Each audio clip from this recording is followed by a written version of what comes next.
All right, so we are back. We are back with you on a new Facebook and YouTube stream. We had to cut the feed just because of the fact that YouTube and Facebook gives us so many hours, and that was it. But we are back with you now. Can't wait. Going to have a great time. The final 4 games of the day. This is day 3 of the Lady Royals Christmas Classic Tournament.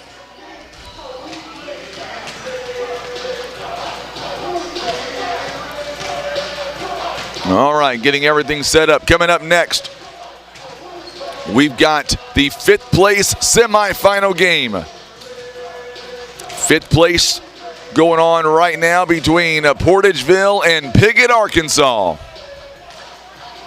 Make sure and share this video feed. Like it. Tomorrow afternoon, by the way, at 3 p.m., it is set. The Consolation Championship. It is Cape Central. It is Kelly.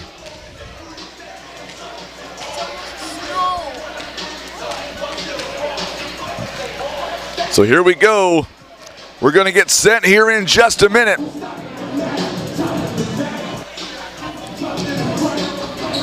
So 1 minute to go before we get ready for the opening tip-off here between Portageville as well as Piggott, Arkansas. We're going to go down courtside here in just a moment, and we're going to have our starting lineups. Taylor Harlow, he'll be the man giving us our starting lineups here today. Piggott will be the away team. The home team is Portageville. The semifinal will feature the Piggott Lady Mohawks and the Portageville Lady Bulldogs. Let's meet this afternoon's starting lineups. First, to Lady Mohawks, as they will be the guests on the scoreboard. Number 2, Grace Hooten. Number 5, Izzy Miller. Number 15, Emma Langley. Number 21, Riley Blasco. And number 24, Alyssa Manor. Lady Mohawks are coached by Chris Brandon. So Alyssa Manor. And Madison Haley. And now for Lady Bulldogs, they will be the home team on the scoreboard. Number 3, Jayla Weddington. Number 5, Lane Stone. Number 21, Aubrey Greenwald. Number 23, Janiah Smith. And number 34, Maya Saxton. There you go. Those are the starting 5. We'll run down them one more time. For Piggott, Grace Hooten, Izzy Miller, Emma Langley, Riley Blasco, and Alyssa Manor. On the other side for Portageville, Jayla Weddington, Laney Stone, Aubrey Greenwell, Janiah Smith, and Amaya Saxton. Those are the starting 5 here this afternoon for Piggott and Portageville. Our broadcast once again being brought to you by Barker's Towing and Automotive, Scott Law Group, also Whitworth Gift Chest Jewelers, First Choice Insurance, Christian Automotive and Tire, J.W. Walker & Son Recycling, Fox Agency, Baker Implement, Elite Truck Academy, Russians Towing, Las Margaritas, Mayas and Taco Liberty, and Countryside Chevrolet. Ball goes in the air, and we are underway, and it will be controlled by there's a quick steal by Manor. And Manor goes in and scores. 2 quick points by the Lady Mohawks.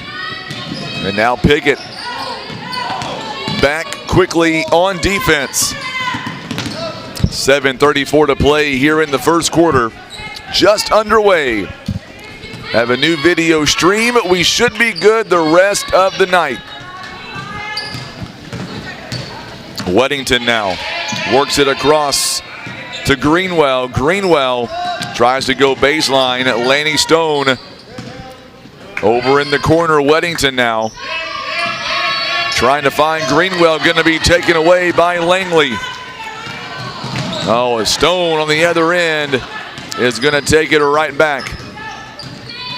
Coach Kelly Fowler of Portageville, in her 10th season, a record of 106 to 113.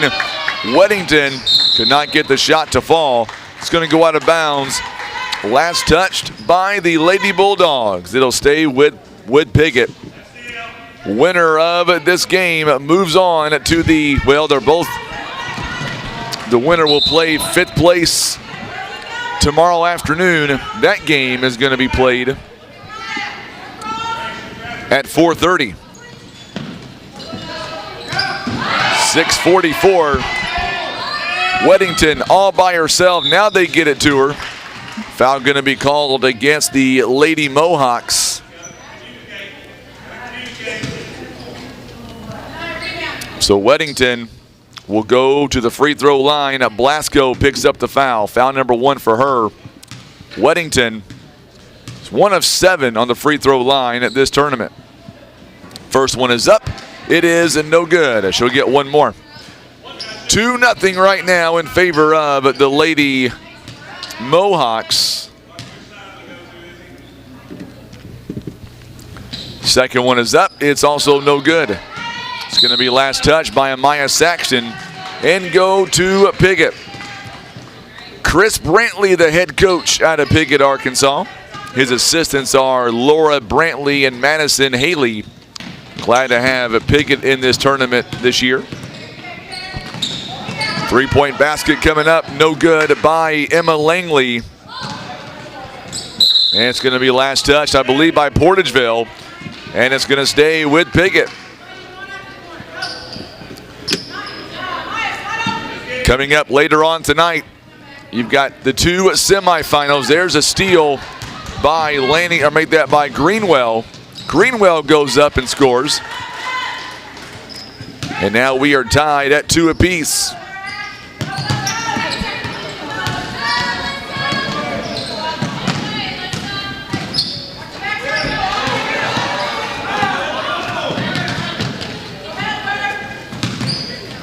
Throws it up to Amaya Saxton. Her shot is no good. It is rebounded by the Lady Mohawks.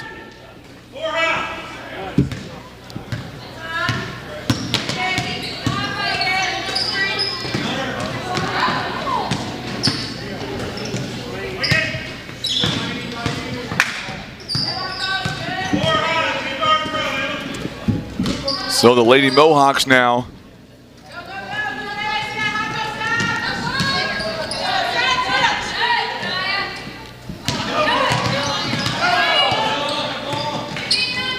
good move inside.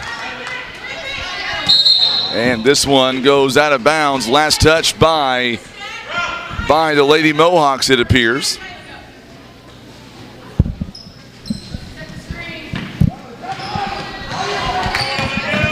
So Piggott is going to come right back.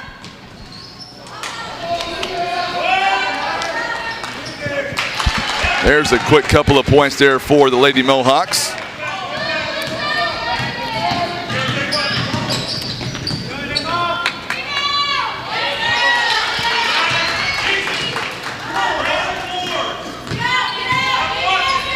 So Stone, we are tied up at 4, and there's a steal by Greenwell. Greenwell misses the shot, but it's followed up by the Lady Bulldogs. 6-4 now, the score.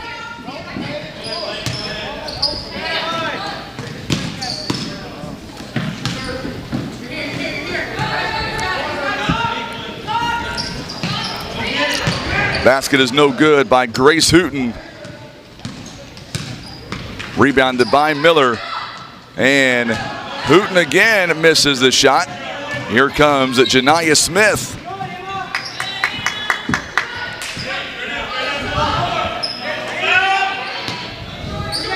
Laney Stone, a basket no good. She gets her own missed shot somehow.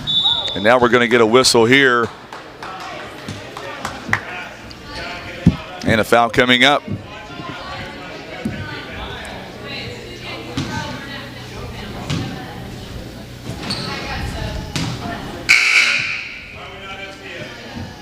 And a foul going to be called on Janiyah Smith.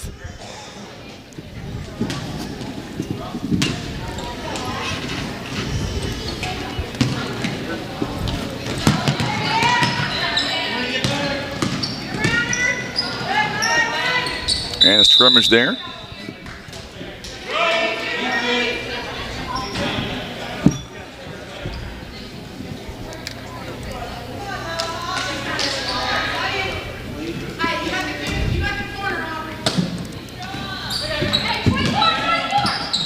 So, Manor on the shot, no good. Lanny Stone with the rebound. Having some issues with our scoreboard just for a moment. So bear with me here as we fix the issue, or I try to fix the issue.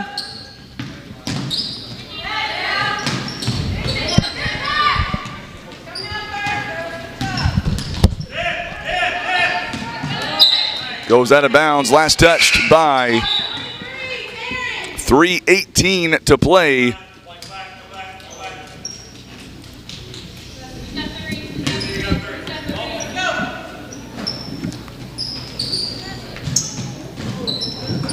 Irby, shot is up and no good.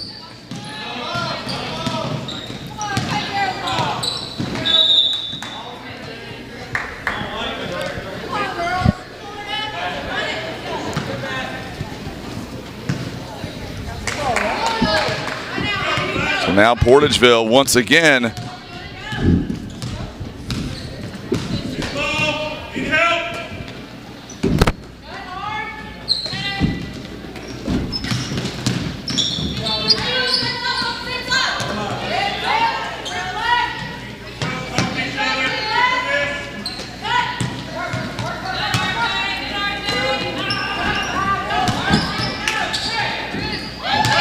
There's a turnover there.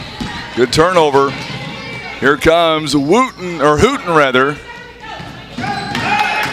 Shot is no good. On the other end, shot is up and it is good by Jemiah Smith. Or make that Saxton rather.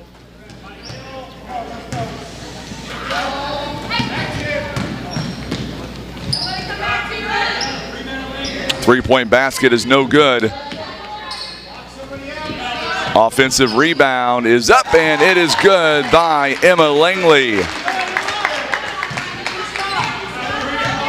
That's a big bucket for her, 8-7 to score.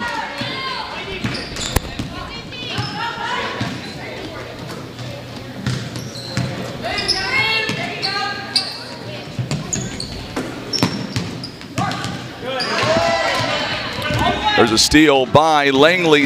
Langley goes up. And a blocking foul coming up against the Lady Bulldogs.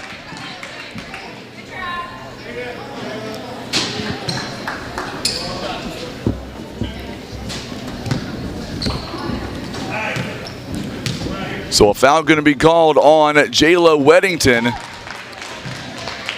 Free throw is up by Langley. Goes down, 8-8 to score now.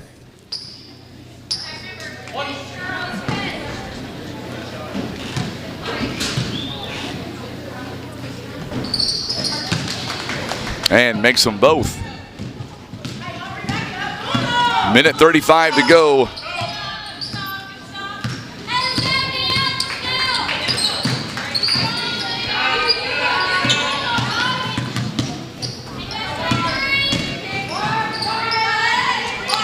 Greenwell with the shot, no good. So Greenwell cannot come up with a shot. Good rebound by the Lady Mohawks.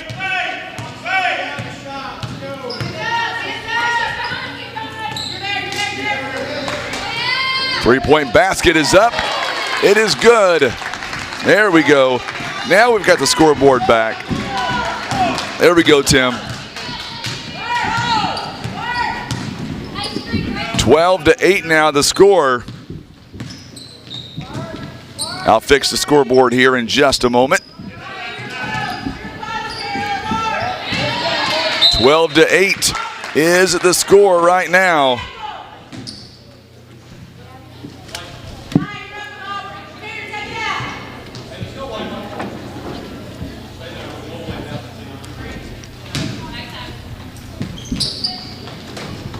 So now following the inbound there by the Lady Bulldogs. 32 seconds and counting. Good move inside by Amaya Saxton, no good. Ball still being batted around. Irby come around with the rebound. 3-point basket by Stone is up, and it is good. It is now 12-11 the score.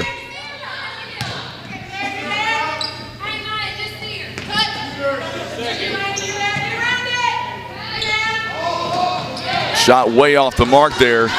Rebounded by Janiyah Smith. We've got the end of the first quarter. It is now 12-11. We'll be right back. You're watching live coverage of the 25th Annual Lady Royals Christmas Classic Tournament presented by Southern Care and Comfort.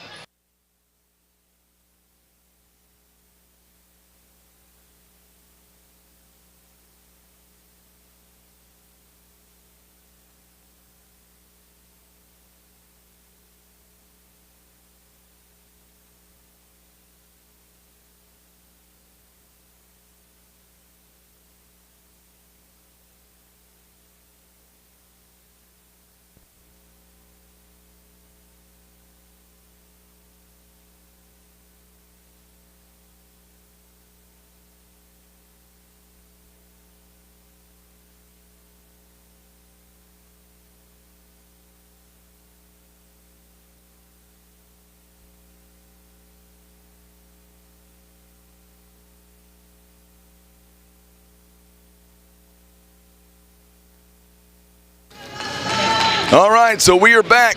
Scoreboard is fixed. That's the good news. Sorry about the confusion there. Technology at its best. So here we go as we get ready for the second quarter. Lanny Stone on the floor. Greenwell.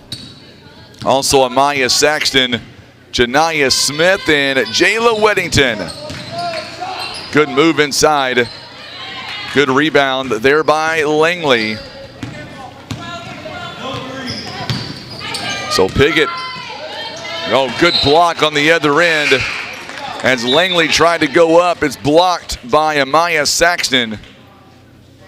And for the Lady Bulldogs, we're going to see Lily Priggle in the ball game. Janiyah Smith takes a seat. 3-point basket by Langley again. She has drained another 3-point basket. She's already got 10 points here in this ball game.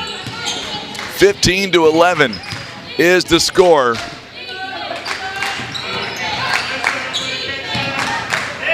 Grace Hooten still in the ball game as well. So is Izzy Miller. And Riley Joe Gossett. It's going to go out of bounds. The last touched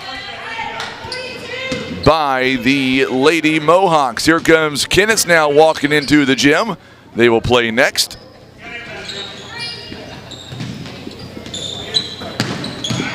Ball is inbounded to Jayla Weddington. Offensive foul is going to be called on Jayla, and that is the third team foul here in the first half. And we're going to see a substitution now. Jayla comes out and Taryn Irby is in. Lady Bulldogs are shooting 36%. Piggott shooting 36% also. Hooten rather, takes the shot, no good. Rebounded there by Irby of the Lady Bulldogs. Appreciate you tuning in with us on Facebook and on YouTube. We did have an issue earlier with our scoreboard, but everything is good to go now. Everything is fixed. It's going to go out of bounds. Last touched by Emma Langley. She's got 10 points here in the ball game.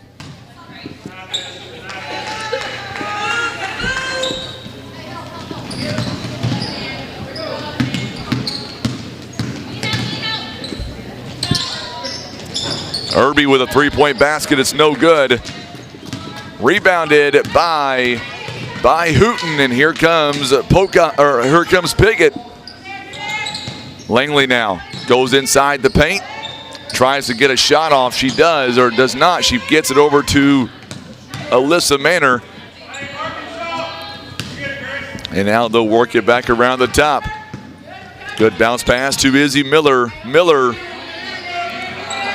Long shot by Grace Hooten for 3.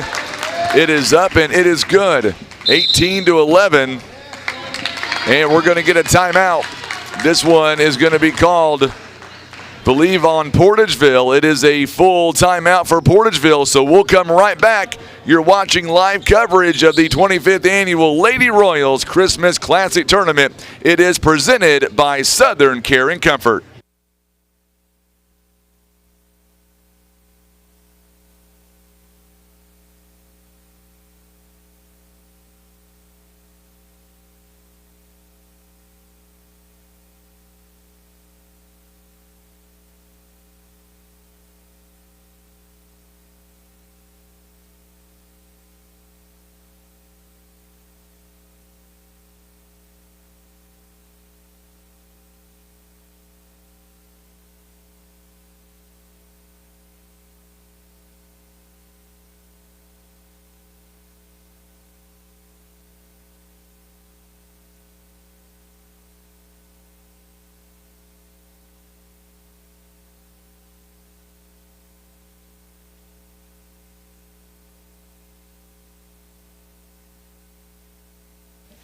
All right, we are back, and Tim, I think we went to a 3-man team all of a sudden. You ready for some good news?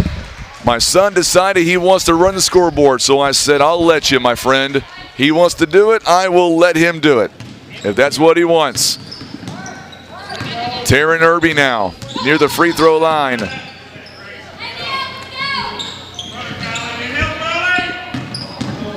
.5:30 to play here in the first half. Already in quarter number 2 of this third game. Make sure and let us know where you're watching from here this afternoon. Let us know what team you're rooting for today. Good steal by Alyssa Manor. Turnover by the Lady Bulldogs. Make that 5:07 to play first half. Portageville with 3 fouls. Good job by Alyssa Manor. Give her 2 points on that one. Good dish by Emma Langley. 20-11 now the score. That was a good move.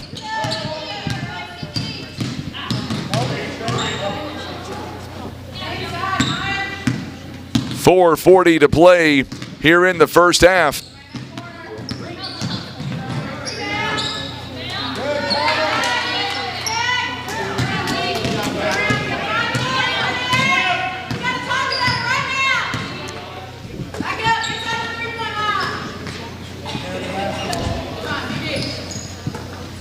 So the Lady Mohawks, now there's a turnover there. Good steal by Lanny Stone.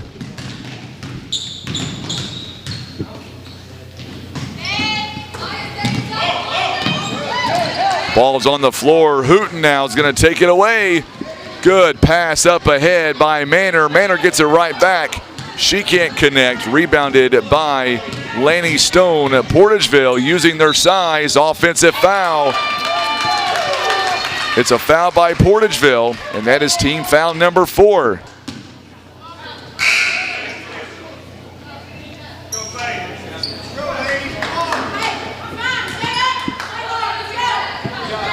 That was a good take by the Lady Mohawks there. Grace Hooten walks it up the floor. Gets it to Langley. Langley. Kylie McGurrick also checking in for the first time.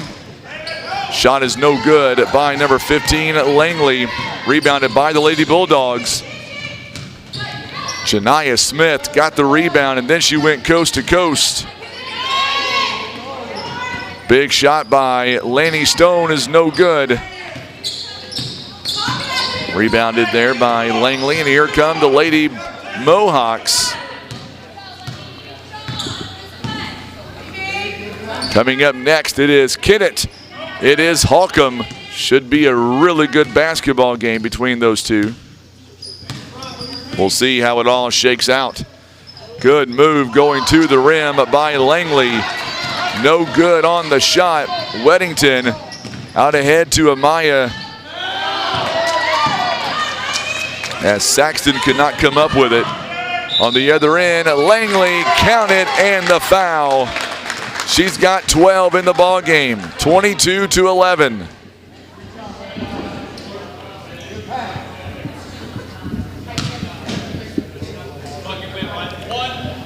So it's going to be a foul on Lanny Stone, her second, team foul number 5. Langley now knocks down the free throws. She's got 20, or make that 13 points of the 23, 23-11.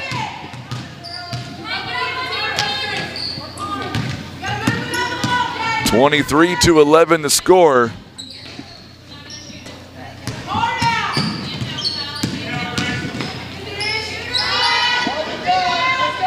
And the shot is no good. And the tie-up on the floor is going to go to the Lady Mohawks now. Amanda's on with us and says, let's go Mohawks.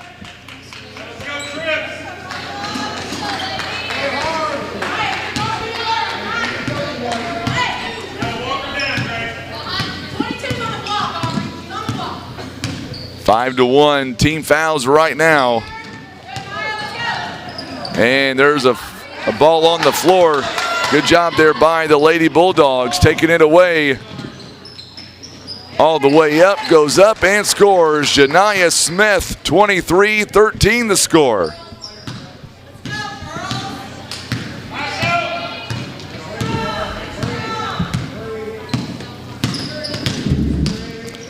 And, oh, what a good move there by Grace Hooten. She goes up and she's going to score. 25-13 the score.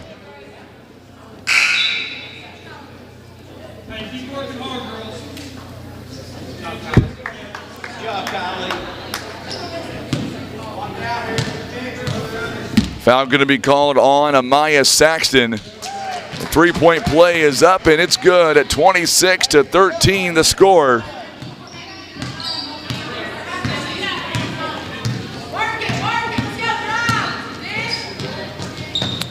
(26-13) currently.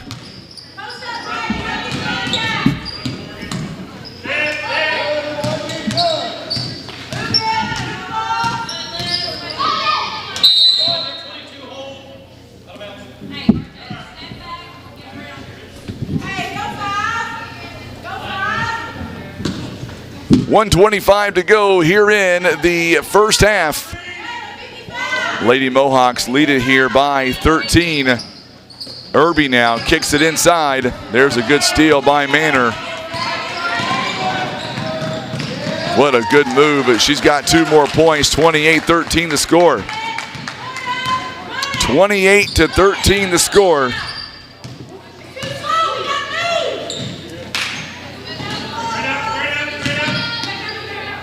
Greenwell takes the shot, it's no good. So Greenwell could not get that shot to go. 15-point lead by Piggott. How's the weather where you are, Amanda? Down in Arkansas. What a three-point basket by Morgan.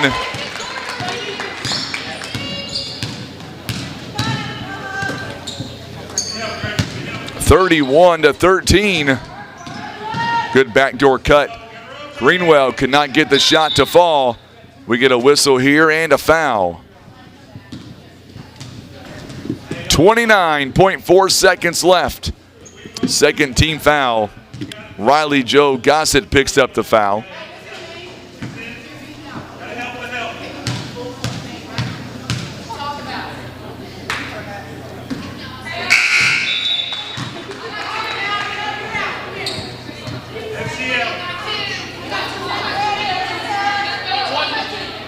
First free throw is no good by Amaya Saxton.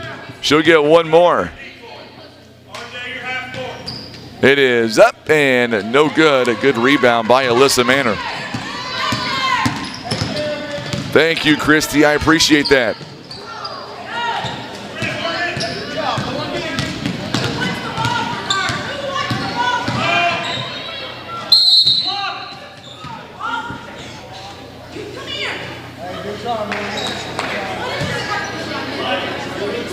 And we're going to get a whistle here and a foul coming up on the Lady Mohawks. So 12.8 seconds left.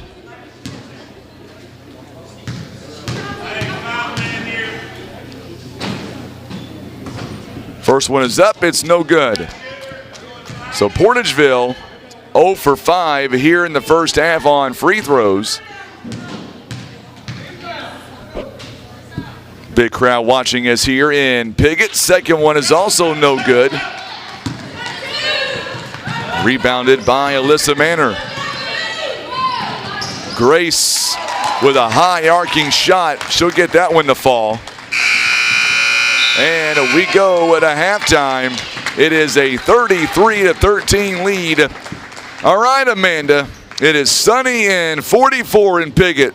I bet by Thursday and Friday it'll be a much different tune. We're going to come back. We'll be right back. You're watching live coverage of the 25th Annual Lady Royals Christmas Classic Tournament. It is presented by Southern Care and Comfort.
All right, so we are back here. We had to make some adjustments to our scoreboard here. Let me get this cord untangled. So let's see here. Yeah. Oh, let's see. Possession is going to favor Portageville. Let's just make sure it works. There it goes. It's working. For now. For now. If it stops, if it doesn't work very much longer, we'll have to go to the old manual scoreboard again. Chance is like, I don't want to do that, Dad. I guess I'll just put this on my head. Okay. You can put that on your head. So we're about ready for the second half. Lady Bulldogs shooting 27%, 6 out of 22. Piggott, 48%, 12 out of 25. It will be Portageville basketball.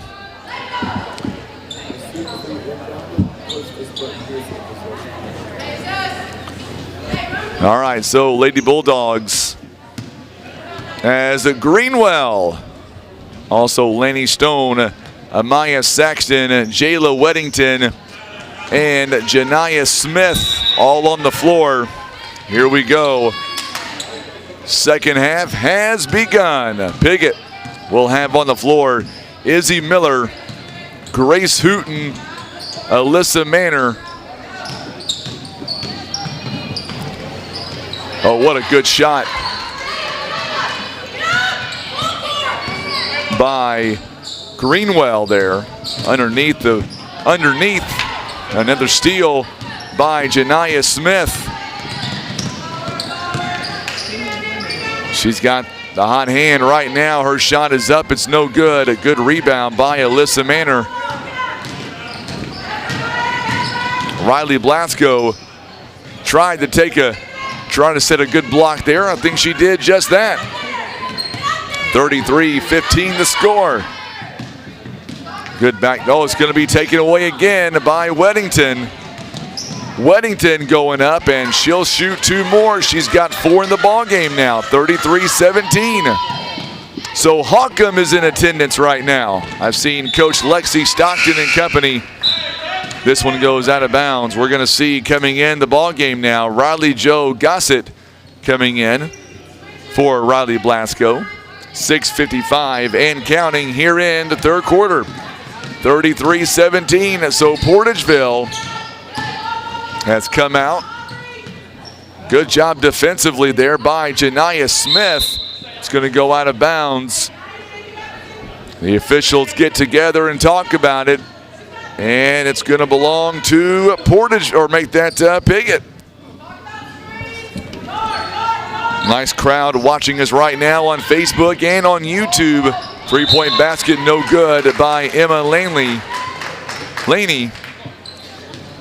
It's going to go out of bounds. The last touched.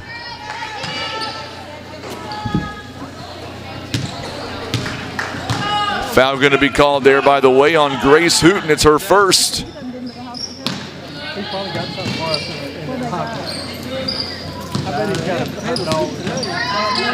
Greenwell hands off to Amaya Saxton. Good assist there by Greenwell.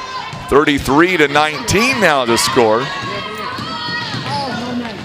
Good move inside. First points of the second half is ending a 6-0 run by Grace Hooten. 35-19 the score. So Holcomb takes on Kennett next, and then we turn our attention to the championship side of the bracket. Going to be a foul called on Piggott. It'll be their second foul. It'll be a foul on Izzy Miller. It is number 1, Janiyah Smith. She is 2 of 4 in the tournament on the free throw line. Misses the first one. And we're going to see checking out is Izzy Miller.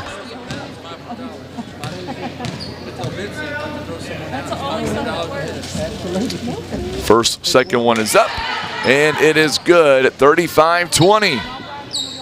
2 quick fouls here by Piggott. Here in the early going in this half, and there's another turnover. Laney turns it over, and they get it right back. Good job by Alyssa Manor.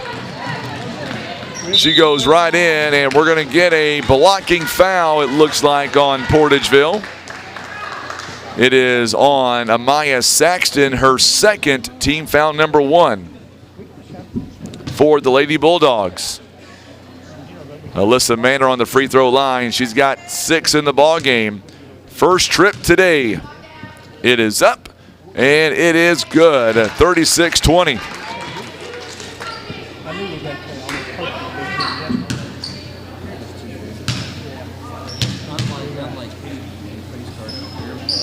$36-37 now to 20.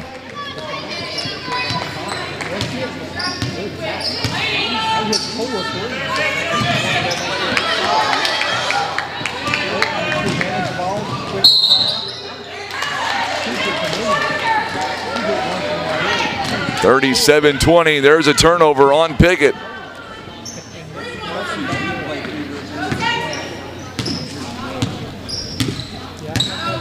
.5:22 to play here in the third quarter. Good job defensively there by Piggott. Greenwell now, long pass over to Lanny Stone. It kicks it inside. Amaya Saxton, count it, and the basket. Good move inside. And all of a sudden, it's now a 15-point ball game.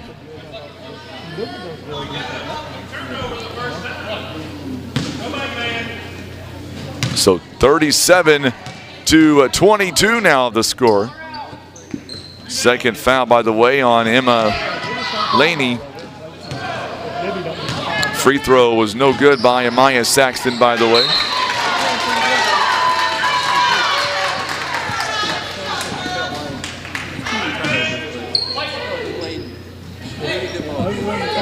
$37-22 the score. Last touch by Piggott.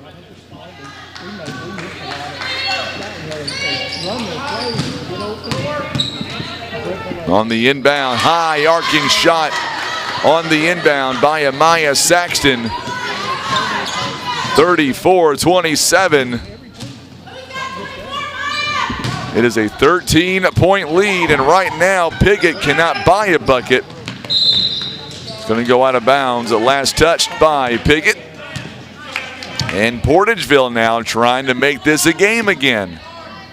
4:42 and counting here in the third. The winner of this game will play tomorrow at 4:30. The winner of this game takes on the winner of the next game. Good turnover there, good steal. Greenwell is going to get called for the foul. It'll be her first foul, team foul number 2 now. 37-24 the score.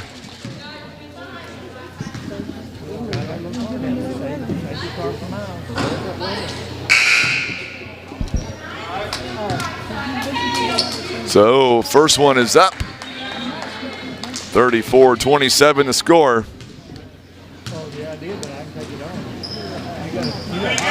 Makes the second one. 38-24 now.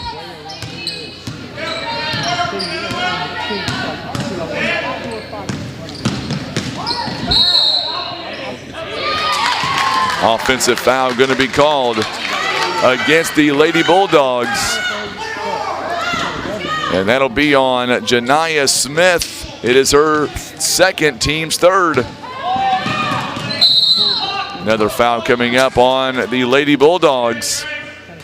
It'll be their fourth. Coming up in the next game, Holcomb against Kennett.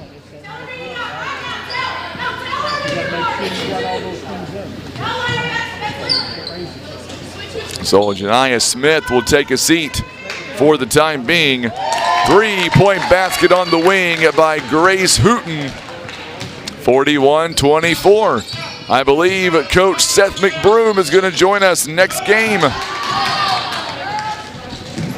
We'll be talking about Twin Rivers and the Bloomfield Christmas tournament coming up later on next week.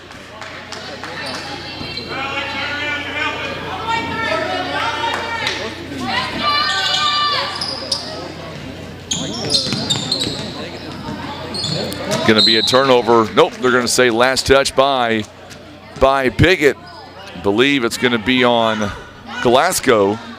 She was the last one to touch it.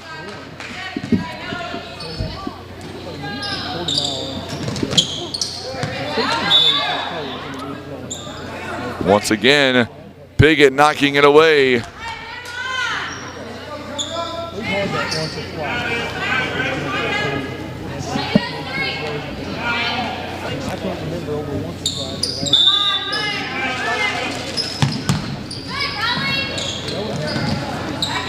Now the inbound to Lily Priggle. Priggle now. Greenwell gets it outside to Jayla Weddington. Weddington works around two defenders. Now Greenwell takes a shot. It is off the backboard. It's no good. Rebounded here by Piggott and Riley Joe Gossett. Good move by Blasco. Could not get it to fall. Alyssa Manor could not get the shot to fall also. 3 minutes now to play here in quarter number 3. Good move inside. And Greenwell will draw the foul. She's going to shoot 2 free throws coming up. And that'll be a team foul number 4 now for the Piggott Lady Mohawks. It'll be Riley Joe Gossett, her second, team foul number 4. First one is up, and it's good by Greenwell. She's got 5. 41-24 now.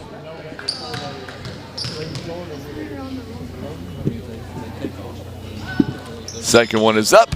It is no good. Rebounded here once again by Greenwell. 3-point basket by Lanny Stone. It's off the mark. Stone gets her own missed shot. She'll take it again. Still cannot get the bucket to connect, and Lily Priggle finally is able to get the 2 points. We'll step away, a quick timeout. It is a full timeout here by the Lady Bulldogs of Portageville. You're watching live coverage of the 25th Annual Lady Royals Christmas Classic Tournament. It is presented by Southern Care and Comfort.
(41-27) now. 2:44 to go here in the third quarter of play. There's the baseball style pass. They get it to Grace Hooten. Goes up, and that was very successful as Lily Priggle will be the one called for the foul. Hooten now is going to go to the free throw line. She'll shoot 2.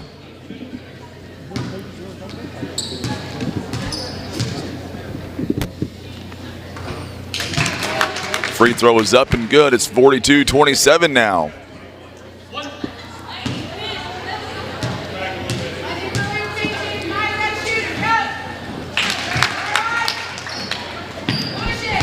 .240 to go. 43-27.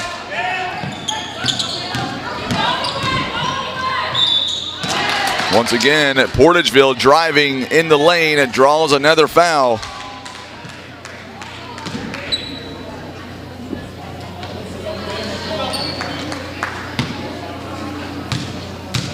So going to the free throw line is Janiyah Smith. First one is up, and it is good. Man, this team is so fun to watch here. Janiyah Smith, 43-28. She's got 4 points. Second free throw is up, and it is good as well. 43 to 29. And there's another steal. Good job by Piggott. But somehow Izzy Miller gets it right back, and she goes up and scores. First bucket of the game by Izzy Miller. 45-29. Foul going to be called. And that could be on Laney. If it's on Laney, it's number 3. Believe it is. No, they're going to say that was on, instead of her, it's going to be on Alyssa Manor. Each team with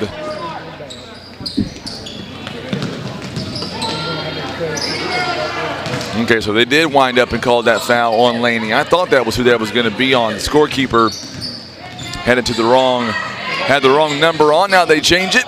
45-29. Three-point basket by Izzy Miller. Drains it top of the key. She's got 5 here in the ball game. That was a nice shot. 48-29. It's back up to a 19-point lead again.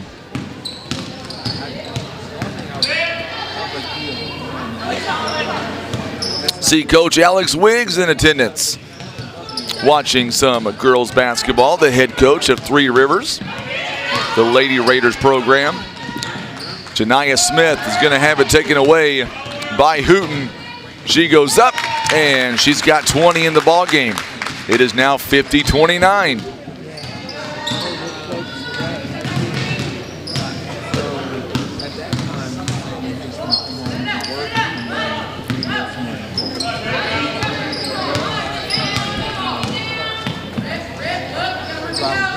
.50 seconds to go here in the third quarter.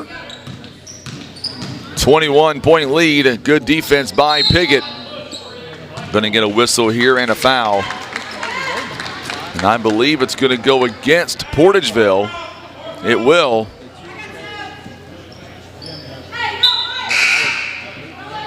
It's going to be on Jayla Weddington. So both teams now are in the bonus.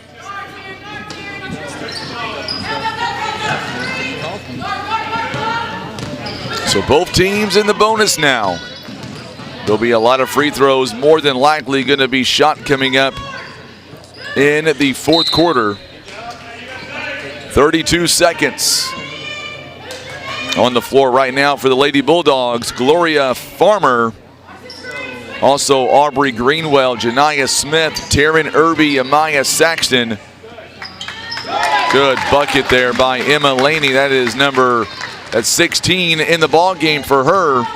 It's now 52-29. Boy, Piggott, they are not messing around in this ball game. They have come out to play. Taryn Irby stepping inside the paint.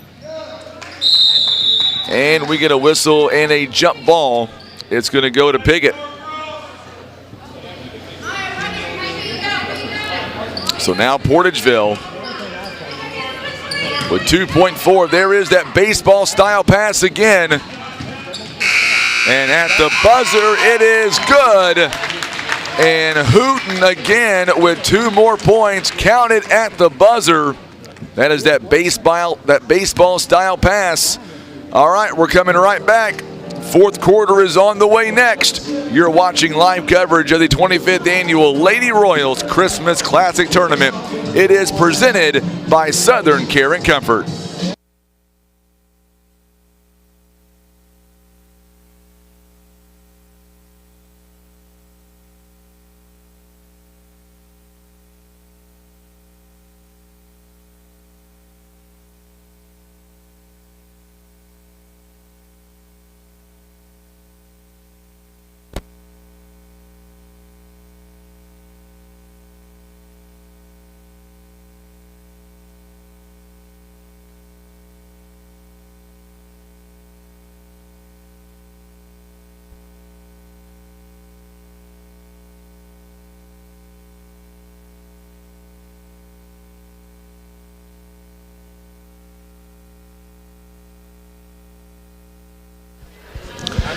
All right, we are back here live in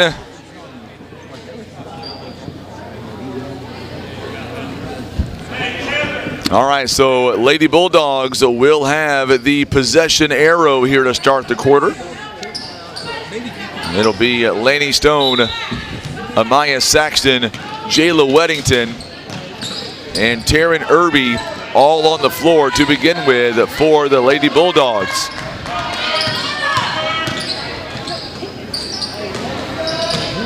Good move by Janiyah Smith. She goes up and scores. She's got 7.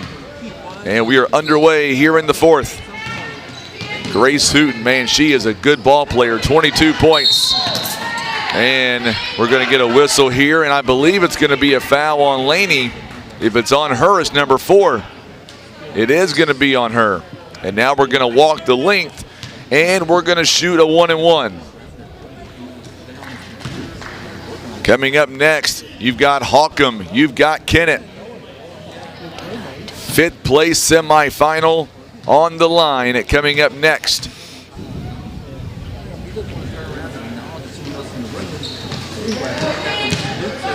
First one is up and no good. And we're going to get a foul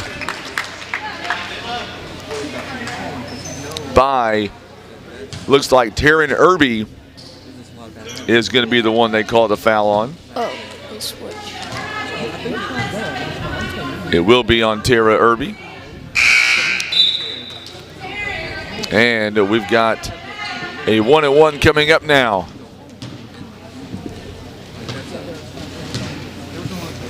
$16 points by Emma Laney. And now we're going to see a substitution come in the ball game now. 55-31.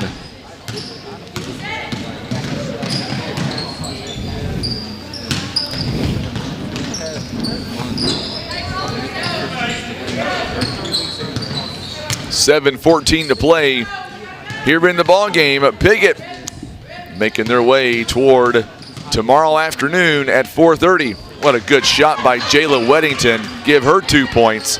55-33 now. It's a good shot by Jayla. 2 points go to Portageville. Yes, it is. 2 points for Portageville. Give them 2 more for Piggott on Grace Hooten. 24 for the ball game. 57-33 now, the score.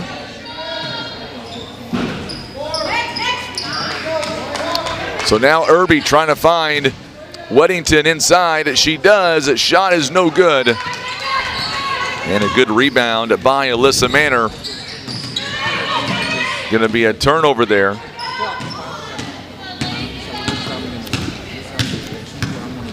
(57-33), 24-point lead for the Lady Mohawks. Holcomb and Kennett, they are both ready to go, lined up in their respective locker room areas, about ready to come out once this game comes to an end. Steal by Grace Hooten. Here comes the Lady Mohawks now. It's 1-on-1. Good job by Jayla Weddington. And we're going to get Greenwell to come in for Janiyah Smith. Also, Amaya Saxton takes a seat, and Lily Priggle also steps in the ball game.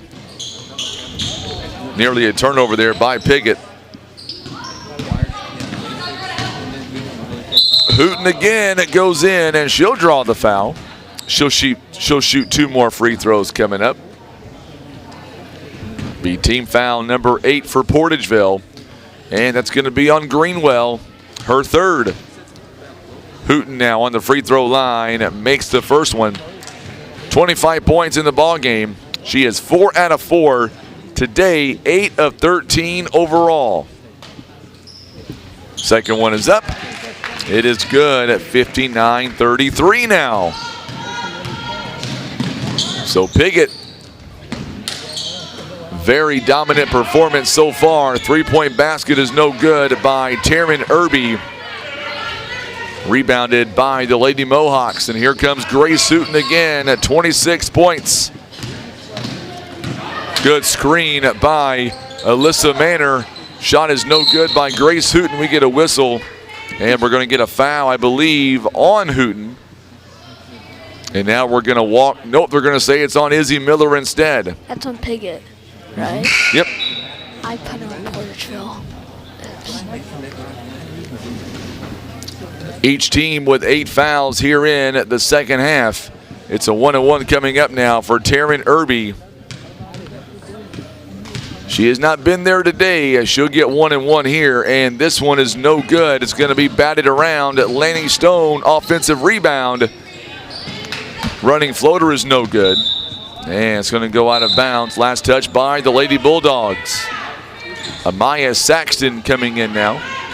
She'll come in for Taryn Irby.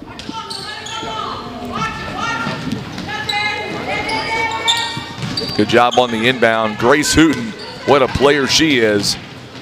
She goes up, no fear, and she'll draw the foul. Team foul number 9 coming up now for the Lady Bulldogs. So 2 free throws coming up here by Grace Hooten. Lanny Stone picks up her 3rd. First one no good.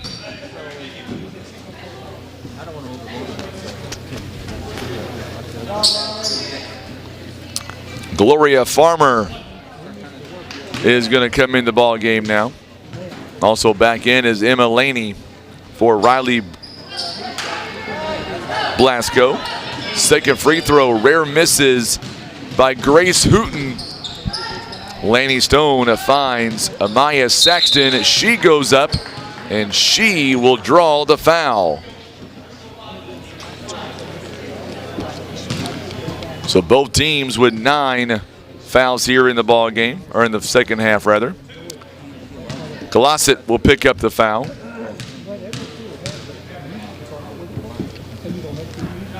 First one is up and good by Amaya Saxton. And coming in now for Riley Joe Glossett, or Gossett rather, is Kylie McGorick. Second one is up, and it's no good. Good rebound by the Lady Mohawks, 59-34.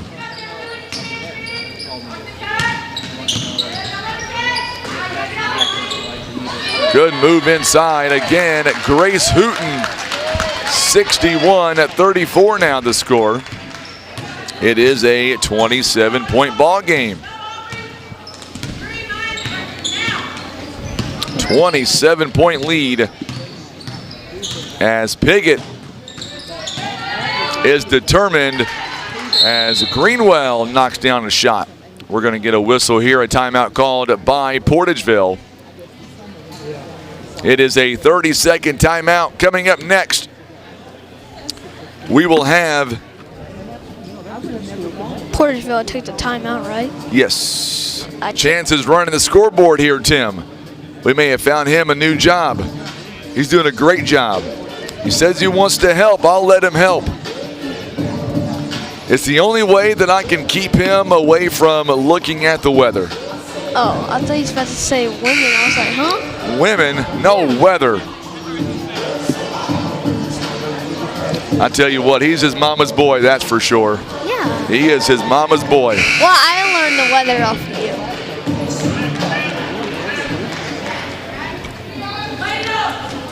4:20 left in the ball game. 61-36. Portageville with 2 timeouts. Piggott has yet to use a timeout yet.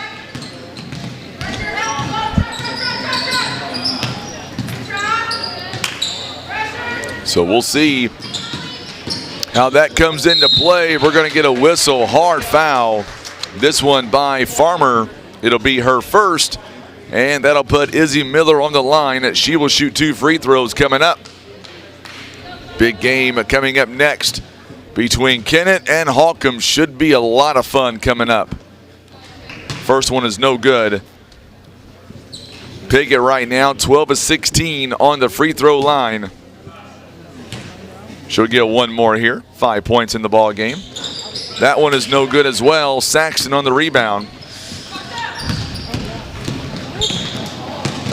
Greenwell, pull-up jumper is no good. Good rebound, or good block there by Emma Laney. And we got a whistle and a foul coming up. Piggott. Yes. Oh, no. Foul's going to be on Portageville. Oh.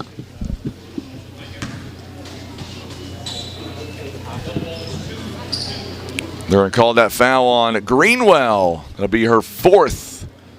So Laney now, free throw line, misses a free throw. We're going to see Taryn Irby in the ball game, as is Jayla Weddington. Greenwell takes a seat, as does Farmer. Second free throw is no good as well. Piggott's missed the last 5 free throws.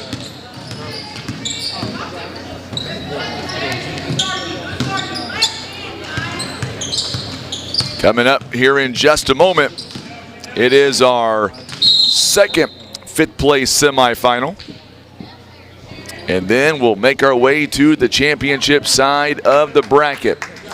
61-36. And a foul called on Emma Laney. That's her 5th. 17 points, 7 rebounds here in the ball game.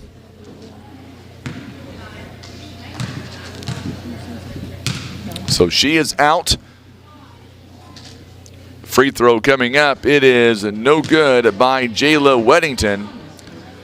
Lady Bulldogs are 5 out of 18 on the free throw line. They have missed 13 of them so far. Second one is up, and it is also no good.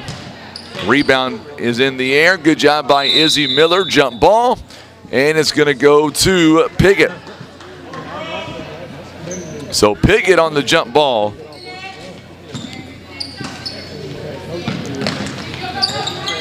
And Grace Hooten on the inbound.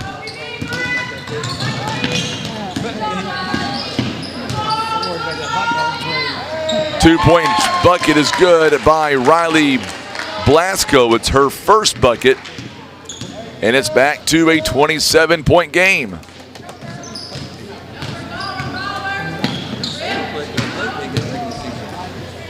(63-36). Good move by Jayla Weddington. She's got 8 points now. So Blasco gonna have it knocked away by Amaya Saxton. Laney Stone back in the ball game now. Janiyah Smith will take a seat. Oh, Hooten all by herself somehow gets wide open. And that is a 30-point ball game for her. She has been great here in this tournament. Fun to watch, so fun to watch.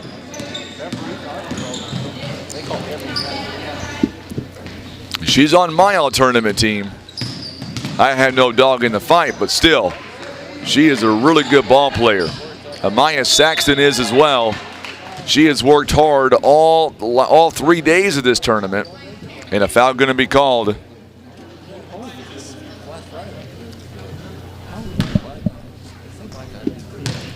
Foul is on. Grace Hooten is her second. Free throw is up by Amaya Saxton. It's good.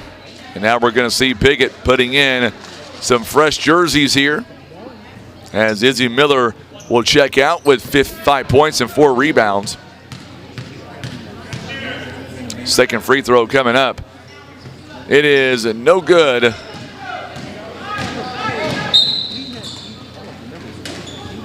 Checking in, Alyssa Russell, wearing number 4 for Piggott in the ball game here for the first time. 2:24 to play. 65-39. 3-point basket. This one off the mark is no good. Ball is on the floor, and we're going to get a jump ball. It's going to go to Portageville with 2:14 to go. Our next game is going to run just a little bit longer, a little bit later than it should be. Not too much. 65-39 the score. Stone, a 3-point ball, no good. 2 minutes. And we'll be 3 games down, 3 to go. And we get a whistle and a travel called on Russell. That is only the 11th turnover of the ball game right now for Piggott. 1:53 and counting. Coming up in just a moment, we'll get you to our sponsors, and then we'll reset and come back and get ready for the next game. Good move, no good, and we're going to get a whistle here and a foul.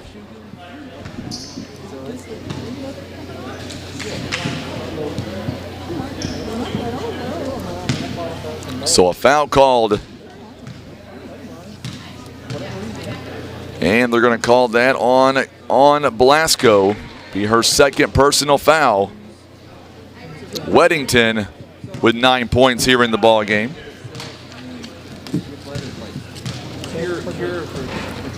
Second one is on the way, and it is no good.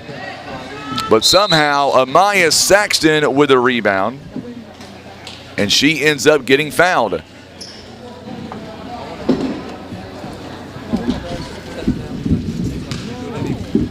So foul going to be called on Grace Hooten. That's her third.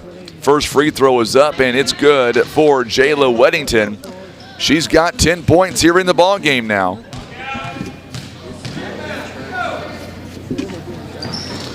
Second one is no good. It'll be chased down. Good save by Manor.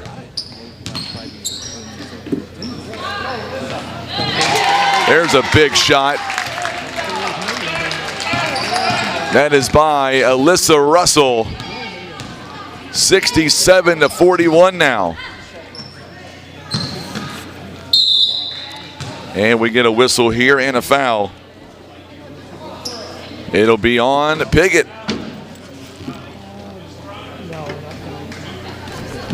So coming up next, you've got Holcomb and Kennett. And then the championship side of the bracket, Weddington on the free throw. It's good. So we're going to see Amaya Saxton coming out. Lily Prigger is back in.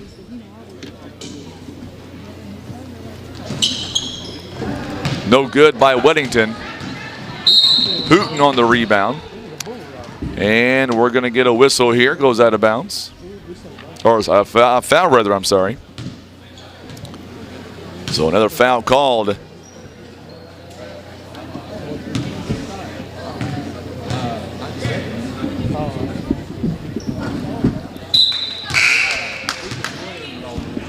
So Weddington was called for the foul. Hooten now, and Portageville is going to empty out the bench pretty much. Juliana Priggle checking in the ball game. Lily Priggle in. Second one is up, and it is good as well. 32 points, 69-42 the score.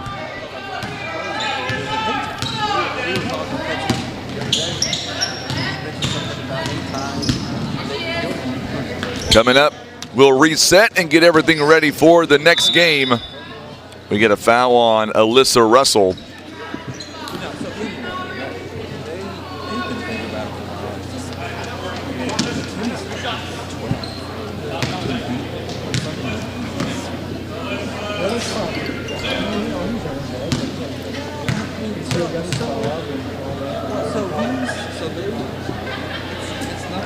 First one is up.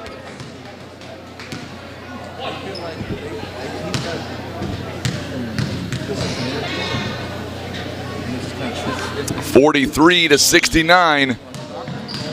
Greenwell makes 1 out of 2 and goes right back up. Good job by Greenwell setting that up. She gets her own missed shot, goes back up and scores.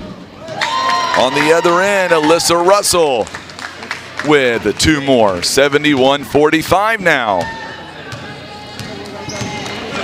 So coming up, Piggott will move on to the next round, or they'll move on to the next game tomorrow. 4:30 will be the start time. for 5th place in this year's tournament.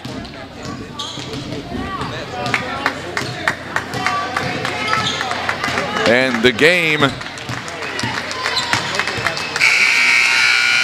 come to an end. Final score, 71-47. That means Piggott now awaits the winner of the next game between Kennett and Holcomb. Great team effort here by Portageville. Had a great run in this week's tournament. They're going to have a really good season coming up after Christmas, no doubt. All right, Tim and I are going to reset and come right back for the second 5th place game or semifinal, and that'll be between Kennett and Holcomb. You're watching live coverage of the 25th anniversary of the Lady Royals Christmas Classic Tournament. It is presented by Southern Care and Comfort.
All right, so we are back as we get set for a really big game coming up between Holcomb and Kennett.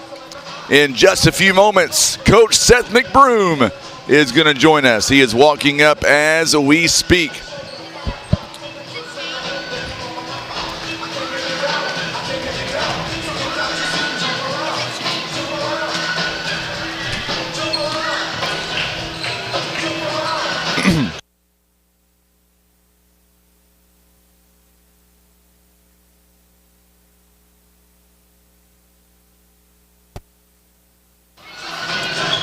All right, coming up on the 2-minute mark here, the Lady Hornets are being coached by Alexa Stockton in her 4th season, coming into today's game with a record of 4-5. And then Kennett being coached by Aaron New in his 4th season also, 34-46. Here today, Kennett wins over Twin Rivers, lost yesterday to East Carter, and then on the other end you've got Holcomb. They lost to East Carter. My apologies. Kennett lost to Dexter. Kennett, or I should say Holcomb, knocked off Cape Central, and then yesterday to East Carter could not muster up all the height that East Carter had. So here we go. I've got maybe one of the best McBroom brothers we've got. Tim over here beside me now. Seth McBroom. Coach, thank you so much for joining us. Should be a lot of fun coming up. Yes, thanks for having me, Frankie. Can you hear me? You're a man of few words. I like that. Yeah, I'm not going to be a big talker today. You're going to be a huge talker. I've already heard you guys. No. I heard you and Nate had done enough talking to last basically for society. For the rest of the time. I heard there's a lot of making fun of me. You know, that's. No, we didn't make fun of you. That's funny that, you know, basically George Clooney off of Wish is making fun of me. You know. My goodness. You guys start that stuff. You got to. I love it. You don't kick an old dog while he's sleeping, Frankie. No. Can't believe you let Nate do that to me. It's all in good fun. You know that. That's all right. I can take it. So let's talk about what we're going to see here coming up from Holcomb and then Kennett. If you're Coach Stockton, last night he gave a great battle with East Carter. Couldn't come up with enough rebounds and just enough scoring, obviously. Talk about what she does coming up with her team in just today's game. I thought they had a nice little, at least a plan of attack last night against a talented East Carter team. You know, kudos to her for having a plan there. They just couldn't quite get over that hump. Today, I'm not going to lie, I'm not really sure. I think this could be a good game. They'll have to handle the pressure a little bit. They need somebody else to kind of help number 20 there take care of the ball some. Somebody that can get by a guy, break a defender down, and protect the basketball and be a threat with the ball. You look at Kennett. What do you like about this Kennett team, and how good could they be in this game coming up? I like number 1. I like I like some things she can do. She knows what's going on out there. Some of their athleticism, and really they were running some stuff and trying to execute some stuff. This girl, number 15, I like her too. Talia Harrell, yes sir. She was getting after it. I'm not going to be good with names today. Neither am I. You can have. I've got the 2 rosters right here if you like them. No, go ahead. You keep that. Okay. Well, I don't need them. I've got them memorized, Coach. Do you? I do. Wow. I've got them all memorized. I did a lot of studying in the off season. So now we see Jayla Moore with the jump ball, and here we go. Lanny Heeb now. Possession arrow. Good job by Caitlin Danley on the steal. Quick turnover there by the Lady Indians, and like you said before, we'll see how the offense goes here for Holcomb. They throw it inside to Callis. She goes up top and shoots and scores. Good job by Molly Lemmings. Great start. 2-0 now in favor of the Lady Hornets. They are wearing their purple jerseys, white trim, white numbering. Kennett, their white jerseys, black trim, gold numbering. Another turnover there. As we see Kennett with back-to-back turnovers. And now we're going to see a foul, I believe, on Anika Farmer. And that'll be her first, team foul number 1. Looks like Holcomb's in a 2-3 zone. Kennett ran a nice little set piece there, but Good read by 30, Callis. Get that steal. Good job there by Caitlin Danley on the inbound. She's going to go all the way to the hoop. Nobody blocks out, and that's 2 more points. 4-0 in favor right now of Holcomb. Good start so far, Coach? Yeah, couldn't ask for anything better than that. 1 minute in the game, 4-0.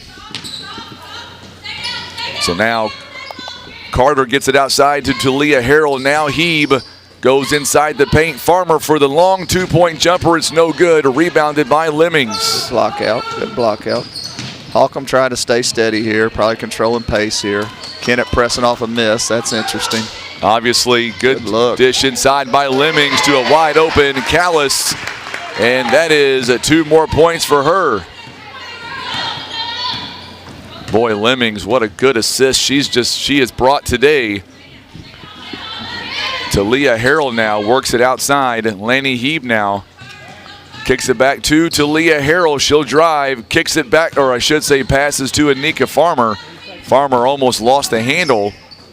Talia Harrell wide open 3, banks it in. That's a big shot there by Talia Harrell. Looks like Holcomb's giving a lot of attention to those inside girls, the big girls inside, so.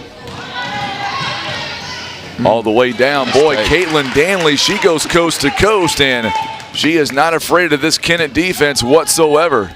She's got some skill set, some ability. If you're a young player, you might want to watch her a little bit. Good job there by Chloe Hendricks. Try to take it away from Carter. Harrell now, she'll go baseline. She goes up, and she will score it again. She's got all 5 points right now for the Lady Indians, down by 3.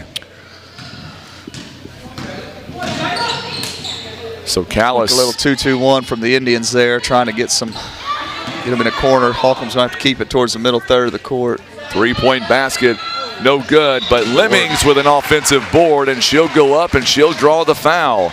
I think the Hornets might have learned a little bit about themselves last night. You know, that East Carter team's, you walk out there with them, you might question yourself, your life choices a little bit when you walk out there on the court with those East Carter girls, but it looks like it could have helped these Holcomb Hornets a little bit. Absolutely. Lemmings now 8 for 17, make that 9 for 18, 50% for the tournament. And we're going to see a quick substitution now. Talia, or I should say, checking in now is Christy Tejada. She will check in for the Lady Indians. Second free throw coming up here by Lemmings. It is up and it is good at 10-5. Seems like Lady Hornets in the past few years have shot free throws fairly well. Yes, they have. I think they shot them pretty well against Cape Central the other night, if I remember right. They did. Shot very well. It took 43 attempts, too. Oh, good Lord. Anika Farmer is going to be called for the travel turnover. Mary Jane says, let's go Lady Hornets. Let us know where you're watching from here this afternoon. Miss Fincher. Yes, sir. What's up? Miss Fincher. And we're going to get a blocking foul. This one's going to be called, it looks like, on Miss Anika, or make that Talia Harrell, rather. I'll give Miss Fincher a quick shout out. She was there when I was started as a young teacher. She slapped me around a little bit, keep me in line. I will say, you said we were, that Nathan was roasting you earlier. He did give you a huge compliment. For those who don't know, jump ball, it'll stay with, it's going to go to Kennett. Or no, I'm sorry, it's going to go to Holcomb, rather. Oh, but Nate's a fun guy. He did say that you were a great principal for the elementary and middle school at Kewland. He really did. Well. And then he asked Chance if you were a good principal, and he said absolutely. I think he knew better. My man, Chance. He knew better. Look at that take. Wow. Caitlin Danley. She hit her knee on the floor, though. Yes, she did. She gets the points, and she'll be helped up by her team. Merry Christmas. That'll feel good for the rest of the break. I hope she's okay. You don't want anybody to get hurt. What a start here by the Lady Hornets. We're going to get a timeout called. This one going to be called by Kennett. It is a 30-second timeout. And while we have a moment here, right now Kennett shooting 67%, but they've only gotten 3 shots off.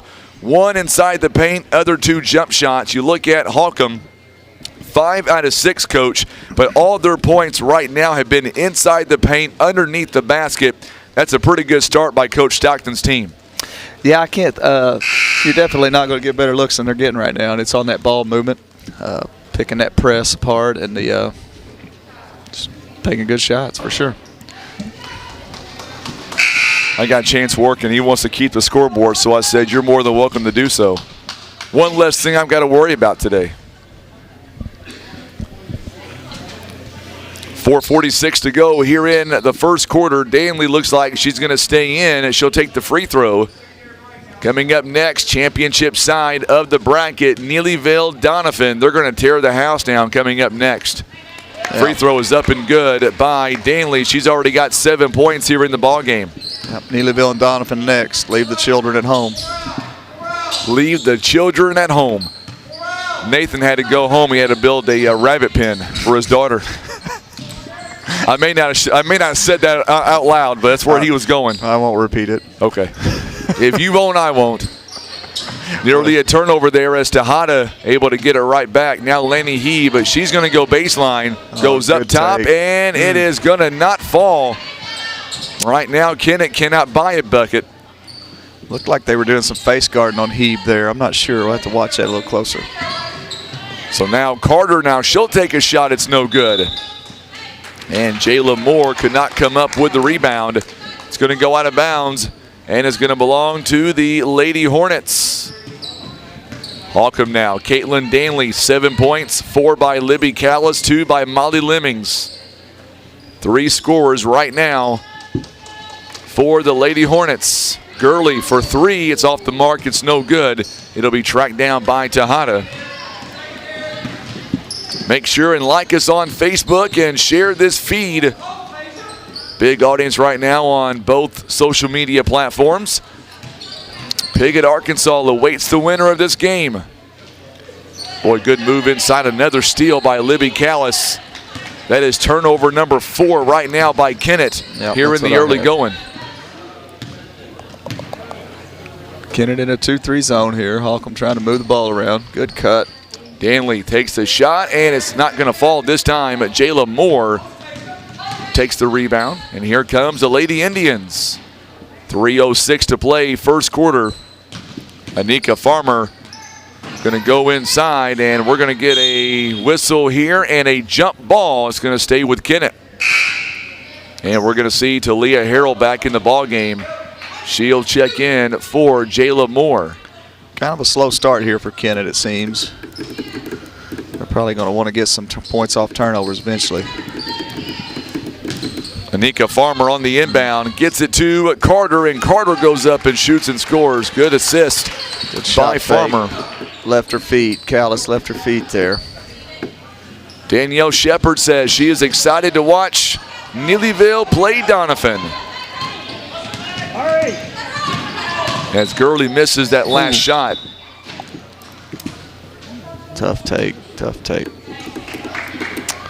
And we're going to get a whistle here. It's going to go, I believe it's going to go against Callis. It is going to be her team's first. Talia Harrell at the free throw line. For the tournament, she is 3 out of 11 on the free throw line. Makes that one 13-8. She's got 6 out of the team's 8 points so far.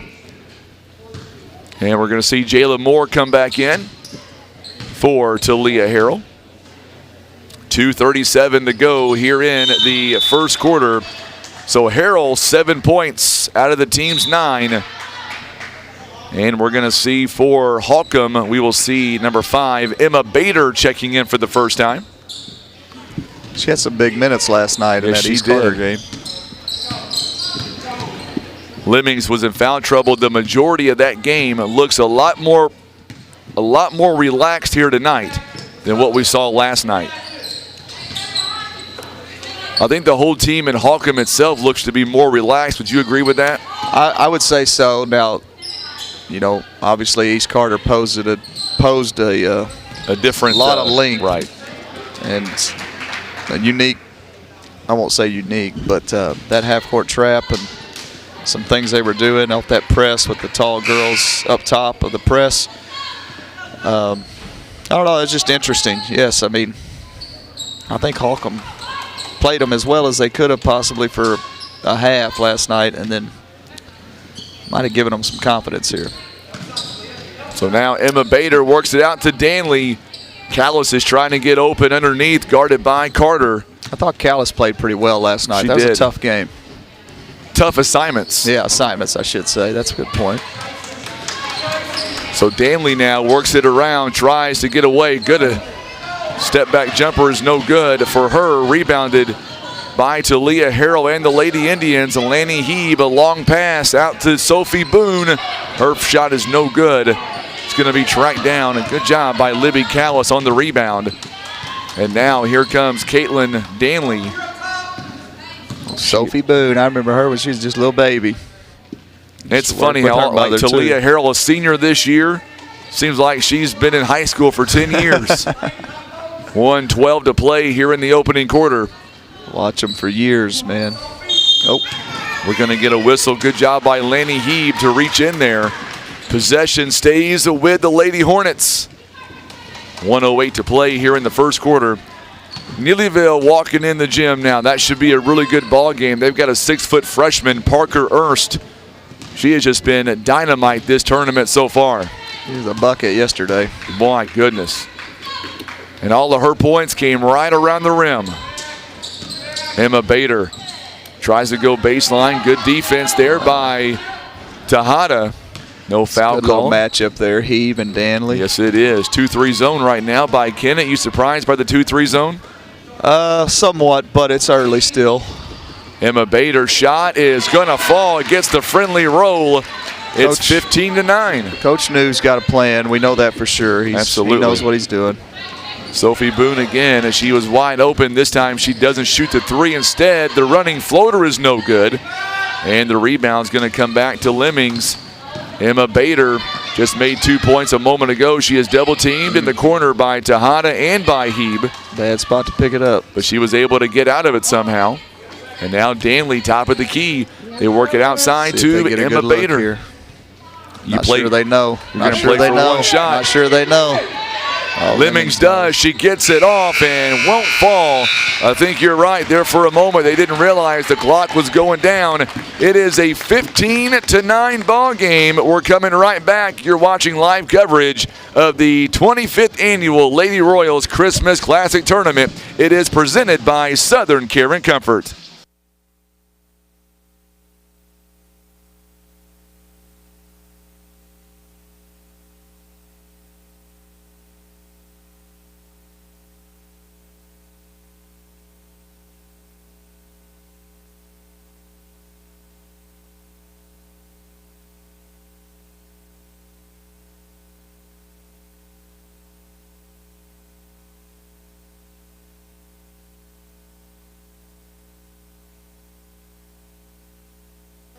All right, we are back here live, and of course our great sponsors of Barker's Towing and Automotive, Scott Law Group LLC, Whitworth Gift Chest Jewelers, First Choice Insurance, and Christian Automotive and Tire. Right now, Coach Kennett with 4 turnovers in the ball game, but Holcomb, that was a 0 turnover quarter, a big reason as to why they're up by 6. Yeah, that's pretty impressive, honestly. No turnovers, and they were getting some good looks. Now, they did get in a few jump ball tie-ups, and they put themselves in a tough spot. You know, sometimes just because you don't make the turnover. Kennett did cause them to run some ineffective offense at times, but 15-9, Holcomb's got to like where they're sitting there. Oh, triangle 2, baby. Let's go. Look at this. So now Lanny Heeb, she gets good job by Libby Callis. Another rebound for her. That's number 2 in the ball game. Looked like Holcomb bringing out all the stops today, throwing the kitchen sink at them. It's like a triangle 2 right there. So far it's sticking. That's a second rebound by Libby Callis. We'll see what Holcomb, they outscored at 15-9. Emma Bader's still in the ball game, as is Caitlin Danley, Molly Lemmings. Holcomb's content to run a little offense here, kill a little clock. Callis and who's number 30? Harold. No, that's Carter. Yep, good shot inside by the Lady Hornets. Staying patient, getting a good look. That was Emma Bader's second bucket of the ball game. She's got 4 now. I'll tell you what, it looks like Emma's getting some confidence right now in her shot. Yeah. She's got her defensive assignment here, trying to stay with Heeb. Sometimes concentrating on defense can help your offense a little bit. Yes, it can. Carter splits the defense. She goes up and scores. Only 2 players have scored so far. Easy. Here in for Kennett. Talia Harrell has 7, 4 by Carter.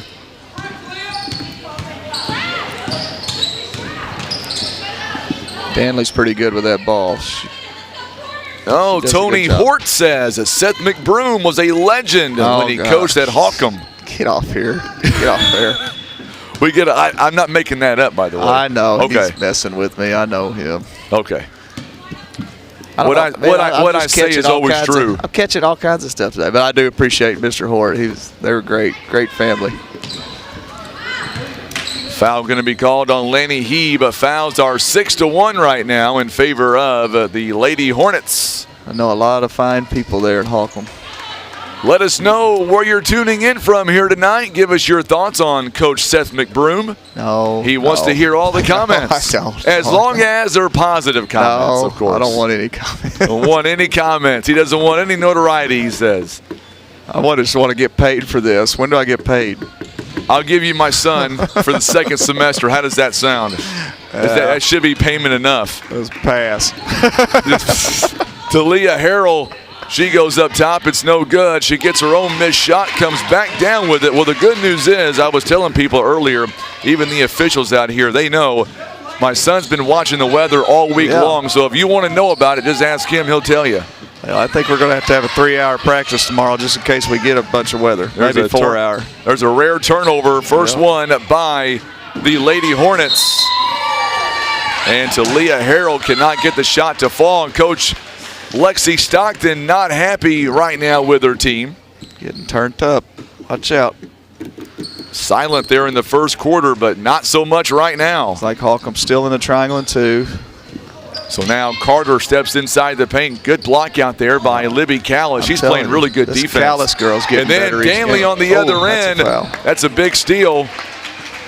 That'll be a turnover on the Lady Indians, and we're going to get a foul on Tahia Carter. That'll be her first. And that's team foul number 7. So Danley now will go to the free throw line. We'll see Ava Gurley back in. Emma Bader, 4 points. She has played a really good first half so far. Yeah. I think the Holcomb's got to be pleased so far. Danley misses a rare free throw. Rebounded by Talia Harrell. Boone for 3. Boom. She drains that three-pointer. Big three-pointer there. Boom. 17, just like that. It's now 17-16. That three-pointer can change things in a hurry. Yes, it can. Three-pointer by Hendricks is no good. It's rebounded by the Lady Indians, and here we go. Talia Harrell. Count it and the bucket. As Carter gets a long baseball pass style, and now it's 18-17. We've got ourselves a ball game here. Just like that. Momentum's changed a little bit. One long rebound. For the Lady Indians, we're going to see Sophie Boone taking a seat. Anika Farmer coming in. Chloe Hendricks will take a seat. And Ella Jane Lemmings is in the ball game. No good on the free throw. Here comes Caitlin Danley now, down by 1 point, 18-17. Kennett filling it a little bit, extending the pressure a little bit. Good concentration by Danley, who lost it for a moment. And we're going to see a turnover there. Maybe a turnover. It will be a turnover now. Second turnover of the ball game here for the Lady Hornets. None in the first quarter and 2 so far, midway through the first half. Laney Heeb steps inside the three-point line. A 2-point basket, no good. What a good offensive rebound by Carter. She goes up and extends their lead to 3. 11 by Talia Harrell. We're going to get a foul on, I believe that's on Christy Tejada. 11 by Talia Harrell and 6 by Carter. And we're going to see. Like we got a little chirping in the crowd, a little reminding the referees it's 8-2 on the foul count. Been a pretty clean first half. You know what it's like to be a coach on the other side of that too. Oh no, I've never even mentioned it before. Never noticed it. Never mentioned it. Gurley with a missed free throw. Coming up at halftime, Coach and I will talk about his upcoming Bloomfield Christmas tournament. As your team is a 6th seed, and man, they're playing very well right now, if I might say so. Nearly a turnover there. Anika Farmer unable to connect that shot. Once again, Libby Callis, another big rebound. A little scoring drought right now for Holcomb. They need a look. They need a good look here. Ava Gurley There's gets a it touch. inside to Callis. Oh, And Lemmings trying to find somebody open. Good job by Carter and by Tejada. It's going to be taken away. A turnover there. Another turnover by Holcomb. And here comes Lanny Heeb. Kennett's really upping the pressure on him here. Let's see if Holcomb can respond with a stop. Got to have a stop here. And Jayla Moore and Libby Callis go to the floor. And I believe that'll be number 2 on Libby Callis. It will be. I see Miss Kelly Smith, Holcomb teacher, across the way from me. I heard a rumor she's retiring this year, so I want to give her a shout out, congratulate her. You hate to see our good teachers retiring. They're so good at what they do, it's hard to replace them sometimes. Yeah. Lanny Heeb, a long jumper in the wing. 22-17 now the score. Holcomb's on a major drought here. They had 15 at the end of the first quarter. Now they're sitting on 17, so a 2 for... I don't even know what Kennett had, but Kennett had 9 at the first quarter, so there's on a, they've put in 12 or 13 points here to Kennett's 13-2 run.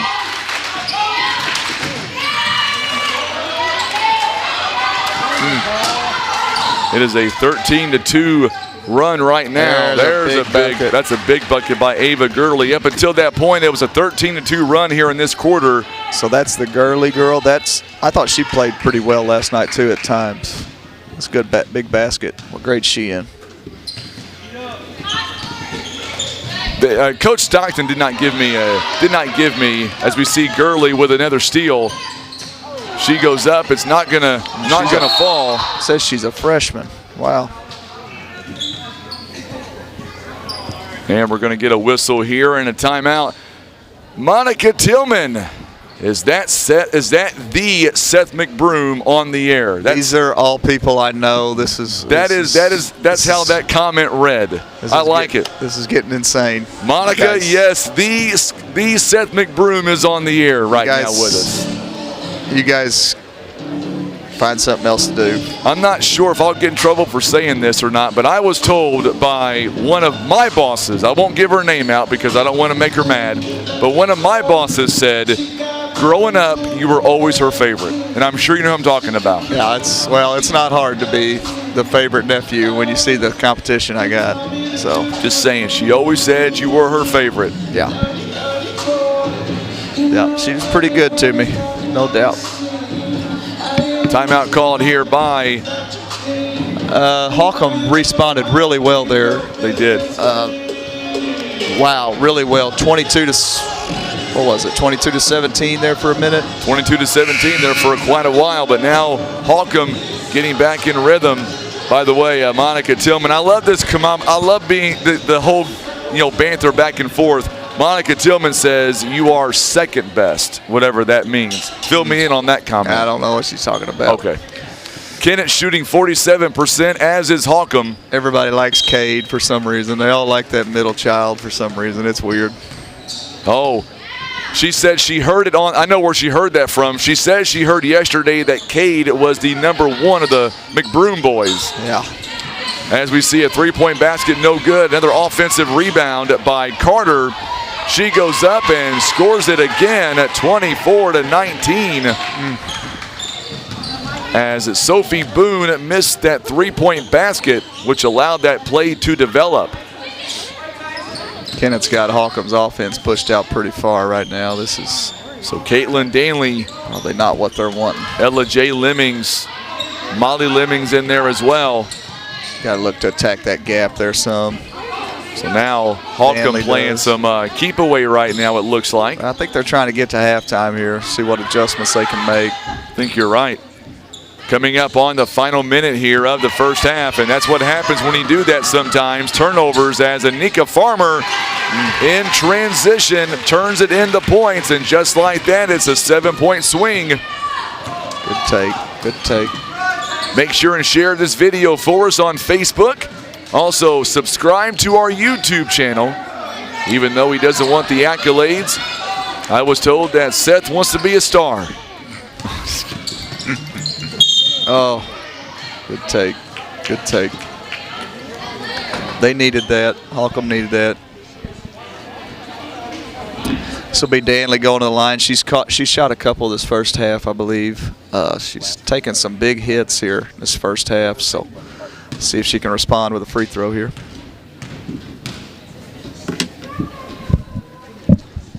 So Good Danley, after Jayla Moore picked up the foul, Danley picks up a free throw, 26-20.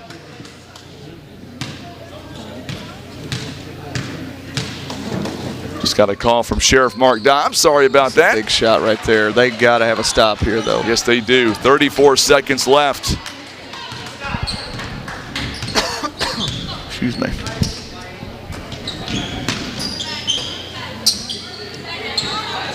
So now we'll see what Lanny Heeb and company wants to do. Carter near the free throw line. She's got some confidence right now. What a shot by Anika Farmer. 28-21.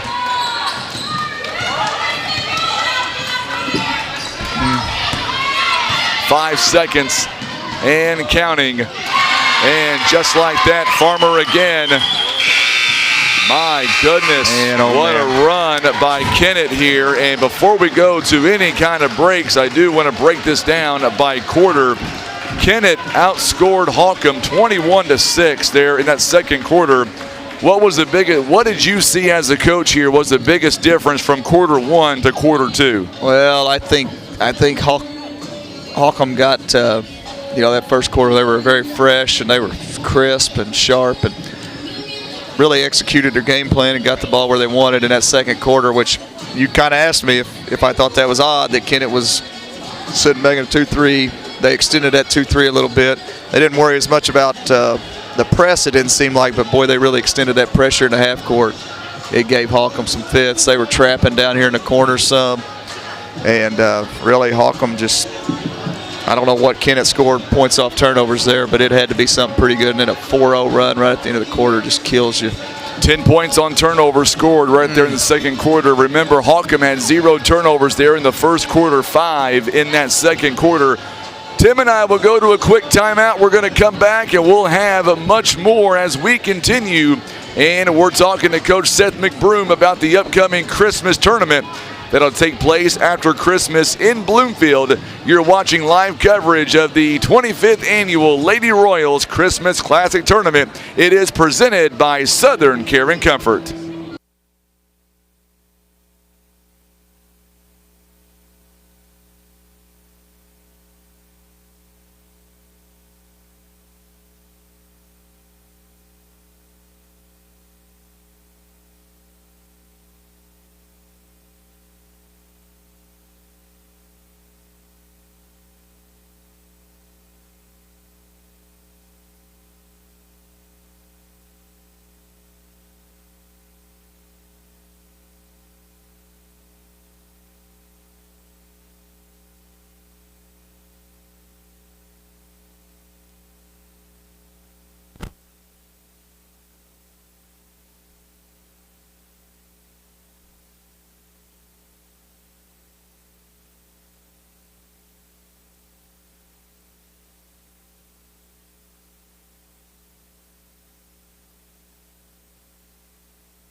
All right, so we are back as we see Holcomb walking out of the tunnel here, or the locker room area.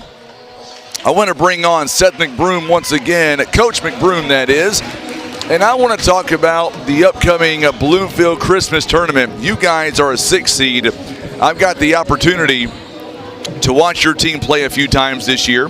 I've been doing the clock and the PA, and your team is really good. They've got spurts where I think they can hang with about anybody across this area. Well, we appreciate that, Mylon.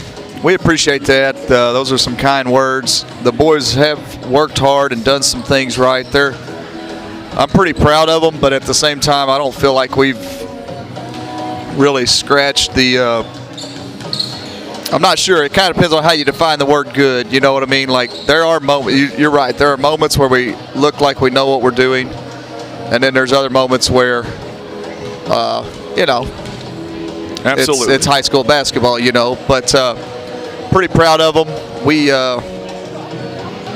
beat the mess out of each other today, and, yes, probably we'll do it again tomorrow and see if we can kind of get them amped back up. You know, the Christmas is a tricky thing, the Christmas tournament, if we want to talk about that for a second. Sure, absolutely.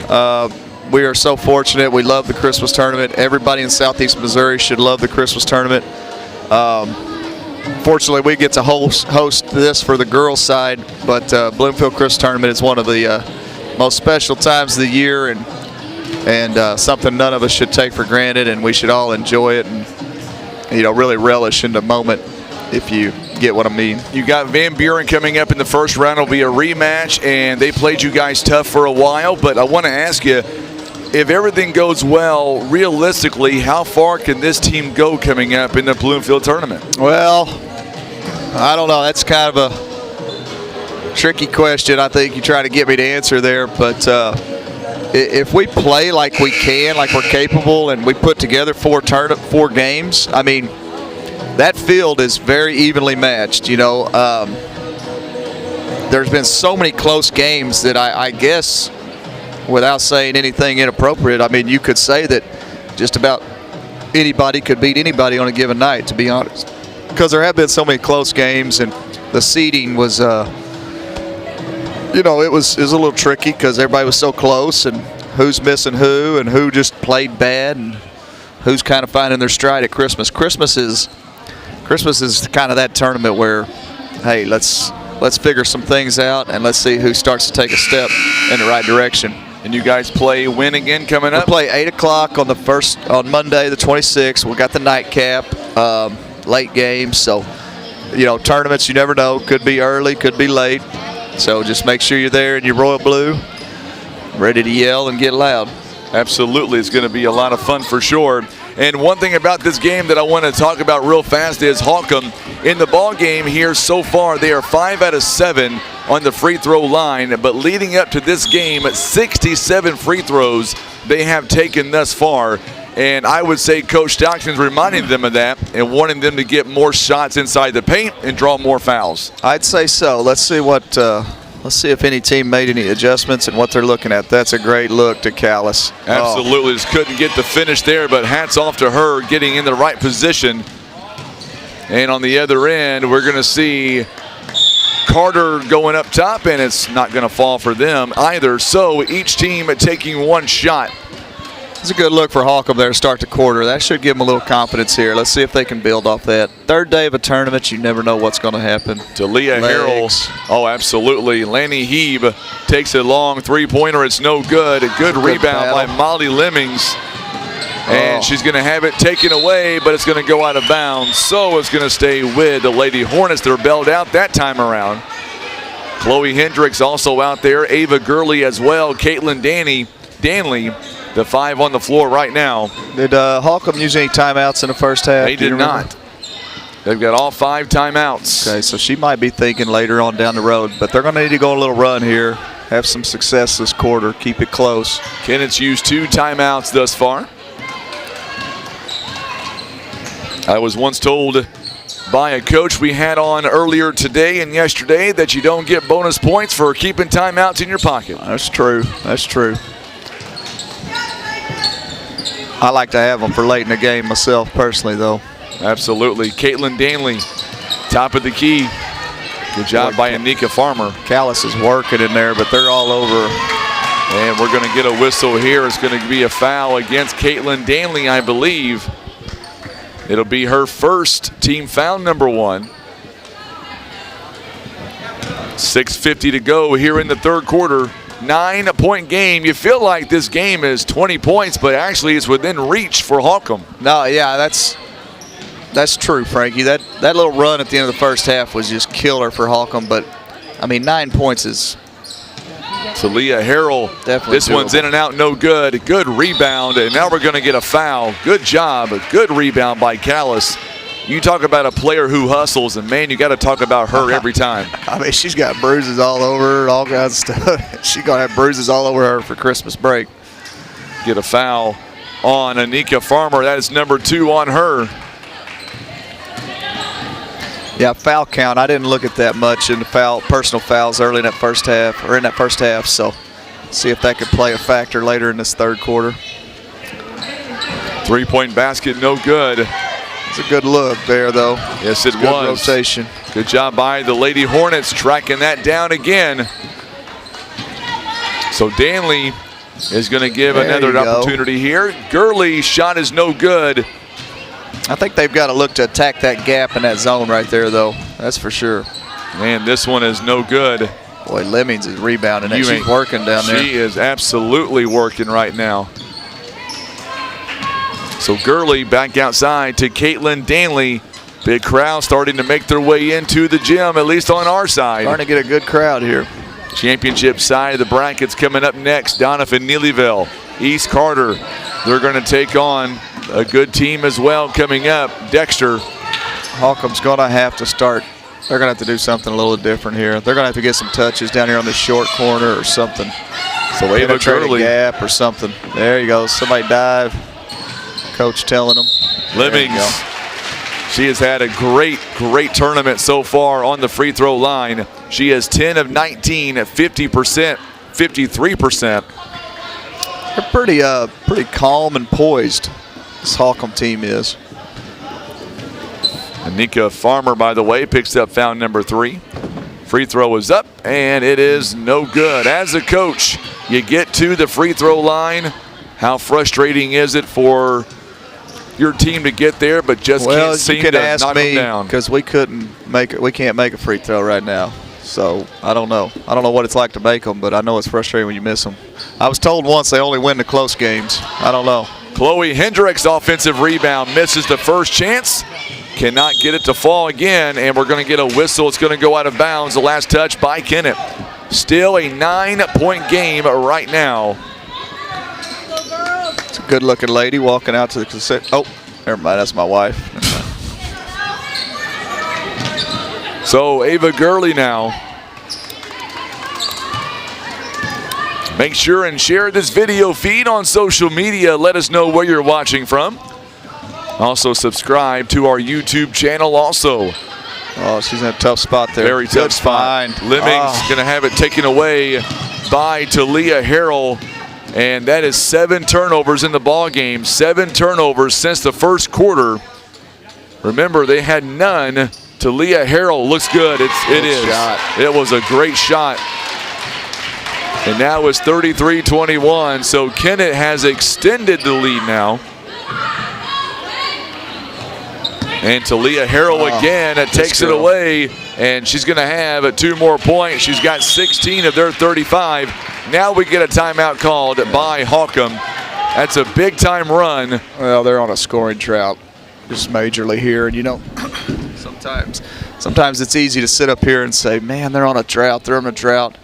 You know, you're down there on the field, you're down there on the court. Sometimes it's just brutal, it's hard, and sometimes it doesn't matter what you call, and you don't know what to call necessarily. And when you do call something, it rims out or doesn't go down. I think they missed a 2 layups and 2 free throws here in this first half. So what's that, 6 points? That could be a 6-point swing. You know, 27 to 35 looks a lot better than 35 to 21. Holcomb shooting 36% overall. They're being out. Well, it's about a tie on the rebounds, 14 apiece.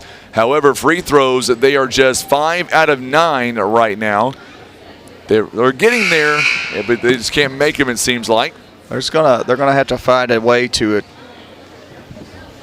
put pressure on Kennett's defense, so to speak. They're gonna have to find a way to get in a gap or touch that high post again. You know, first half they were touching that high post a lot. Coach New made a little adjustment, in a sense, by just upping the pressure in that first half, which wouldn't allow the high post pass to happen as much. You know, there's a couple of different ways to do it maybe, but whatever he's done has eliminated some of their interior passing, so to speak. So now we'll see coming up what exactly Holcomb can do to respond coming up on the midway point in this third quarter.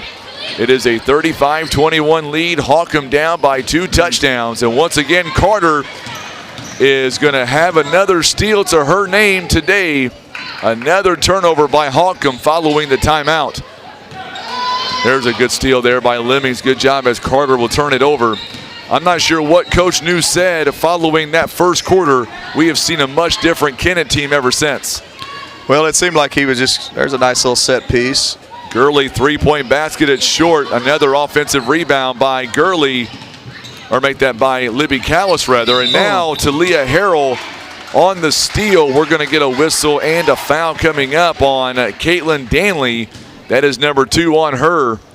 Seemed like that first half Kennett was just kind of getting a feel for the game, and he might have been doing that to keep them out of foul trouble a little bit maybe. So Carter has 8 points in the ball game. She'll take a seat. 16 by Talia Harrell. They're getting after him right now, though, for sure.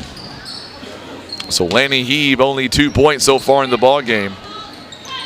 She's kind of a little general out there for him, though. Gets them in the right spots. Yes, she is. Sophie Boone, once again. Molly Lemmings, another big rebound for her. So far, it is 16-14 in favor of Holcomb. Holcomb 6 offensive rebounds here in the ball game. Kennett with 4. They're gonna have to. There you go. They're gonna have to get some more left. Caitlin Danley normally don't miss that kind of shot. She misses that one, but she does draw the foul. Might have got hit on that first one a little bit, but tough to see. Tough to see. And a foul going to be called on Tejada, her second, team's third.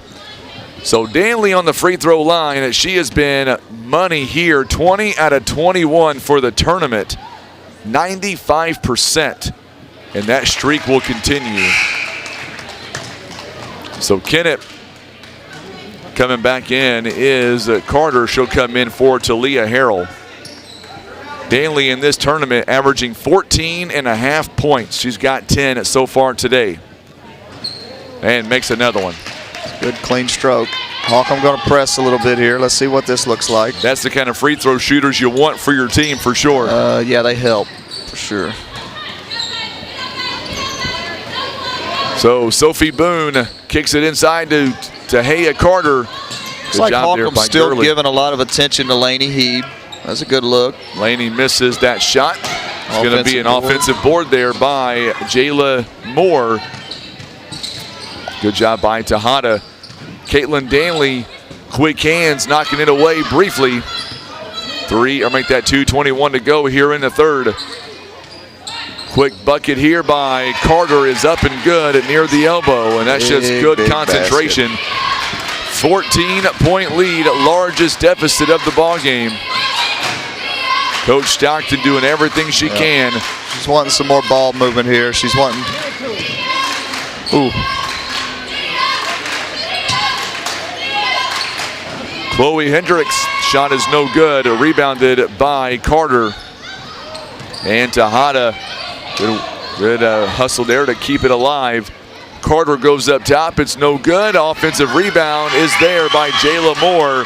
You know, for the most part, both teams do a pretty good job of cleaning up the defensive boards. Yep. That was an overshot or an air ball that was tough to get to for the defense, but you can tell both teams are fairly well coached and try to clean up the boards. You know, defensive rebounding more important than breathing. So Danley from the free throw line. It's no good. Rebounded by Kennett. Boy, Carter having a really good ball game here. 10 points, 5 rebounds. She is shooting 5 out of 8. Rare turnover by her. Kennett in general, 17 out of 35. And coming in now for the Lady Hornets, Ella Jane Lemmings. She'll come in for Ava Gurley. Or make that Chloe Hendricks, rather, who come out. Nearly a turnover there. 1 minute to go here in quarter number 3. It has been pretty much all Kennett so far. 9-2 here in the quarter. And we get a foul called on Kennett. 39-23, a 16-point game. It'll be a foul on Lanny Heeb. It's her second team foul, number 4. Lemmings now on the free throw line. Hasn't been there this tournament. They have her marked as a freshman too, Ella Jane. Yep. There's some young folks out there. Hendricks is a sophomore. Very young Bader's team. a sophomore. Danley's only a junior. Looks like Libby Callis is the only senior for the squad. Misses that free throw also. Lanny Heeb goes coast to coast, and she's got her second bucket of the ball game now. She's got some skill. There's no doubt. 41-23 the score. Winner moves on to take on a very good team out of Piggott. That will take place tomorrow at 4:30. Shot is no good by Lemmings. Good rebound by Caitlin Danley, and that's what Holcomb needed. That is the first point or fourth point of this half. 41-25 now. 12 seconds and counting. Like Holcomb's having a little trouble. They played 2 tough games this week. You know, They this have. third game of the tournament. That third day is always the toughest, I think. Lanny Heeb at the buzzer knocks I think it she down. hurt her ankle though. She come down awkwardly on the ankle. We'll keep an eye out for that. It is a 43-25 game. We're going to come right back. You're watching live coverage of the 25th Annual Lady Royals Christmas Classic Tournament. It is presented by Southern Care and Comfort.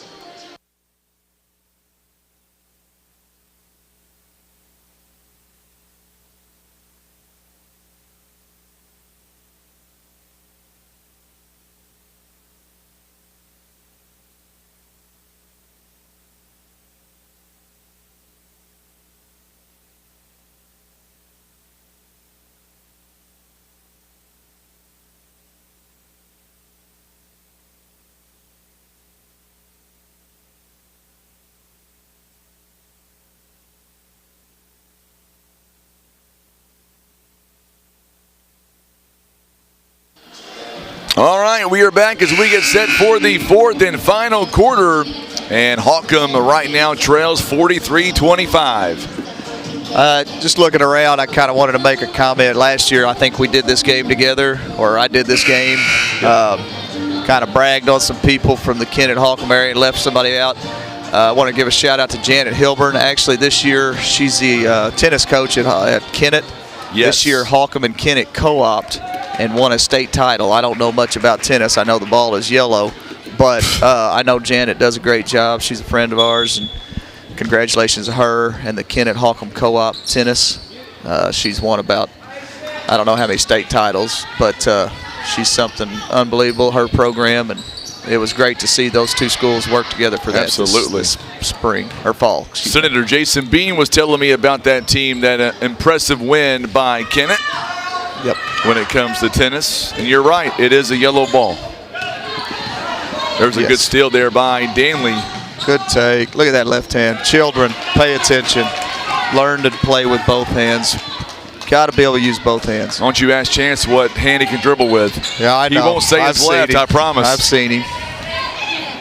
You really got to get on that and teach him something. Well, I'm just we're going to saying. have to do something after Christmas. It may involve a paddle and some left-handed dribbling. I'm all about it. I'm all about that. And we know one thing that we talked about, you saw this before the quarter ended. Laney Heeb right now is on the table being worked on right now, getting her ankle wrapped. That could be a big deal going forward. It could be. You know, if Holcomb goes on a run here, looks like they're going to, I'm sure they're going to up the pressure a little bit here with Heeb on the bench. And they just did. We get a steal by Emma Bader. Man, she has had a really good game to this point. And we're going to get a timeout here called. There's nothing more valuable than a ball handler, that's for sure. We get a whistle and a foul called. This one going to be on Sophie Boone. It is her first personal foul, team foul number 5. Our sponsors tonight, they include Hester Trucking, Also being brought to you by First Midwest Bank, Stan Bader, GYT 90, American Steakhouse in Dexter, Senator Jason Bean, Countryside Chevrolet, Liberty, and Las Margaritas, Mayas, and Taco Taco. Just under 7 to go here in the ball game. Is there enough time, Coach, for Holcomb to put together a nice run to get back in the ball game? Well, I mean, of course, you never say never, but the flow of the game so far, it's going to be tough. But no, you never say never. Never say never. 14-point lead. Is that right? No, it's not 14. What is it, 16-point lead? Never know. Stranger things have happened. East Carter now walking in to the gym. They will be here later on. They'll be in the final game of the ninth. The next 2 games are championship semifinals. And they're going to be some dandies. Oh, that's going to be wild in here. Oh, they need that. Put the wife and children to bed for the last 2 games. Women and children to bed for the last 2. 6:33 to play here. Turnover there as Jayla Moore reaches in and gets a big steal. And now it's Aaliyah Harrell back in the ball game. We'll see what they're able to do with it now. 43-27, and we're going to get a foul. I believe it's going to be on Danley. This may have been the cleanest game of the tournament, though. If you want to, maybe not the cleanest, but it's been an awfully clean game. You know, it's looked like basketball instead of just a foul fest. You're right. You know, we've seen some games that just only 8 fouls here in the entire second half. You know, and I like a good fight or wrestling match as much as the next guy, but you know, every once in a while it's good to see some basketball being played. So Laney Heeb is back in now. We'll see how the ankle is bothering her now. Second free throw is up and good. Jeff 44. Dawes, best in the business, got her taped up and got her ready back in there to go. Yes, sir. I see he's over there next to Coach Crockett and Coach Alex Wiggs of 3 Rivers. He's probably doing some push-ups in between or something, a little small workout. Caitlin Danley a big 2 points there. She's got 17 in the ball game. I will tell you, every time that I have Coach Alex Wiggs on my program, good shot there taken by Jayla Moore, 46-29. And I'm serious, Coach Wiggs always has the nicest things to say about you, Coach.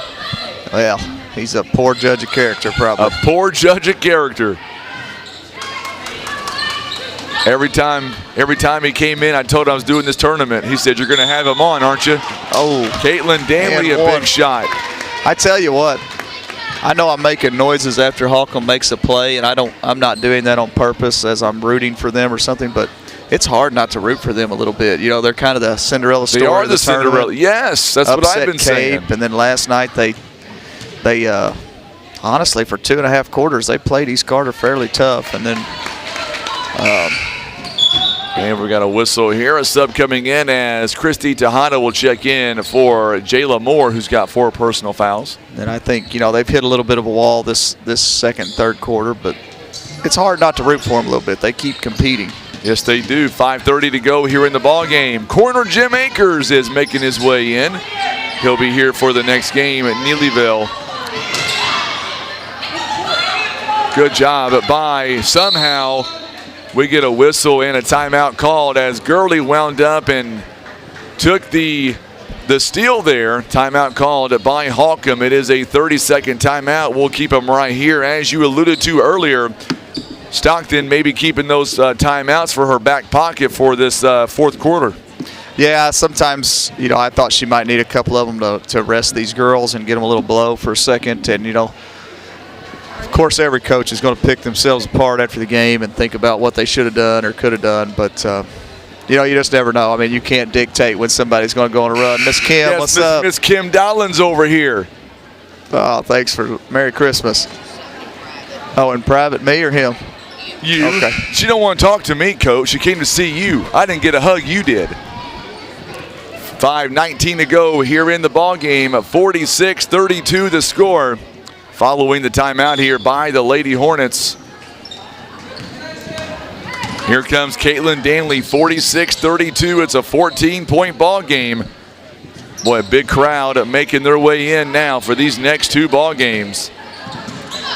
Emma Bader almost traveled with it. Good job for her to back away from that. Nearly walked. And now we'll see Emma Bader. Gurley for the three. It's way off the mark. It's no good. It's going to go out of bounds. And it's going to stay with Kennett now. 4:52 to play here in the ball game. 46-32 now. And Laney Heeb all the way down to Talia Harrell. Harrell now finds Tahana. 4:40 to play. Oh, my bad, Coach. Kennett going to slow it down, take the air out a little bit. I turned your mic off so you could talk. That's okay. 4.5 minutes to play here in the ball game. 48-32. Good job by Talia Harrell. Want to get a reaction out of Chance? You want to? All right. Just got a message that they've canceled the cold weather coming in. No winter storm coming in. All right, good deal. We can practice every day then. Yeah. I bet your team loves to hear that for sure. Steele. And here comes Anika Farmer out in transition. And that play develops there by Carter. Farmer's got 9 points. Yeah, Kennett's activity's been the difference here since about the middle of the second quarter. Holcomb just couldn't really find their groove either. They are poised to possibly take on Piggott. But they just couldn't find their groove. Caitlin Danley, three-point shot. Oh my goodness, it hangs up and it goes down at 23 points for her in this ball game. Yeah, they're not going to stop though, are they? Well over her average of 14.5. She's on my all-tournament team, I guarantee it. Talia Harrell with a reach-in takeaway. She'll go down, can't finish the shot. We're going to get a whistle and a foul coming up. I believe it's going to be on Laney Heeb. Oh, we're going to, Not what Coach knew once. No, we've got looks like we've got a fan with extracurricular. Tim, they're looking at you up there, buddy. You might be getting thrown out, Tim. I hate to see that. I think someone's getting tossed, and I think his name is Tim. We hate to see that, but nope. Takes away from the game a little bit, but it happens. People get excited. So a foul on Laney Heeb.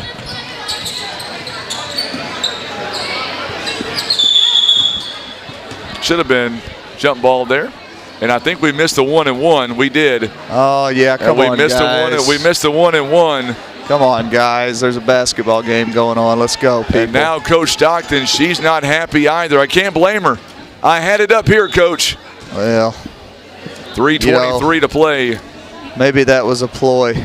We get a fan kicked out, then everybody pays attention to that, then we forget about the 1-and-1. That's exactly what just happened. Society says it's okay that nobody pays attention to anything. It's okay. But anyways, that's okay. 15-point lead. Just play. Jennifer Marie Rice Parrish, she is ready for Lady Tiger basketball. Man. Another takeaway there. Turnover by Holcomb. They had 0 in the first quarter, 14 cents. Talia Harrell's shot is no good. Good rebound by Chloe Hendricks. Oh gosh. My goodness. Good Lord. Should have never said anything about it being clean, should I? Both of them hitting the deck pretty hard. Coach Stockton's about to headbutt somebody over there. Yeah, let's go. Let's start Christmas early, baby. Let's get tossed. Make it interesting. You know, there's a steal right back here. Both where teams. She gets that. I got a pretty good idea. I work with her. Lemmings takes the shot, no good. 2:42 to play here in the ball game. I will take a quick moment while everybody's kind of calming down and breathing, concentrating on breathing. I do see Coach Snyder over there for the Holcomb boys. Holcomb drew the 10 seed over at Bloomfield. They'll play 7 seed Kennett. If you're down in the boot, that's always a big game. Those people are friends, and families, and relatives. So that'll be a big wild game at the Bloomfield Christmas tournament as well. Absolutely. 50-36 after Lemmings makes that first free throw. Laney Heeb picks up her 4th foul, by the way. Second one is up, and it is no good. Carter on the rebound. Carter in this ball game, 10 points, 6 rebounds. Pressure here by Holcomb. See if they can just make something happen in the last 2.5 minutes. So Leah Harrell goes inside and she will draw the foul. Pretty impressed by this girl. She's Very good. Impressive. Athletic. Like I said, it feels like she's been in high school for 10 years. Yeah. Coach S needs an assistant so she could just get tossed and go into the locker room, chill out a little bit. She might want to go on to the locker room, huh? That's why you got to have an assistant over there, Frank. Do what now? That's why you got to have an assistant over there. You got a couple of them. I know. What's it like working with, honestly, what's it like? Two of the best in the business, for sure. Well, I was going to say, what's it like working with your brother in that regard? Oh, it's great. We can yell at each other and neither one of us care. All right. Second one is up. It's no good. And the jokes are so good. I will say I love talking to your mom and dad all the time. They're good people. Turnover there by Holcomb. Your mom and dad's great. I remember during the Jamboree here at Twin Rivers, you and Cole was on one side, and you and Kate on one side, Cole on the other, and I asked your dad, I said, who are you going to go for? I don't know. That was the best answer I got from him. I don't know. I'm going to go for all of them. Oh. I told him, I said, you can't go for all of them, and he wouldn't give me a straight answer. A lot of arms and elbows being flailed out there right now. I don't think these girls are going to hang out after the game. I don't think so either. They're going to need a couple days before they hang out with each other. Another I'm sure they're all friends somehow, one way or the other. We're going to go to Holcomb this time. 157 and counting. How many miles during a basketball season would you say your mom and dad put on? Oh, I don't know. They like to just go and watch anybody. They'll go watch the Raiders. They'll go watch Lexi's teams. They'll go watch Cole's teams, my teams. They'll go watch anybody that's playing if there's a game. So there's no telling. 1:32 to play here in the ball game. Holcomb gave it a valiant effort here today. I guess it is nighttime now. They'll be at a lot of chances games this year, I imagine. There'll be a lot of what? At chances games. I know, they will. They'll probably skip our games to go to those. They're going to be undefeated from what I understand. They'll go watch the real ballers. The real ballers in that 6th grade division. Got a timeout called here by Kennett, 30-second timeout. He's not smiling. He's very serious right now. Very serious. I'm proud of him. He wanted to help Dad this week in some capacity, and he's doing a great job. I love it. Makes my job a little bit easier. Yep. 1:13 to play here in the ball game. Coming up next, Neelyville. Doniphan, care to give me any insights on that ball game, Coach? I do not. Do not want to go on the record and say anything about that game. I'd say there's going to be some fouls committed. I'd say it's going to be some intensity out of this world, and I'm going to sit someplace safe, not too close to it. It's going to be fun, though. It's going to be a lot of fun. I really thought there for a minute Tim may have got kicked out. I thought he did. You were vocal? Gotcha. Oh, gotcha. 14-point lead here, minute 12 seconds left. Coach Stockton letting the official know it's going to be a great couple of games with these officials coming up tonight. The three that we're going to have coming up in the next game, they drew the luck of the draw. Mr. Morrow, Colton Manning. I'm not saying anything. And we're going to get a whistle here and a foul with 48 seconds. I'm just glad I'm not official. I really appreciate all these officials. I'm going to be honest. There's some days where, man, we're I was talking about this yesterday. First game that I've been a part of this season where we had an all-female crew, and that's awesome to see. Yeah, it really is. We need new officials. We need new officials, and everybody keep learning, and we need people to understand it's not an easy job. I've had people ask me if I'm going to ever do it, and I'm not that guy. I don't have the composure these guys have. As we're going to get another whistle here and a foul. 38 seconds. All that remains here in the ballgame. This nice stuff I'm saying about these officials maybe should get me a couple calls every once in a while, right? You would think so. I think it may get a couple of calls against you, though. Yeah, oh yeah. It's very possible. One thing that I was talking to Coach Walk about is the fact that we talk about these officials right now and everything is all hunky-dory, and I said, but what about when you're coaching? Does that change? And he said, yeah, typically when we're coaching, we don't think they're, we take back some of what we said about them. And I said, I got you. Of course, he was just kidding around. Well, typically, you try to think about it, in the heat of a game, when you lose, you get real frustrated. And you're frustrated with yourself, your team, the officials. You're frustrated with anybody and everybody that's breathing air. But at the end of the season, when you fill out the evaluations, you do go back and really dissect it and think about what they can and can't do and how they handle themselves. And, nobody's perfect. Nothing's going to work out perfect. Danley just playing her butt off still. She really is. Got an Callis offensive board and Callis. 51, or make that. Oh, careful. So 14 seconds left. Yeah, it's a hard job, and those guys, they do it well in the area. There's no doubt, but there's nights where you feel a certain way and you kind of take it out and say some things you don't really mean, and those guys understand it. Free throw is up, and it is good.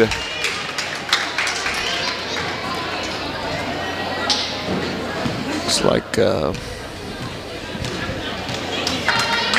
So Heaps coming up next, all right. Do what now? Looks like Heap's doing okay on that ankle. They're going to need her tomorrow for sure. Yes, they are. They're going to take on Piggott tomorrow afternoon at 4:30. It's going to be a lot of fun. Can't wait for that one. So 4 seconds left. Lemmings gets a shot to go. I think as the season goes on, Lemmings is going to have to look to do a little bit more of that. It seems like Holcomb kind of needs, a couple more threats. Somebody step up. I don't know what the point totals were, and I don't really care. That's just what I see from a outside point of view. They're going to have a couple more ladies step up, be a little bit bigger threat. I'm telling you, man, it's hard not to root for them, though. They're little scrappers, and they're young, and I don't know.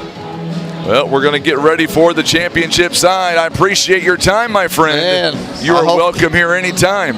Hope you didn't lose any viewers. No, I gained viewers. You should see all the comments about Seth McBroom joining us here today. Gosh, I appreciate it, Coach. Thank you so much. Thanks for what you do, man. Seth McBroom joining us live here as we get ready for the next game. All right, championship semifinals coming up. You've got Doniphan, Neelyville. I know Jennifer's ready for some high school hoops. We're going to come back in 10 minutes. You're watching live coverage of the Lady Royals Christmas Classic Tournament. It is presented by Southern Care and Comfort.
All right, so here we go. Championship basketball is on the way. Big crowd already on Facebook. Let me check here on YouTube. Oh yeah, we're going.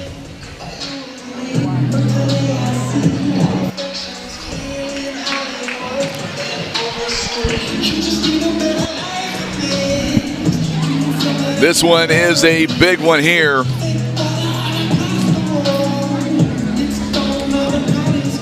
Semifinals up for grabs here tonight.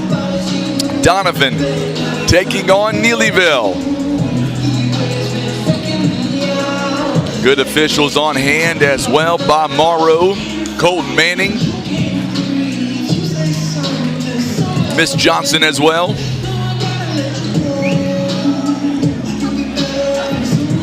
We've got the Lady Tiger cheerleaders are here.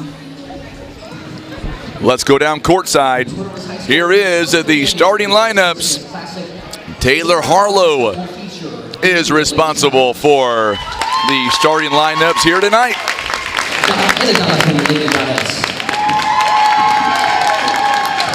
Let's begin tonight's starting lineups. First for Lady Tigers, as they will be the guest team on the scoreboard. Number 3, Madison Couch. Number 11, Jane Crosswell. Number 12, Lady Dobbins. Number 15, Ella Baker. And number 34, Parker Ernst. Lady Tigers with 35-50 pair, assisted by Dennis. So there you go. There is a starters for Neelyville. We'll go through them in just a moment. Here we go for the Doniphan Donettes. Number 1, Mason Kirby. Number 2, McKenna Monahan. Number 23, Sarah Owen. Number 32, Kinsey Regas. And number 51, Dexter. Lady Knights are coached by Adam Edis, assisted by Ryan Huntington. So here we go. Starting lineups here look like this for Neelyville. Addison Couch, Jade Crosswhite, Lainey Dobbins, Ella Aker, Parker Erst. On the Doniphan side, Grayson Kirby, McKenna Monahan, Sarah Owen, Kinsey Reedus, and Brooke Klebzig. Here's the deal. This one has the making of a championship feel all over it. Make sure, share this feed for us. And let's talk about who you're going for tonight. With a big, big feel to it. Here we go. Tip-off is officially underway. It's going to be controlled by the Neelyville Lady Tigers. Good job there by Addison Couch. She's able to get it right back. Aker now finds Parker Erst. Her shot is off the mark. It's no good. It is rebounded by Sarah Owen. We get a whistle and a foul off the bat here by Neelyville. I believe it's on Addison Couch. It is. It is team foul number 1 for them. By the way, Neelyville wearing their away jerseys. They are the maroon trim and the gold numbering. Doniphan, the white jerseys with the gold trim and the gold numbers, obviously. Long pass. Grayson Kirby gets it to a wide open Sarah Owen. Owen makes a shot. And just like that, it is a 2-0 ball game now. 7:21 to go here in the first quarter. Ella Aker. Good screen by Addison Couch, and so far turnovers here, or I should say Doniphan, they picked up the pressure. Neelyville having trouble getting it inside the paint. 2-0 now is the score. Ella Aker on the inbound. Aker shoots it no good, goes out of bounds. Last touched, I believe. We've got an official's timeout as well. Looks like something is on the court. It's going to be Neelyville basketball as Aker was unable to get that shot to go down. I've got Taylor Harlow. Almost called you by your sister's name. Hey, that's okay. She was a better basketball player. Man, it's hard to hear this headset. This place is rocking right now. This place is rocking. Addison Couch, what a shot she just had. And she ties the ball game at 2 apiece. Grayson Kirby, travel on her, and we've got a turnover both ways. Doniphan now with their first turnover of the ball game. 6:54 to go here in the first quarter. Neelyville has a foul, none to Doniphan at this point. Coach Becky Hale, Coach Adam Epps getting their teams ready for this game tonight. Good move inside by Parker Erst, and Addison is going to go off the fingertips of Parker Erst. So there is your first turnover of the game. It is loud in this gym tonight on Semifinal Tuesday. Wide open, Brooke Klepzig for three. It's off the mark. It's no good. Addison Couch, big rebound for her. And she gets it to Crosswhite. Now Laney Dobbins, she'll take a three. It's off the mark. It's no good. Klepzig, it goes in. Jump ball, and it's going to go toward Klepzig.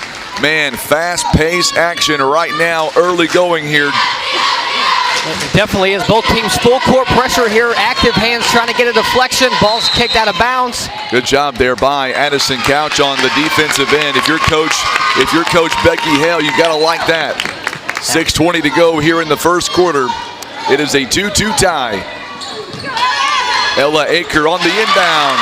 It is up and it is good. Good inbound by Laney Dobbins. 4-2 now the score. Monahan. Boy, she is so quick as well. Oh, going to be a turnover there. A good steal by Crosswhite.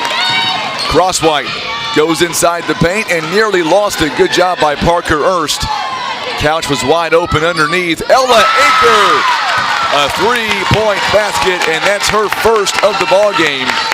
7-2. Doniphan getting punched right here in the mouth early. Parker Erst on the rebound. Ella Aker goes inside. I don't have to say a thing. We're going to get a timeout called by the Doniphan Donettes. What a start by Neelyville here, as Neelyville has come out and they are shooting 4 out of 7. Doniphan 1 out of 3. What have you seen so far? I mean, obviously Neelyville's pressure. It's getting to Doniphan. A couple turnovers here out of the gate. Neelyville just knocking down some shots. I'll tell you though, I mean, both teams well coached. I don't expect either one to lay down. 9-2. Huge crowd here, man. There's a huge sea of maroon over here just right below us. Big audience on Facebook and on YouTube. Let's share this video feed and let us know what team you're going for tonight. We've got two huge semifinals here tonight. Doniphan uses their first timeout. Brooke Klepzig now. Boy, it's so loud in this gym. McKenna Monahan, what a move by Monahan. It would not fall. Kenzie Reedus got the rebound. Typically, Monahan makes those shots. Foul on the floor here by Neelyville. Coach Becky Hale not happy with that. It's going to be number 2 on Addison Couch, too. That's a big foul. Shot is no good. Rebounded here by Ella Aker. She's already got 4 points in this ball game. Good job by Aker, and we're going to get a whistle and a carry on her. And now we're going to see a sub coming in now for the Lady Tigers.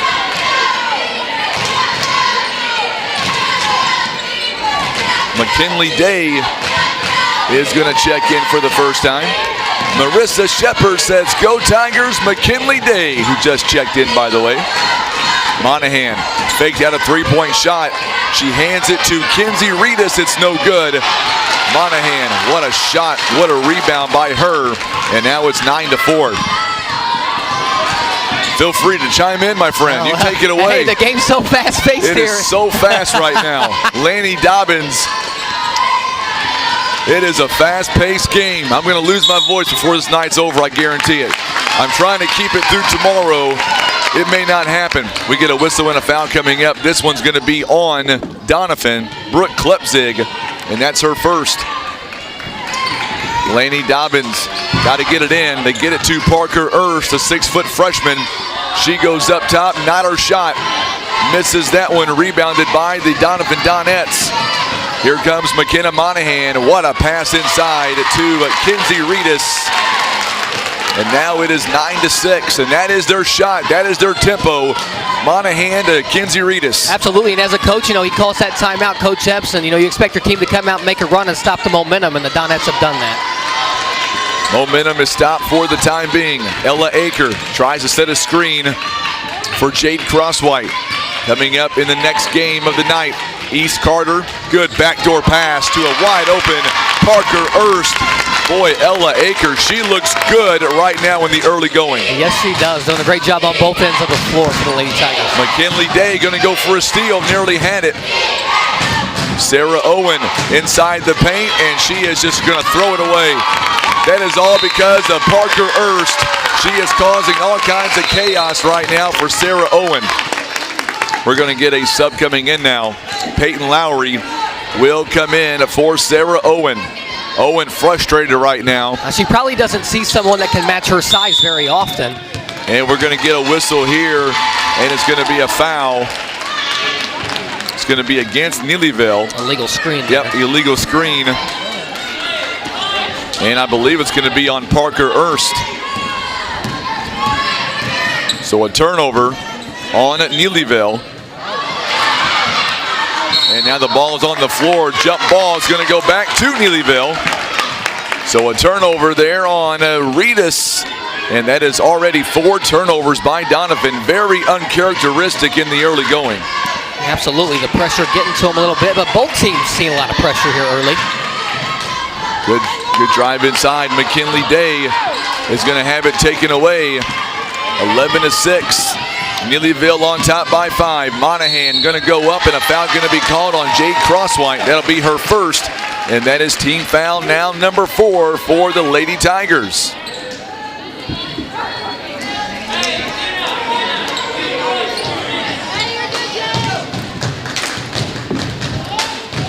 Monahan on the line. First one is no good. You know, Monahan for this tournament, 4 out of 7 right now on the free throw line. Coming in the game, she is averaging about 7 points a ball game. Second one is on the way. It is up and it is good, 11-7. 3:06 to play here in the first half, or first quarter rather. Lanny Dobbins goes inside, high arcing shot, another rebound by Parker Erst. Her shot is no good. And that is, oh, McKinley Day, what a steal. How about that, Marissa Shepard? I bet you like that. McKinley Day leads at 13, or I should say Neelyville rather, 13-7. That was a good play by McKinley Day. Yes, it was, and they do a good job of getting back up and knocking the ball out of bounds here. Still remaining that pressure here. Klepzig has it taken away by Parker Erst. And now Ella Aker going to try to find Lanny Dobbins. She's wide open inside the paint. The shot will not fall. Rebounded by Reedus. On the other end, first opportunity is no good by Grayson Kirby. And we're going to get an offensive rebound by Reedus. And a foul on Neelyville. Diana Whitaker says, "Go Tigers." Addison Couch, remember what she told you today. McKinley Day with a foul there. 5-1 now is the foul count. First one no good by Reedus. Reedus has also had a really good tournament. She is averaging 15 points in this tournament alone, but she is only 3 out of 15 and making 3 out of 16 on the free throw line this tournament alone. Coach Adam Epps, he wanted an offensive foul. He's not going to get it. Parker Erst, 2-point basket, no good. What a rebound by McKinley Day. McKinley Day, by the way, is only 5'5", and she's playing right along with Klepzig and by Reedus. Absolutely, she is arguably the smallest player on the floor, and I'll tell you, she's a scrapper, man. That's a huge play, a huge offensive rebound there. Get her to the line. So Lowry on the foul. First one is up, and it is no good. And we're going to see coming in now for Doniphan, Sarah Owen. She'll come in now for Peyton Lowry. So Neelyville, or make that Doniphan trying to go big again. McKinley Day, free throw attempt. It is off the mark and no good. Reedus again with a rebound. And we get a whistle and a foul. I believe it's on McKinley Day. If it's on her, it's number 2. It is. That is big. Already 16 fouls in the first quarter by Neelyville. So Couch and Day both in foul trouble already. And now we're going to see Shepard coming in. Alexis Shepard, she'll come in also. Klepzig, three-point basket is no good. Good rebound by Ella Aker. Jade Crosswhite going to cross the timeline. Crosswhite back over to McKinley Day. 90 seconds remaining in the first quarter. Can't afford any more fouls here. No, they cannot. Oh, and possibly an offensive foul collision there. No call. Missed shot. Doniphan going the other way. And, oh my goodness, what a good move again as Reedus from McKenna Monahan, 13-9.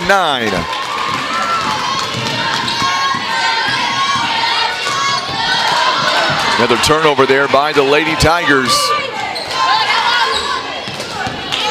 So Monahan trying to find Reedus. That's her go-to. Euro step. It is no good. Good rebound at that time by Erst. Aker. Neelyville has numbers. Good job by Doniphan, able to catch up. Lanny Dobbins for three. What a set by McKinley Day to back it out and reset. Absolutely here. 34 seconds on the clock. Doniphan basketball. Melissa Connor tuning in right now. She says, go Neelyville. 26 seconds, 7-point game right now. Sarah Owen is going to dump it off, and we're going to get a whistle and a foul inside the paint. Tell you what, Taylor, what a ball game here early on. Absolutely. You know, earlier he said something about halftime. It feels like halftime. I mean, we have just it's flown by. And obviously now every single Lady Tiger foul will put the Donettes to the line, you know, barring any offensive fouls. Alexis Shepard coming in. Checking out is Brooke Klepzig and Grayson Kirby. Both are out for the time being. Ava Monahan checking in. Free throw is up, and it is good by Sarah Owen. She's got 3 points. Coming also in is Watson. She will check in for Kenzie Reedus. Bailey, or make that Peyton Lowry also back in the ball game. Second free throw coming up. It is off the mark and no good. Good rebound by Ava Monahan. She gets it to McKenna Monahan. Monahan banks it in, and she's got 5 points. 16-12. What a first quarter by both teams. Parker Erst. Oh, she is pushed from behind. A foul going to be called on Watson. And that is number 2, or make that number 3 in the quarter. Harriet Dolan says, Lady Tigers, you got this. Make sure and share this video for us on social media. And subscribe to our YouTube channel. 5-second call. A turnover on Lanny Dobbins with 5.6 seconds left. Doniphan now. They are going to have some subs coming in. Back to their starting 5 now with that kind of time left. Sarah Owen back in the ball game. Grayson Kirby, McKenna Monahan. Also Reedus. Oh, good job by Ella Aker. And that's going to be a turnover by Neelyville. I'll tell you what, we got ourselves a barn burner, Taylor. Yes, we do. It's 3 good quarters of basketball, I'm sure, are left. And everybody at home is getting something fun to watch on a good Tuesday night. We're going to come right back. Don't go anywhere. You're watching live coverage of the 25th Annual Lady Royals Christmas Classic Tournament. It is presented by Southern Care and Comfort.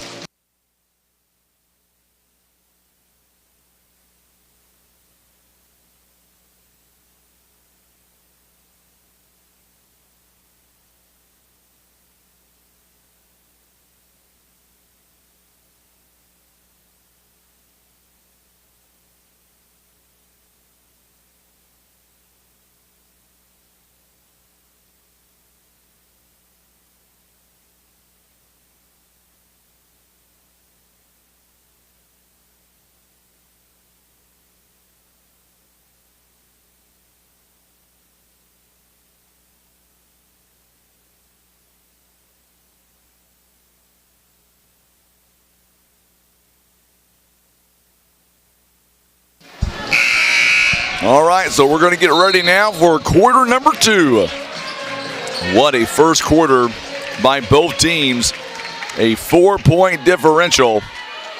And that's what I anticipated all game long, is for this to be close. Absolutely, and something we're going to have to watch. Neelyville with a very good first quarter, but they are seeing a little bit of foul trouble here, and so obviously they're going to have to look to manage that to stay in the ball game here. We are back to the starting five right now for the Donettes. Ella Aker, I thought there's another turnover there as Laney Dobbins on the steal. So Neelyville, Ella Aker from downtown, no good. And good job by Laney Dobbins on the jump ball. So good job there once again as Ella Aker could not get the shot to fall. So now Aker once again, pull-up jumper is no good. Rebounded by Sarah Owen. Neelyville with a small cushion here. Parker Erst stays in the ball game. So is Jade Crosswhite. Another turnover. Good job by Shepard. On the other end, Parker Erst with a big scoop and score there. 18-12. Another steal by Ella Aker. Kirby is very frustrated right now, Taylor. Yes, she is. And just Neelyville's pressure takes. That is Parker's shot right there in the paint. Yes, it is. Neelyville getting anything they want right now. Momentum's definitely shifted back their way. And Miller says that she is back. Glad you are back with us. We're going to get a foul on Parker Erst, and that's number 2 on her as well. What a ball game so far. Neelyville coming out and really giving it to Doniphan. Neelyville is 9 of 20 from the field at 45%. Free throw is up and good. Doniphan just 5 of 13. So now Grayson Kirby takes a seat and Peyton Lowry comes in the ball game. Sarah Owen makes the first one. Misses number 2, Parker Erst, a big rebound. So Doniphan 5 out of 13 at 38%. Laney Dobbins, Debbie Ball says, come on Doniphan. Long game, Debbie. This game is going to go back and forth, I've got a feeling. I don't think either team jumps out to a big lead. I agree. I mean, you see, it's just a game of runs, and each team making their run here. As Monahan gets the steal, she turns it over. And we're going to see for the Neelyville Lady Tigers, we're going to see Prince coming in the ball game. Erst 6 points and 4 rebounds. She'll take a quick breather. Right now, the benefit for Neelyville is with all the foul trouble, they're able to sit McKinley Day and Addison Couch. There's a turnover. Oh my goodness, what a dive on the floor, jump ball. And it's going to stay with Doniphan. That's just good hustle by Sarah Owen. You got to appreciate that if you're Coach Adam Epps. Absolutely. Both teams playing extremely hard here. I just think for Doniphan at this point, it's going to be limiting those turnovers. For Neelyville, it's going to be managing the foul trouble. So both teams with their own challenges here. It's going to be interesting to see how the coaches manage those. Gracie Green is going to check in, and this one, I believe it was tipped by by Neelyville. It was. It's going to stay with the Lady Donettes, and Klepzig, or make that Lowry, comes back out. Grayson Kirby is back in. A lot of Doniphan and Neelyville fans here on social media. Love to have all of you. Big three-point basket by Klepzig. It's no good. A good rebound by Shepard. And Neelyville turning up the pressure again. Gracie Green. Going to be kicked around by Shepard a little bit. There you go. Good job by Sarah Owen. Boy, she is playing some really good defense here, Taylor. Yes, they are. Doniphan extending that pressure a little bit. Travel going to be called on Laney Dobbins. And we're going to see Watson back in the ball game. One thing about Coach Adam Epps' team, as Reedus comes out, Doniphan, man, they play really good defense, whether they're up by 7 or they're down by 7. Absolutely, and they have some length that helps. And a lot of length. They dive on the floor, they don't care. They sacrifice their bodies for the better of the team, and you love to see that by a coach. Yes, he does a very, very good job. There's a steal, reach in, we're going to get a foul. Coach Becky Hale, she's going to have a heart attack out there before this game is all said and done. Yeah, I think she thought that possibly was a loose ball there. Obviously, we're a long ways away. It's hard to tell. But I will say I love the passion. You know, defending your players, I can respect that no matter what. Absolutely. Sarah Owen back on the free throw line at 4 points in this ball game. She is 5 of 8 for the tournament. Gracie Green will check out. First one is up, and it's no good. It's rebounded by Shepard. So Shepard as Lanny Dobbins back outside to Jade Crosswhite. Crosswhite got away with the walk. Ella Aker back in the ball game now. So now Crosswhite, top of the key, and we're going to get a whistle and a timeout called by Neelyville. It is a 30-second break. Jennifer Marie saying D up Gracie Green. Shannon Miller says, let's go Doniphan. I'm telling you, it's going to be a great ball game. Great night all the way around. Glad you're here, Taylor. Yeah, thanks for having me. I want to give a big shout out real quick for you watching on social media. My son Chance, he is doing a phenomenal job on this scoreboard. He come to me and said, Dad, what can I do to help? He said, let me do this for you, and I'm very appreciative of what he's doing tonight. Yeah, great job. He's up here standing. That's tough to do. He won't. I told him he can have my chair. Yeah, he's doing a really good job. Man, more people still continuing to pile in here. I mean, this place is packed. 5:12 to play here in the ball game, in the first half, rather. And let's look at some of the numbers here. Doniphan 5 out of 14 shooting wise, 12 turnovers, or make that 12 rebounds to 12 rebounds by Neelyville. However, the Lady Tigers right now only have 2 offensive rebounds. One thing that's uncharacteristic by Doniphan, 11 first half turnovers. Neelyville only has 8. Absolutely. I think that's a huge difference in the ball game right now. So now Laney Dobbins going to inbound the ball. Reese Dobbins checks in the ball game here. Good job by Crosswhite, top of the key. Crosswhite gets it over to Ella Aker for 3. This one off the mark, it's no good. Good rebound by Reese Dobbins. Dobbins on a big rebound, and then the putback by Jade Crosswhite. That is huge. Monahan full length to the floor. Another foul will put us back at the 1-and-1 mark. 22. Miranda Bates says, let's go Donettes. Kaylee Harder says, come on Donettes. A foul going to be called. That is number 2 also on Lanny Dobbins. Double bonus from this point on. That's a lot of time. 4:43 left in the half. Every foul, Doniphan's getting 2 free throws. Yes, they are. Free throw by Kenzie Reedus. Misses that one. Kenzie Reedus, as good as she is, has struggled on the free throw line, and she misses both of the free throws, and Doniphan gets it right back.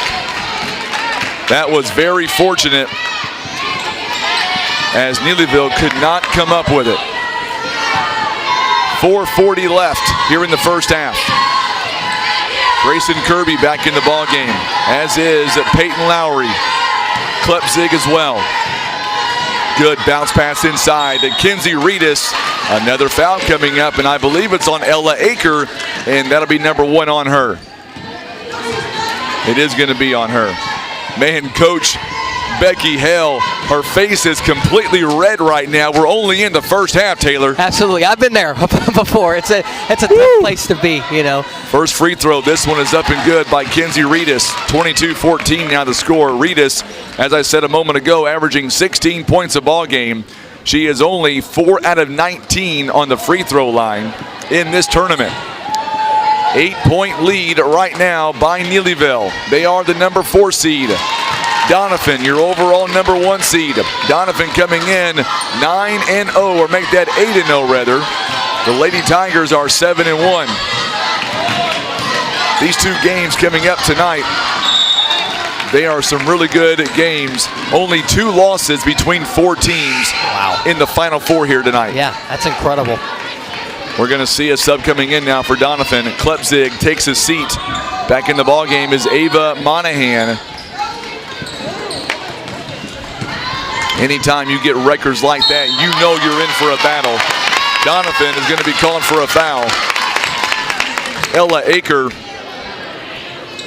goes to the line. And it's going to be on Peyton Lowry. It'll be her second, team's fourth. So Ella Aker now, 4 points in the ball game. She has not been at the line tonight. Makes the first one. It is now an 8-point lead again. Lowry comes out. Klepzig is back in. Well, if you're Doniphan, you really want to try to make a nice run with Ernst on the bench right now in foul trouble, for Neelyville. But anybody Neelyville puts off the bench, they're stepping right in momentum and making plays. And Neelyville just up a 9-point lead. It's a 9-point game now, biggest of the night for Neelyville. At some point, Coach Adam Epps, they're going to make a run. Oh, absolutely. It's good job there getting it to Ava Monahan. Monahan's shot is not going to fall. We've got a player down. Oh, boy, that does not look good. Sarah Owen, she took a tumble. Good hustle by the trainer to get out here and see what's going on. Absolutely. She's going to be helped up. And, man, it got real quiet real quick. She is such a force for Doniphan. It looks like it's going to be maybe the right knee.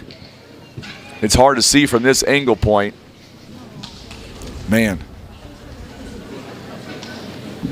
She's being helped by the trainer. Coach Honeycutt, Coach Adam Epps, all out there with her. 24-15 the score. 4:03 to play in the first half.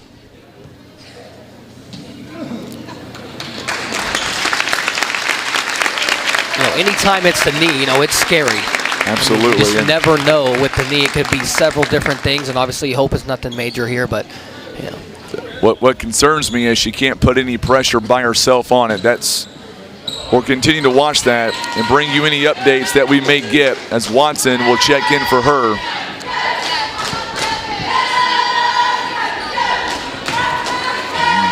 It's great to have a trainer on staff here, though. That's incredible. They do a phenomenal job. Tend to that. Good job by Watson there on the steal. A turnover by Aker, and we're going to get a whistle and a foul on Prince, and that's going to be number 1 on her. They took Sarah Owen all the way back toward the locker room.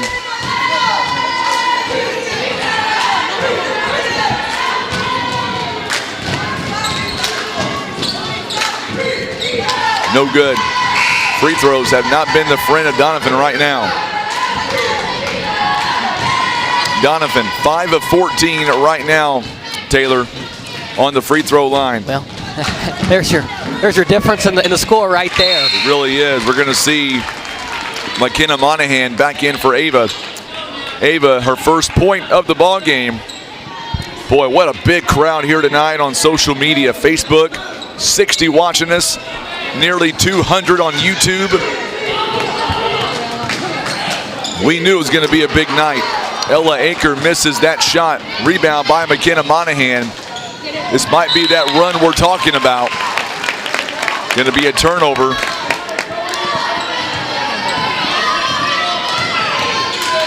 Coach Epps getting his team fired up right now. Jade Crosswhite, Neelyville's got numbers. They throw it up, it's no good. Prince's shot no good, over the back on her, and that'll be number 2. And 2 more free throws coming for the Donettes. They look to extend that lead down to a 2-possession game. Should be a 2-shot foul coming up now that you get it right. So Prince.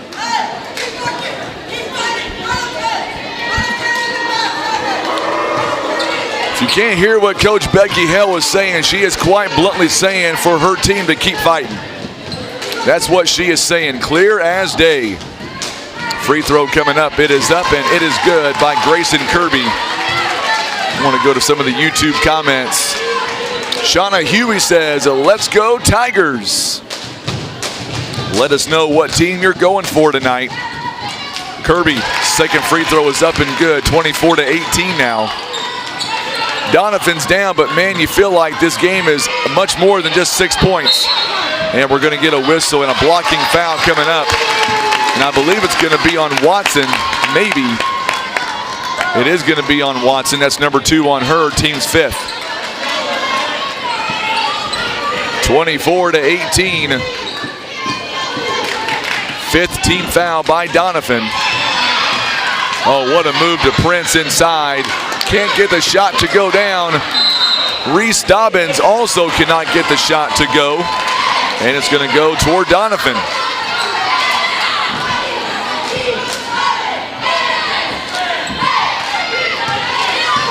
.3:10 to play here in the first half. Monahan trying to keep her team in this game. You can hear Neelyville. They are on target tonight. Oh, what a move to Watson. We're going to get a whistle. And that might be a foul on Ella Aker. If it is, it's number 2. It is. What do you think so far tonight, Taylor, on this first semifinal game? I mean, it's been very, very fun to watch. I mean, I don't care if you're watching from home on your big screen TV or you're here in person. You are getting a heck of a ball game here. I mean, just some athletes battling. I mean, great effort out here. This is good basketball. I don't live too far away. I might let you take over second half and I'll go home and watch the rest of it. I don't know. Tim might like that too much. Tim might like it way too much. Klepzig on the rebound. Grayson Kirby, three-point basket is no good. Over the back is going to be called on Doniphan. I believe it's on Kenzie Reedus.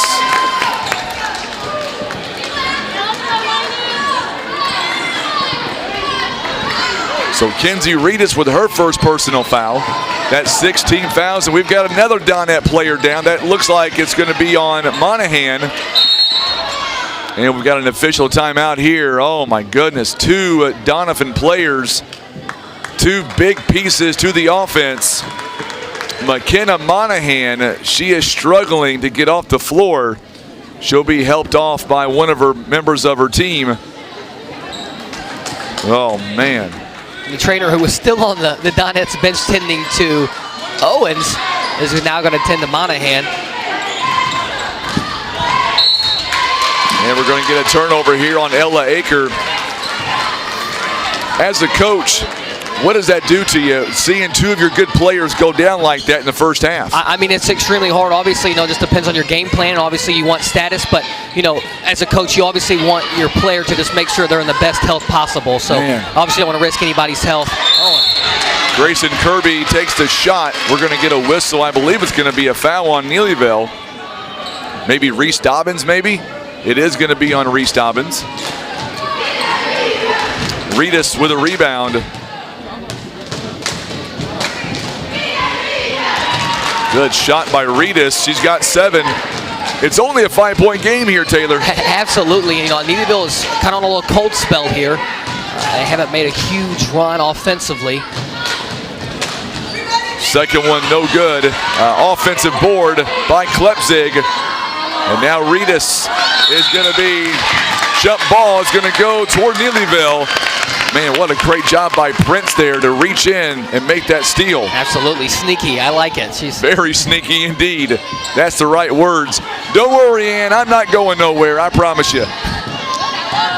Ella Aker is going to get fouled as she's dribbling toward.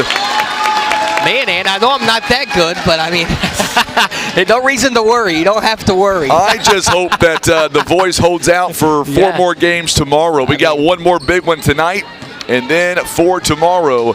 That'll be a foul on Peyton Lowry, and that's number 3 on her. Aker with 7 points in the ball game. We're going to see Lowry taking a seat. Ava Monahan back in. The next 2:13. How critical is that for Doniphan to keep this ball game in check? Very critical. Obviously, Neelyville with some key players on the bench in foul trouble. You obviously want to take advantage of that right now. 26-19 to score. Going to go out of bounds, I believe, off of Grayson Kirby.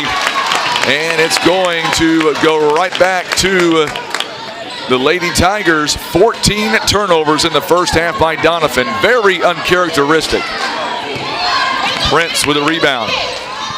Or I should say on the inbound, rather. Cross White, step back 3. Oh my goodness, that is huge, a 3-pointer. Prince, another assist. And we're going to get a timeout called. Timeout by Doniphan. Boy, the coaching staff for Neelyville did not like that call. Timeout by Doniphan. That gives us the time to catch our breath. We're going to come right back. 10-point ball game. You're watching live coverage of the 25th Annual Lady Royals Christmas Classic Tournament presented by Southern Care and Comfort.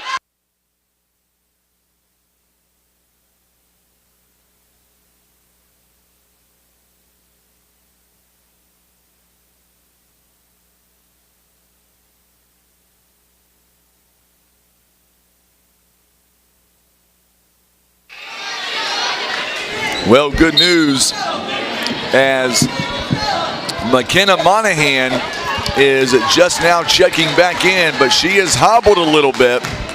Taylor, that may be a big deal going forward. Absolutely. She runs the point spot for Doniphan, so she's not 100%. It's going to make a difference.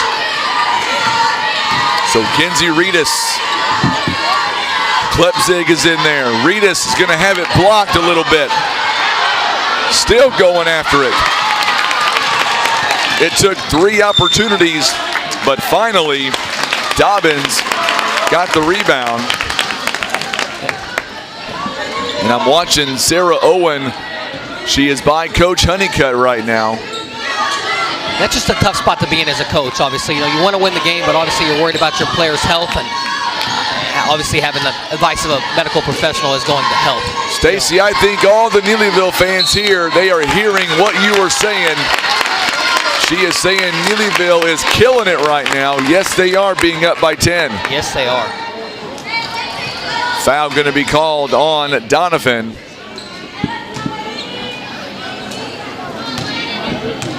And that's going to be on Klepzig, her second. Fouls are really mounting up on both sides of the ball. Lady Tigers lead by 11. Haley says, come on, Doniphan, slow down, swing the ball more. It's pretty good advice, actually. Yes, it is. Doniphan's in a hurry there. And they're not used to playing from behind. They're really not. Let me put this in perspective. Doniphan's coach, Adam Epps, he has been there 5 seasons. McKenna Monahan misses the shot. Offensive rebound by Reedus. We get a jump ball. It's going to stay with Doniphan. So Coach Adam Epps, he's been there 5 seasons, and in those 5 seasons, he's lost only 25 games. That's incredible. That's impressive. That is an amazing coach right there. And his players respect him, and they go all out for him. Kirby for a 3, it's no good. Watson on the rebound. And we got a jump ball this time. Good job by Ella Aker. 1:01 to play here in the first half. We've got a 10-minute halftime coming up, and we're going to take all 10 minutes to recoup from the first half. Lanny Dobbins, man, she is all jacked up. Foul going to be called. 10 fouls apiece now. What felt like was a quick first quarter has turned into a long second quarter with all the free throws that we've had shot. And that's 3 fouls on Klepzig, by the way. That's big. That is big. Ava Monahan checking back in. Lanny Dobbins, 5 points. Knocks it down. Big lead right now by Neelyville. They come out jacked up for this game, no doubt. Yes, they did. From the word go, they have just not given in 1 inch, and it's definitely good. Second one is up and good as well. 33-19 to score. So now Monahan gives it to Grayson Kirby. Kirby now to Monahan. Ava Monahan, rather. Oh, what a move by McKenna Monahan. So far tonight, that shot for McKenna is not fallen. She's only got 5 points here in the first half.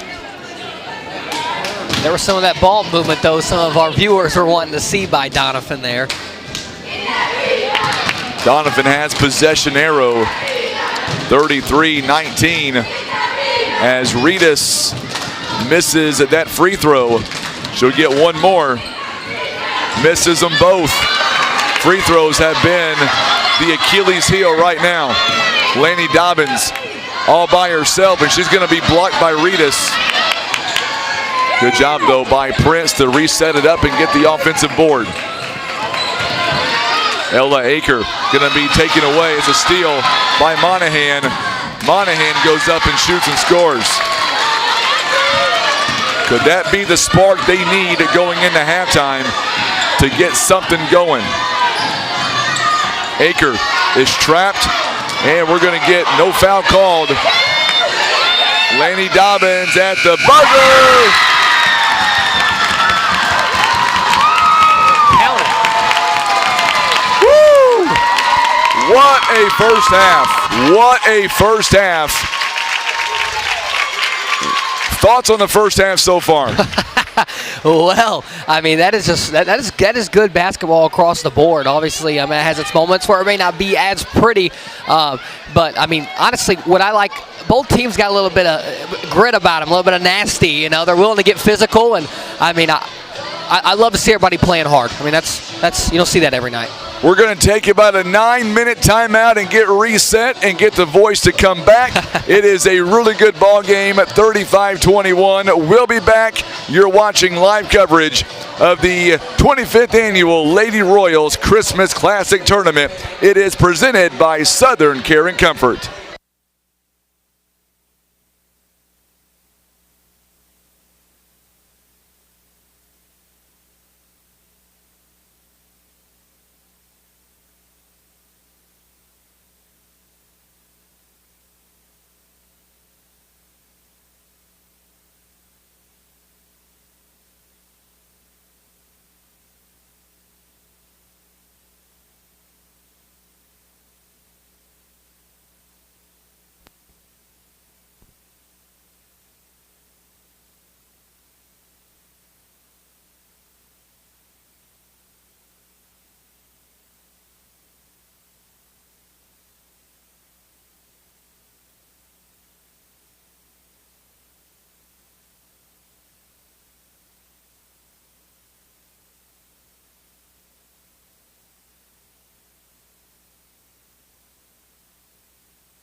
All right, so we are getting ready now for the second half. So I've got some injury updates to pass on to you. We have been told that Sarah Owen, Sarah Bailey was on last year's team. Sarah Owen, we have been told, is going to give it a go, and she will try to come back in this quarter, or this half coming up.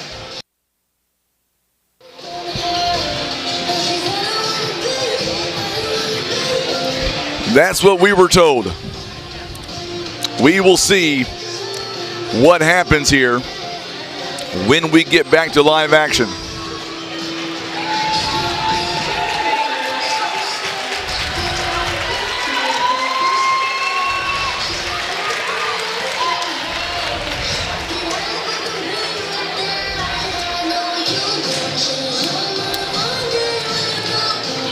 All right. Oh, Harriet Dollins, I had to go take care of some stuff. I'm so glad you're tuning in. You said it's bad when you're clamping, sitting there watching the computer. Glad you're watching, my dear. Thank you so much.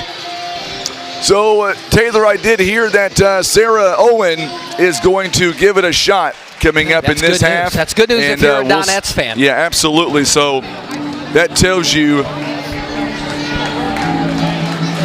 Obviously, a long 10 minutes there, you know, if you're Coach Epps to kind of form, you know, regather yourselves and form a good game plan here. You trail 14 going into the second half. I'm not going to lie to you. I'm beat. I am beat tired. That last half, it about took everything I had. I don't blame you. You've had a long, I'm sure it's been fun, but you've had a long week. It's been a great week. It's been memorable. I can't wait to do it again next year. We still got some great games going on today. It's a great job. Top-notch stuff here. It's good stuff, It is great. Got a chance to see Gentry Worley in the crowd here as well. We are back to live action, and Sarah Owen is out there too. Number 23 for Doniphan, and that's a game changer right there. Absolutely. If she is 100% or even close to being 100%, it's a game changer. Monahan, I don't believe she is 100% though on that ankle. I think she injured it enough in the first half where it's going to hurt her. It's going to prevent her from doing different things that she's used to in the second half. On the inbound, there you go, Kenzie Rita. She's got 9 points. That was a very good play on the inbound. Yes, it was. Ella Aker now, she's having trouble getting it across midcourt. And we're going to get an offensive foul on Aker. You know, and as a coach, if you're Adam Epps, this is what you want. A bucket, you know, you draw an offensive foul. That's a really, really good start to the second half where you need some momentum. Absolutely. Klepsick for three in the corner from Kirby. Oh, off the mark. Klepsick could not get that shot to fall. That was a good look, though.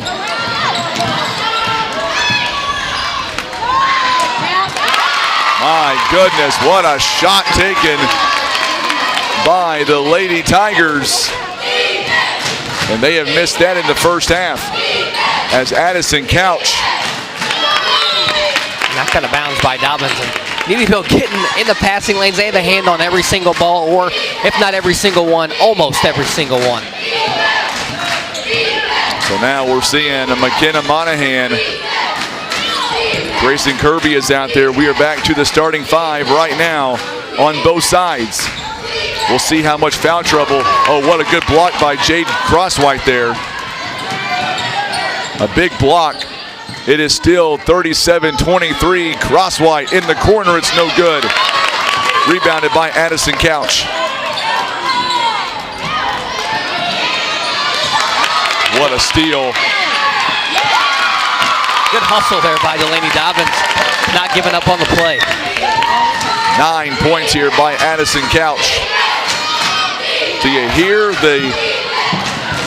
on the other end, you've got Kenzie Rita. She's got 11. The only scorer right now in double figures for the Donettes. Yeah, we are trading buckets at this point as Ernst takes a good look. It's blocked. Oh, good job. Good block by Kenzie Ritas. Pull-up jumper, and now all of a sudden, it is back to within 12. If you're Doniphan, you're just looking for defensive stops here. Possession by possession, stop by stop. And we're going to get a whistle here. It's going to go out of bounds. Last touch by Doniphan. I believe the trail official's coming in with a pushing foul. Oh, is it a pushing foul? Yeah, he came in with a late whistle there. Sure did. Got that on Reedus. It'll be her second. And that is the team's first here in the half. Boy, good job by Sarah Owen there on the defensive end. Nearly had a 5-second call there. Yes, she did. And now McKenna Monahan reaches in. Boy, she is so quick. When she's 100%, she is hard to contain. Yes, she is. And Doniphan man-to-man pressure. So now Ella Aker going to work it around back to Addison Couch. 5 minutes here to play here in the third. Going to be a foul on Sarah Owen, and she looks stunned by that call. Yeah, I mean, I definitely think the block was probably clean up top. Just a little bit of body there. Anytime you get beat off the first dribble, shoulders by, it's probably going to be a foul. So Addison Couch on the free throw line at 9 points in this game. Nothing but net. That's 10 points. She is 1 for 1. Well, I think it'd be safe to say that Neelyville has shot free throws much better than the Donettes to this point. Absolutely have. First one, or second one is up and good. You brought that up, Doniphan, 9 of 23. Neelyville, 10 for 12. Okay. Big difference there. Absolutely. That is your game right now. Yes, that's something Doniphan obviously has to look to clean up here in the second half. Also, win with the fouls start to mount up for Neelyville as well. At some point, you're still going to see a big run. And a turnover on Doniphan. McKenna Monahan.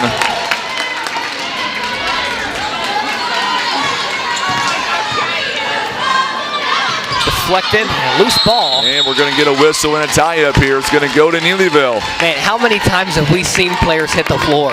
I mean, just battling for every loose ball. Love to see it. Diana Whitaker loves what she's seeing. There's that baseball pass. Jade Crosswhite. She had an open lane, but good job by Klepzig to get back. Klepzig winds up with a big steal. A good steal again by Ella Aker.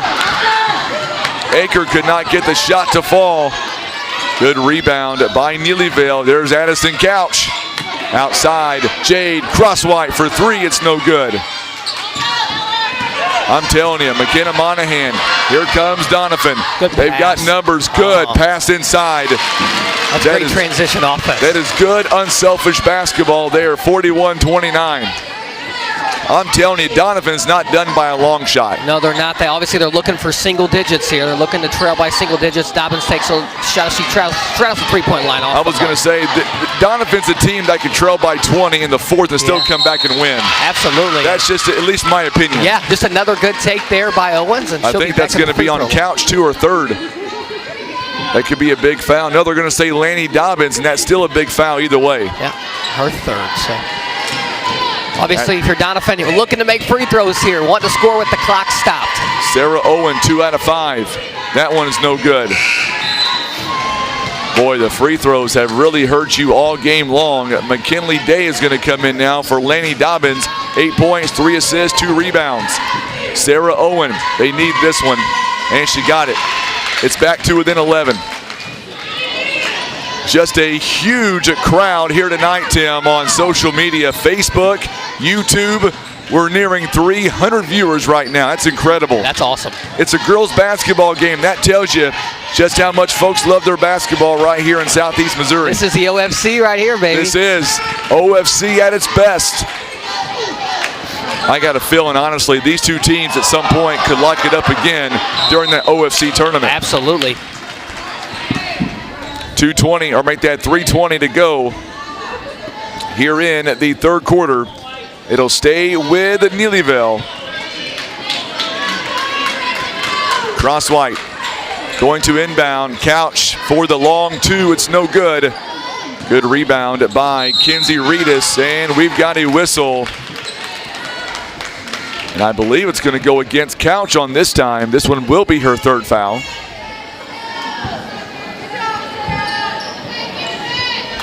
It is going to be on Couch. At some point, the fouls are going to mount up. And absolutely. And Still a lot of ball game left. If Doniphan can hit this shot, which Reedus comes up a little bit short. Rebounded by Aker. How big would that a shot been to get to within single digits Absolutely again? huge, because Doniphan is making a little run here. They just need to see that ball go in the hole. You can hear the Neelyville fans not happy. McKinley Day, Doniphan right now, they have really come out to play. They have outscored at 9-6 right now here in the third. Couch is going to get called for the carry. Saw that one coming. That is turnover number 14. Okay, and the officials here. The official is not going to take too kindly to people telling him how to do his job. Under 3 minutes. Oh, good job by McKinley Day. Grayson Kirby turns it over. Couch cannot get the shot to fall. Parker Erst. And we've got a whistle, and is that going to be on Couch? It is. That's going to be her fourth. That is big. That is a huge foul right there. That is crucial. Laney Dobbins back in the ball game. Grayson Kirby, she'll take a seat as Peyton Lowry comes back in. Boy, that foul kind of changes things just a little bit for Neelyville. Absolutely. Peyton Lowry over to Sarah Owen. Owen going to get a foul on Laney, or make that Jade Crosswhite, I believe. It's a good foul if you're Jade, obviously. Knowing that Doniphan hasn't shot free throws well, I don't think Jade's in any massive foul trouble. That's a good foul. She's not. She's her second one. Kenzie Reedus, though, 3 out of 10 so far, Taylor. 30%. 8 rebounds. Knocks that one down. And I'm glad to see one going for her. She's working her tail off down there, Frankie. I mean, she is fun to watch. She works really hard, good body language. I mean, just seems like a good athlete across the board. She makes this one at single digits. She misses that one. Parker Erst on the rebound. And still a 10-point lead right now for Neelyville. Nearly a turnover. Ella Aker, right place, right time. Woo! Laney Dobbins picked up by Peyton Lowry. Goes inside and cannot get the shot to fall. We get a jump ball. It's going to go to Doniphan. Linda Losh says, let's go Tigers. Boy, let us know who you're rooting for here tonight. What a ball game. It's a shame one of these two are going to play for third place tomorrow night, because this honestly has the making of a championship game written all over it. Turnover on. Well, now they get together. Coach Becky Hale, they just changed the call. That may have been a clipboard that just got broke. Well, she might be buying a new one. Yeah. Official across the floor saw a deflection. Coach Becky Hale, man, I love her to death. She's a great coach. Peyton Lowry, jump ball is going to go right back to Neelyville. So a turnover on Lowry. 1:36 to go in the third. Tim, are you okay over there, my friend? He's working on it. He's good. Laney Dobbins got to get it in. Could have been a 5-second call. Very close. Dexter, East Carter, they're going to tear the house down next. I've got the best beard in the OFC, I think, going to join us for that game. Coach Jordan Penn. Okay. He was voted, by the way. He was voted. That hurts Seth's feelings, but he was voted in as the best beard in the OFC. Well, Seth cuts my checks, obviously, but I'm going to have to agree with the voters on that one. Monahan picks up her first foul. I don't know how he thought he had the best beard. I asked him that. You know, I don't know. Just because his wife tells him that doesn't make it true, okay? She did say that today. She voted for it. McKinley Day shot is no good. Sarah Owen going to track it down there in the corner. It is good to see Sarah Owen back on the floor. Absolutely. Big difference maker for the Donettes. Grayson Kirby, she goes all the way in, and she will knock it down. That single digit that we were looking for, that single digit mark as they trail by 8, just a minute left in the third. I've got no dog in the fight. I want to see a good, clean game. I agree, and we have gotten that thus far. Yes, we have. This is everything I wanted it to be. Terry Sue Hinton says, come on, Donettes, play our game. Parker Erst, wild shot. Another big rebound by Sarah Owen. Since Sarah Owens came back in the game, everything has changed. What a move by Klepzig. 6-point game. 6. I may not have a voice tomorrow, but it's well worth it tonight. Can East Carter and Dexter top this? It'll be tough. It'll be tough. Oh, could have been an offensive foul or a defensive foul by Owen. Maybe got away with one. They have falling bodies everywhere. Parker Erst near the free. Oh, she's going to throw it away. So Parker Erst will turn it over with 4 seconds left. So Watson is going to come in the ball game now. She'll come in for Sarah Owen. Neelyville faithful playing the 6th man here. Yes, they are. For a big defensive possession. For a high school girls basketball game, over 70 folks watching us right now on Facebook. And a shot not going to get off in time. Well, Taylor, we've got 3 down, 1 to go. Well, I'm excited. This may be the best one we've seen yet, so it's exciting. What a ball game. We're going to come right back. You're watching live coverage. It is the Lady Royals Christmas Classic Tournament. It is presented by Southern Care and Comfort.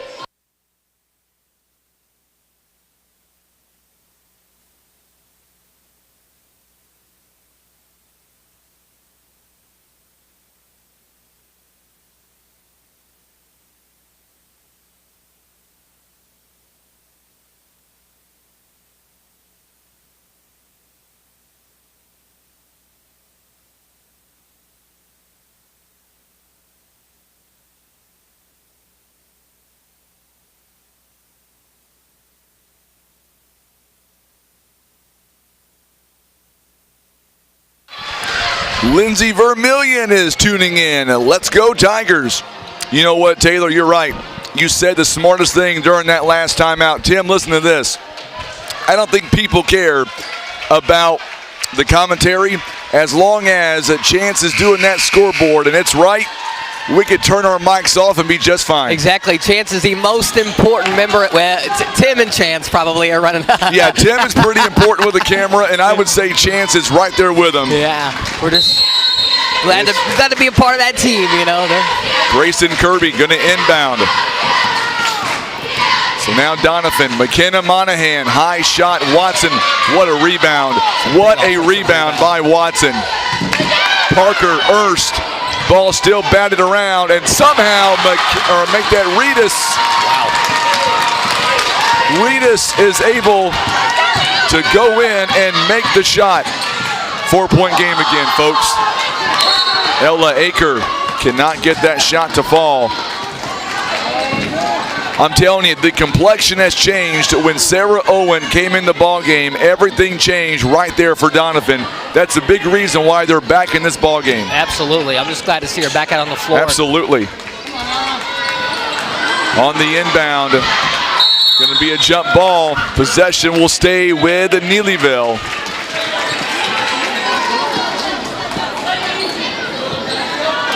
Two-possession ball game. It's been a while since we've seen that. Yes, it is. Addison Couch, she is back in with 4 fouls. That's big. Ella Aker is in as well, as is Parker Erst. Ella Aker trying to find somebody open. She gets it to Laney Dobbins. Erst now, 6-foot freshman. Couch goes up, and it is no good. Oh, she needs to be careful here. Boy, she is one of those players. That's what Coach Becky Hale just said, too. Couch only knows one direction. That's full speed. Hey, and you can't complain about that if you're Coach Hale. I mean, that's why she's on the floor right now. She is a difference maker for the Tiger defense. She is a big difference maker at that. Klepsig. Long pass to Grayson Kirby. Kirby now to McKenna Monahan.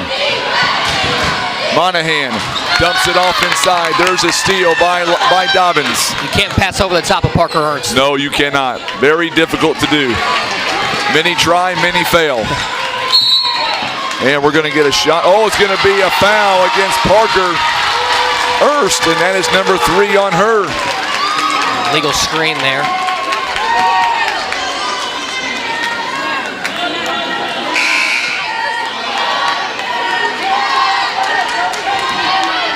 .6:45 and counting.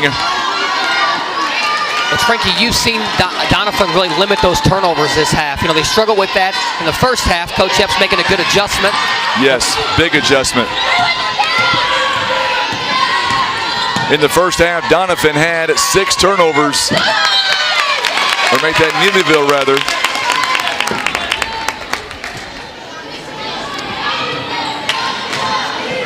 Doniphan, 14 turnovers in the first half, only 6 right here in this half. Big adjustment. And there is a, I thought it was going to be a turnover on Doniphan, rather. And he did not call a foul. And I think Couch thought he did. I thought he did as well. I did too. I thought that was going to be a foul. I think half the stands did as well. McKenna Monahan inside to Reedus. That is her shot taken away by Lainey Dobbins. We just talked about turnovers. Could have been a carry. Couch might have got away with the illegal screen there. And we're going to get a travel now.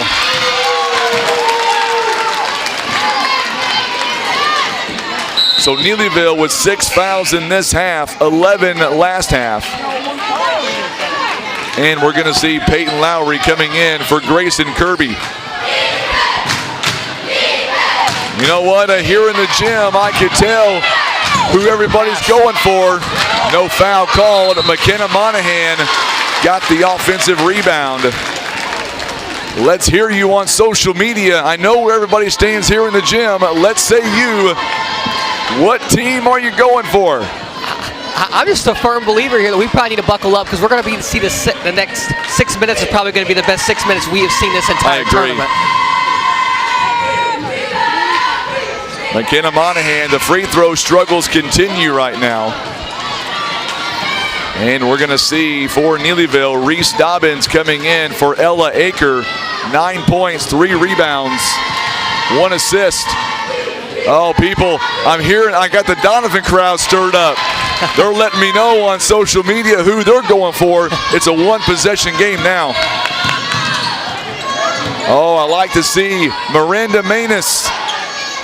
I'm not sure if you're kin to Macy Manus, but that kid's going to be a great player going forward for Doniphan. We got a whistle and a foul, it looks like, on Klepsy, or make that Lowry, rather. Linda Losh says, granddaughter on Neelyville. Love it. 4th foul by Peyton Lowry. Under 6 minutes now. Parker Erst, you betcha. Big shot right there. She's got 6 to make that 8. Neelyville was on a dry spell there. They needed a bucket to kind of break that. Monahan going to dribble through the zone press once again, but it's picked off. And we're going to get a whistle here and a timeout called, I think, by Doniphan.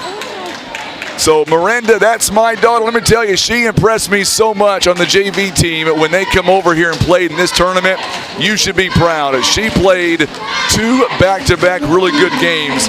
And I'm telling you, I know she plays varsity here and there. She'll be a starter very, very soon. Great kid, by the way. Great kid. Timeout called by Doniphan. They've got 2 left. Thoughts right now, Taylor? You know, right now it's anybody's game. Very, very important next 5 minutes here. I think, you know, it's just going to be one of those things where it's just going to be who can put the ball in the hole. I know that's obvious, but both teams have struggled a little bit. Who's going to make the longest run? At this point, I think is what we're waiting to see. I think you are absolutely correct. But Doniphan having a much better second half. You know, they trailed by 14? 14 at one point. So obviously they won the 3rd quarter here. I don't know. It's just going to be an interesting 5 minutes. I have no predictions. 0. Lindsay Vermillion, she says the Houston Lady Tigers are pulling for the other Tigers. Yeah. Lindsay Vermillion, former assistant for Coach Hill for several years. She was part of that team that won the state championship back in 2018. She's doing a very good job at Houston. Addison Couch goes up for a jump ball turnover on Doniphan. You know where I was in 2018 during that game? Where? On the radio calling it live. You've been around a while. I've been around a long time. Ella Aker back in the ball game for Reese Dobbins. Oh, you're very much welcome, Miranda. Meant every word of it. Addison Couch. Oh, she'll lose it going out of bounds. I hope she's okay. Hard fall. Tough kid. Yeah, she's a scrapper, though. 5-point game still. Lady Tigers leading. Make sure and share this video feed on Facebook. Subscribe to our YouTube channel. There's a big steal by Parker Erst. Big turnover there. She goes up. Oh boy, offensive foul. Coach Becky Hale, listen to the crowd.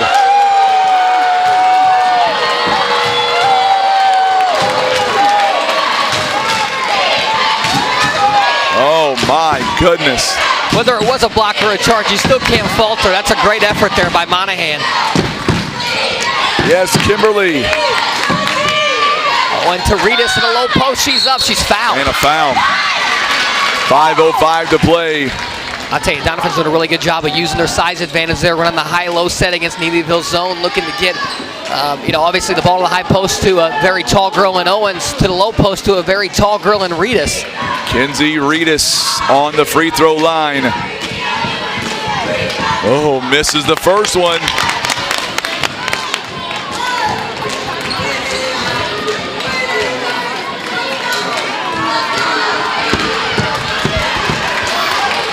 First free throw was no good. Missed them both there, Taylor. It's going to be off of Neelyville. Boy, 2 free throws. Right now, Doniphan, you're down by 5 at 12 out of 31, and you're down by just 5. I mean, that's a blessing. Klepsick for 3, big shot off the mark. Klepsick could not get the shot to fall. Another wrong rebound by Kenzie Reedus. The Doniphan faithful wanting a foul on Couch, obviously knowing she has 4. Good job to Grayson Kirby. It's no good. Monahan, she gets fouled in the process. But no whistle. Oh, I'm sorry. It wasn't foul. I meant a rebound. Didn't mean a foul. I meant to say that Ella Aker took the rebound away from McKenna Monahan. In your defense, the whole Doniphan faithful is yelling for a foul. That's all we can hear even with the headsets on. Folks, it is hard to hear even with the headsets on. This crowd on our side especially. It is absolutely pandemonium. I mean, it's tough, but I like it. Free throw coming up to make this a 6-point game. Jade Crosswhite does just that. That is 4 fouls, by the way, on Klepsick. Jade Crosswhite has played extremely well. Yes, she has. Very well. Second free throw coming up here by Jade Crosswhite. And we're going to see for the Doniphan, or make that Neelyville rather, Reese Dobbins back in the ball game. Addison Couch, Laney Dobbins, Parker Erst. Here we go. 7-point game again.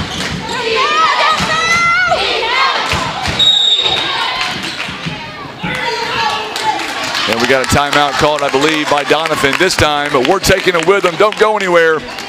Over 80 plus watching us on Facebook, well over 200 right now on YouTube. We're coming right back. You're watching live coverage of the 25th Annual Lady Royals Christmas Classic Tournament presented by Southern Care and Comfort.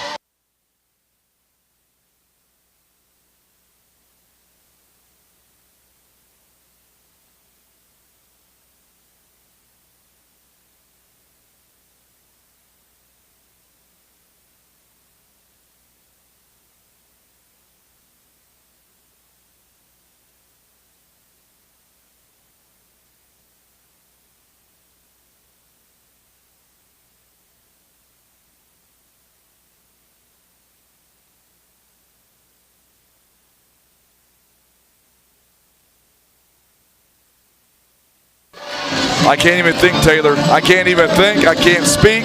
Incredible ball game. Yes, it is. Yes. Tell you what the MVP is of this broadcast. No offense, Tim. My son Chance is the MVP today. He's done a great job. He has been awesome. Makes me proud. McKenna Monahan over to Peyton Lowry, her first bucket of the game. That's a big bucket. Yes. 5-point game again.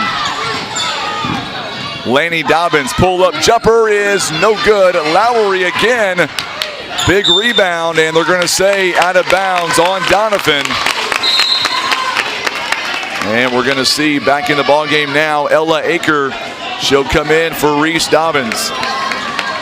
I still pose the question to you. Dexter, East Carter, can they tear the house down like we're seeing right now? I'm not sure. There's big shoes to fill here. I'm not saying they can't, but big shoes to fill. Sarah Owen back in the ball game on the steal. Good offensive rebound. And we got a foul. Uh-oh, that's on couch. That is 5. That is her 5th. And that'll be fouling out with 11 points. McKinley Day will come in. Now it's about free throws here, Taylor. Absolutely. She is 3 of 7 on the night. Down by 5. These are big. Big free throws. Makes the first one. 45-41. Boy, what guts McKenna Monahan has, what guts Sarah Owen has. Both got injured earlier in the game, and they still are out here battling. Second free throw is no good. Jump ball is going to go to Doniphan. They can turn this into a 3-point swing easily.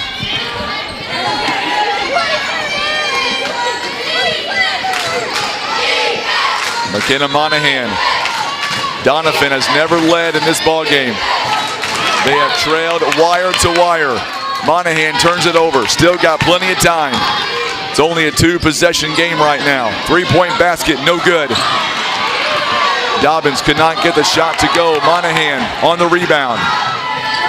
3-point basket is no good. That looked good going down. And that's going to be 5 on Klepzig. Klepzig has just fouled out. That is big for Doniphan. She fouls out with 2 points. And now we're going to see Grayson Kirby back in for her. Let's reset. Doniphan has Grayson Kirby, McKenna Monahan, Sarah Owen, Kinsey Reedus, Peyton Lowry, Neelyville, McKinley Day, Jade Crosswhite, Laney Dobbins on the free throw line, Ella Aker, and Parker Erst. Those are the 5 right now. 1 and 1, knocks it down.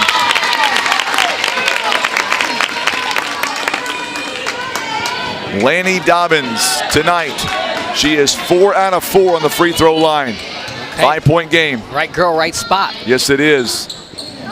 And she misses that one. You jinxed her. Not me, folks. I'm sorry.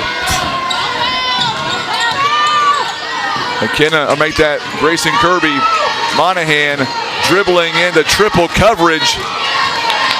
Oh, what a steal. What a steal by McKinley Day. Adam Epps is absolutely irate right now. Yeah, both coaches working their tails off. You gotta love it. What a game. What a battle. Laney Dobbins could not get the shot to go. We get a jump ball, and guess what? It's going to stay with Neelyville. Stacy Taylor says, let's go Donettes. And we're going to get a timeout called here by Neelyville. We're going to step away. Neelyville down to their final 3 timeouts, and it's a full timeout. We'll step away with them. You're watching live coverage. Don't go anywhere. Exciting finish. It is on tap, presented by Southern Care and Comfort.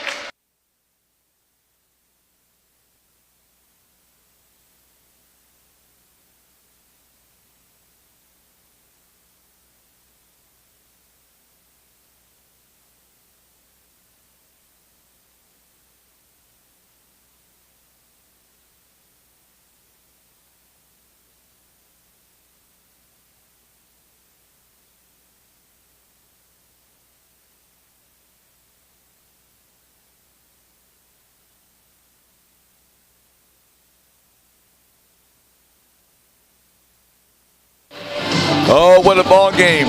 2:54 to go. Doniphan, they've got 1 timeout left. Neelyville's got 3 and the ball, and they've got the lead of 46-41. East Carter, they are ready to go. Dexter, they are ready to go. Folks on social media, they're ready to go as well. They have chimed in all night long, letting us know what team they're going for. And that's what this is about tonight. Lanny Dobbins or make that Jade Crosswhite rather, could not get the shot to fall. Big possession right here, Taylor. Absolutely. Neelyville trying to force the turnover.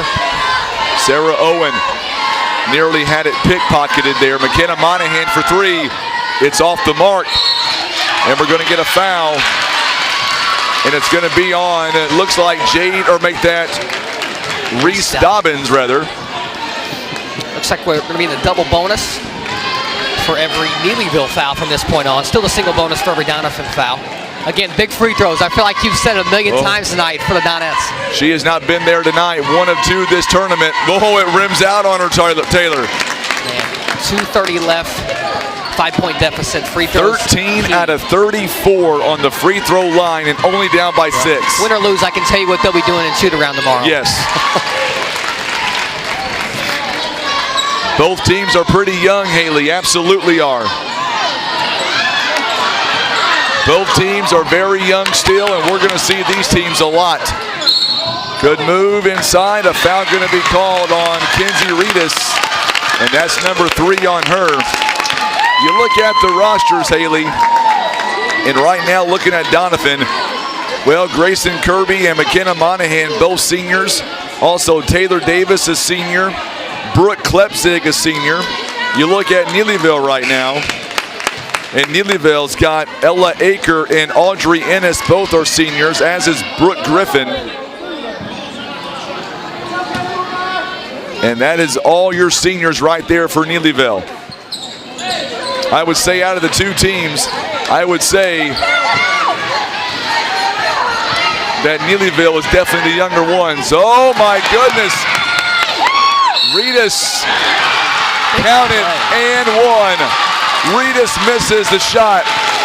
Owen on the rebound and draws the foul. Are you kidding me?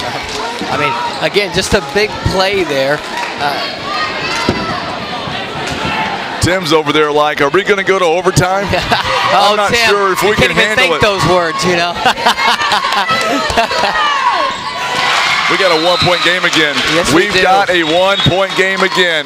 You know, and it's one of those things we can talk about this or that, what each team was doing right or wrong. You hate to see a loser because both teams have worked so hard in this ball game. As an announcer, do we have any timeouts that we can call to kind of regroup a little bit? Oh, we're going to get a foul on, I believe it's going to be on Ava Monahan. But it's really not a bad foul. No, it's not. I don't think it's a bad foul at all. Ella Aker, she hits 5 out of 5 tonight. Stops the clock. It's still going to be a 1-possession game. Lots of ball game left.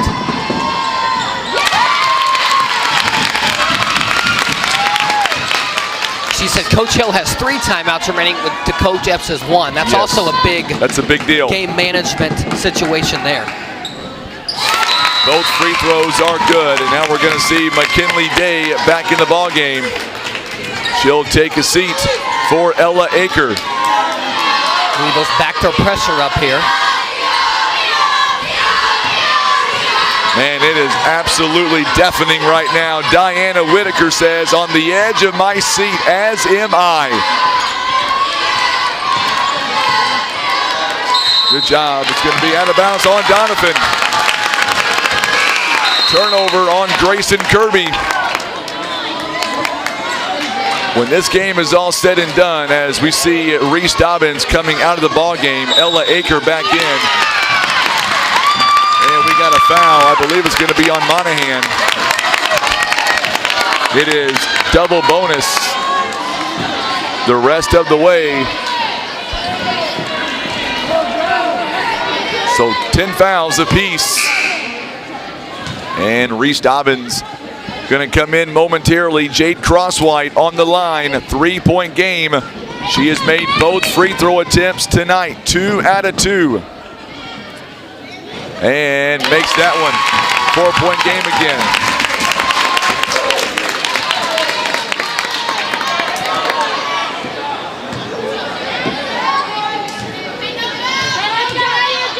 Huge crowd on semifinal night. Love it. Make sure and share this incredible game. What a move inside by Kinsey Reedus. Great job by Monahan there as the point guard. It is. Who to get the ball to. Ava Monahan. Three-point basket. It is no good. And Monahan with a big rebound. It's going to be last touch by by Neelyville rather. One possession ball game, 47-50. Doniphan has it at their own baseline. So Laney Dobbins will take a seat for the time being. Still lots of time left, Frankie. Lots of ball game still left. Up to Reedus on the inbound. Reedus to Monahan. Down by 3, we get a whistle and a foul. It's going to be on, I believe, Parker Erst, I believe. Ann Miller says that these kind of games that make me nervous. They make me nervous too. My blood pressure all over the map right now.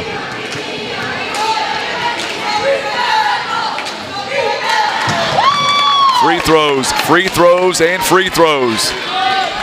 95 folks watching right now on Facebook, Tim. 250 on YouTube. Great crowd tonight, love it. One possession game again, a 2-point game. Turnover on McKinley Day. And that is 21 turnovers right now by Neelyville, 27 by Doniphan. Wow. I mean, I think that's because both teams have just applied so much defensive pressure. Here we go, coming up on 1:15 to go. Grayson Kirby. Oh, for the tie. We got a foul. Reedus got the offensive rebound, but here's the deal.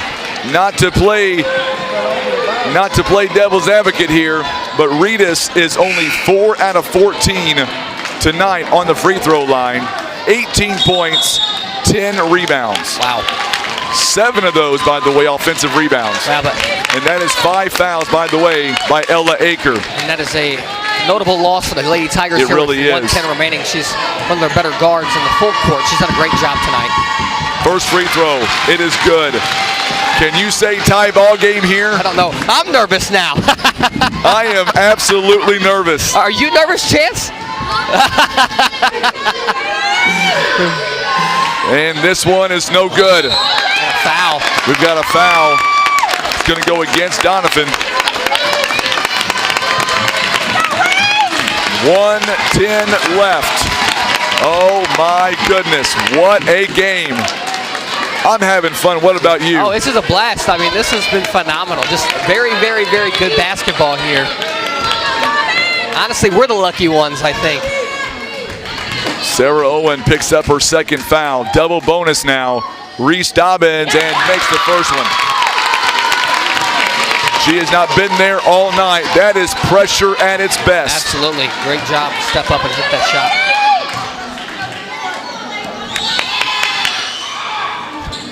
And makes them both. Her mom in the doorway couldn't even look. We couldn't even talk.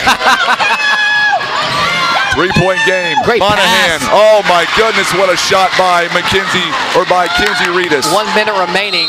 Another foul. It's on Ava Monahan, but here's the deal. The clock stops, a 1-point game. Obviously, it's not ideal, but it's not the worst case scenario if you're the Donettes. Let's go to our free throws now. McKinley Day, another one. She's 0 for 2 tonight. She needs them both. Ooh, she misses that one. That really puts pressure, I believe, on Neelyville. Absolutely here. My social media crowd very quiet right now. Keep them comments coming. We love it. She missed them both. Reedus on a rebound. Now Doniphan for the first time tonight. Good pass. They will take the lead. Keep in mind here, Coach Hill has 3 timeouts. Neelyville in good shape in that department. Laney Dobbins. And no foul called. Oh, no. No foul called. It's going to be last touch. Wow. I think Coach Hill's going to take a timeout here. I think I need a timeout. Big timeout.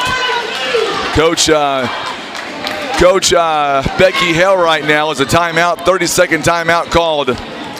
Let's try to reset. Well, I'll say this, being in those situations, not as many times as these two, but this is a big spot if you're a coach and you're on that whiteboard right now. Coach Epps trying to figure out what they're going to be in. They cannot afford to foul here. Coach Hale trying to figure out how to get a good look, and then both crowds on their feet. I don't know. It's one of those situations as a coach where you're definitely, obviously, just going to try to trust your gut a little bit here. 53-52 is the score. 53-52. We had an issue with our scoreboard. We're good now. It glitched. 53-52. There you go. There's the right score. 35.6 seconds. All that remains. Jade Crosswhite lays it up. It's no good. And we've got a barn burner here.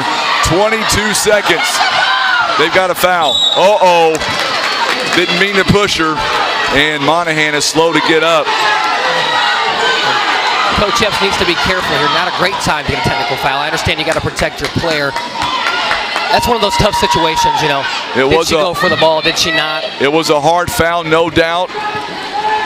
Now the officials will get together and talk about it.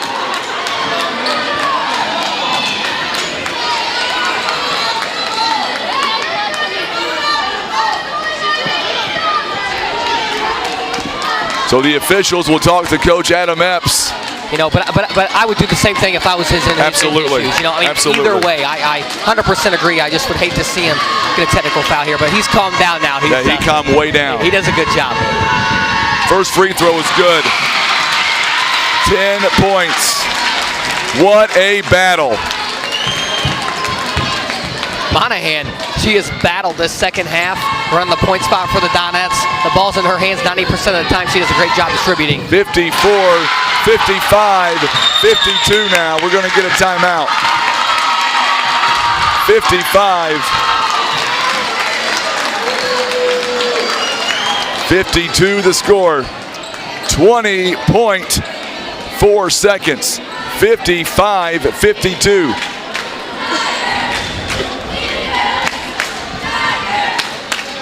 55-52 the score. Both teams in the double bonus. Timeout called by Neelyville. Man, Frankie, what a great job. Obviously, I'm an employee here at Twin Rivers, but they've done a great job putting on this tournament. I mean, it has been really, really good. Coach Westerfield done a great job. Every night has just been so good. I thought everything's ran smoothly. You guys have done a great job. It's just, it's good to see tournaments just be ran this well across the board. Coach Westerfield, Coach Dave Crockett, and all the staff here. Yes, just unbelievable. Yeah. Tim, are you ready for this game? Nearly 400 right now watching on our combined social media pages. Incredible. What a night. Can't see Tim, but I mean, he just opened his first Christmas present, he looks like right now. He does. He is excited. You've got Chance up here running scoreboard. Tim's on the camera. Appreciate your help. No, thanks for having me. I'm going to have no voice in the next game whatsoever. It's not possible. Here we go, folks. 16 seconds. Someone's got to have a three. They got to have a three. Parker Erst. And we've got a whistle. Oh, the shot goes in, but a timeout called first by Coach Becky Hale. And now a very crucial part, whether you're Neelyville or Doniphan, is where will the ball be inbounded at? Should be inbounded, I think, right there by the goal. Yeah, so it's going to be on the baseline. Yeah, on the baseline. So, which as a coach, if I'm Coach Hale, I definitely want. It's easier to get a better look from the baseline, in my opinion. Just go to the drawing board a little bit and try to get a look.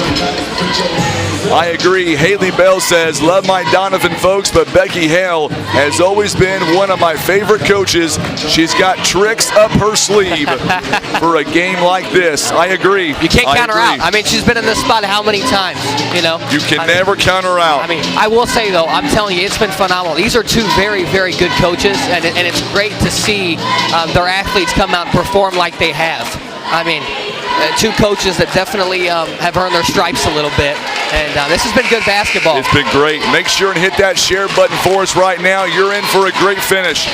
Win or lose, this is the game of the tournament by far. And I love to see the two crowds come out, everybody make the trip. You know, good. This has kind of turned into a little rivalry the last few years. So. People on social media, they're making the trip with us. Absolutely, Here they're we just as go. important. Oh, a foul going to be called right off the bat. And now, if you're Alana, is it Elena? Elena. Elena Prince. My apologies, Elena Prince. Elena Prince. She has not been at the free throw line. She's 0 for 2 in the tournament. Here is your first one. Crucial free throws. Oh, she missed the first. Now do you miss on purpose? That's a tough call. Honestly, with 6 seconds left, I probably would not, personally. There might be some people out there that are like, 6 seconds is a lot of time here. The clock will remain stopped if it's made. And she misses. Rebound, Sarah Owen. Owen. Prince is going to run the clock out. Doniphan survives. Doniphan survives. Wow. Doniphan moves on to play another night. Wow.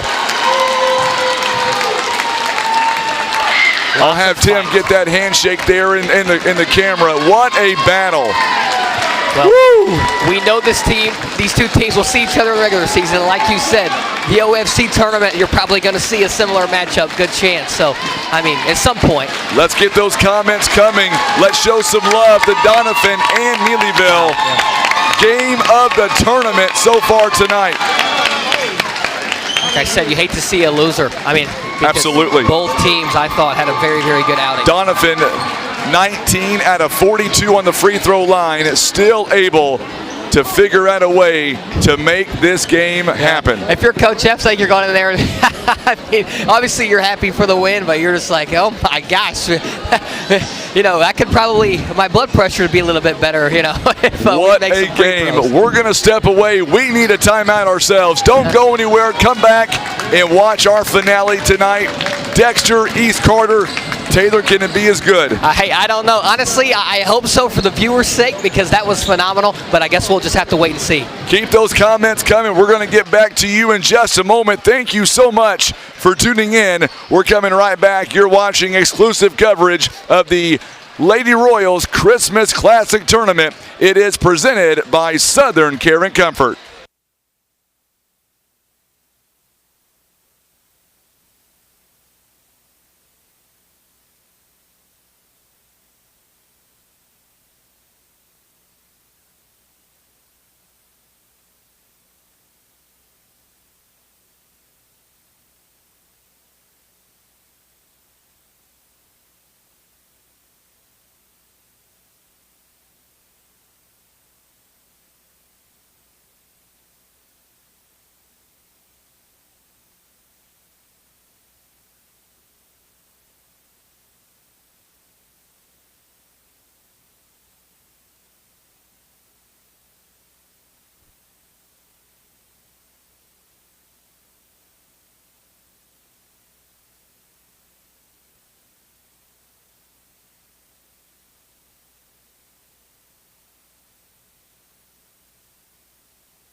Oh, I'm not sure if we've got time for another one. My gosh, what a great game. And joining us right now, he is the athletic director, the head coach of the East Carter Redbirds.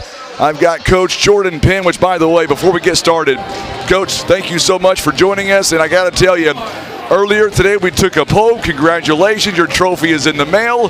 Best looking beard in the OFC. Oh, I appreciate that. It's a Tell lot of me hard about work. that. Tell me about that last game. That Man, was incredible. What an outstanding job by both programs, both coaches and the kids, man. Just a really good testament to girls basketball and how it's supposed to be played. You know, there was some physicality, there was some toughness, and both teams showed some mental toughness throughout the game. But man, what an awesome atmosphere, what a great game.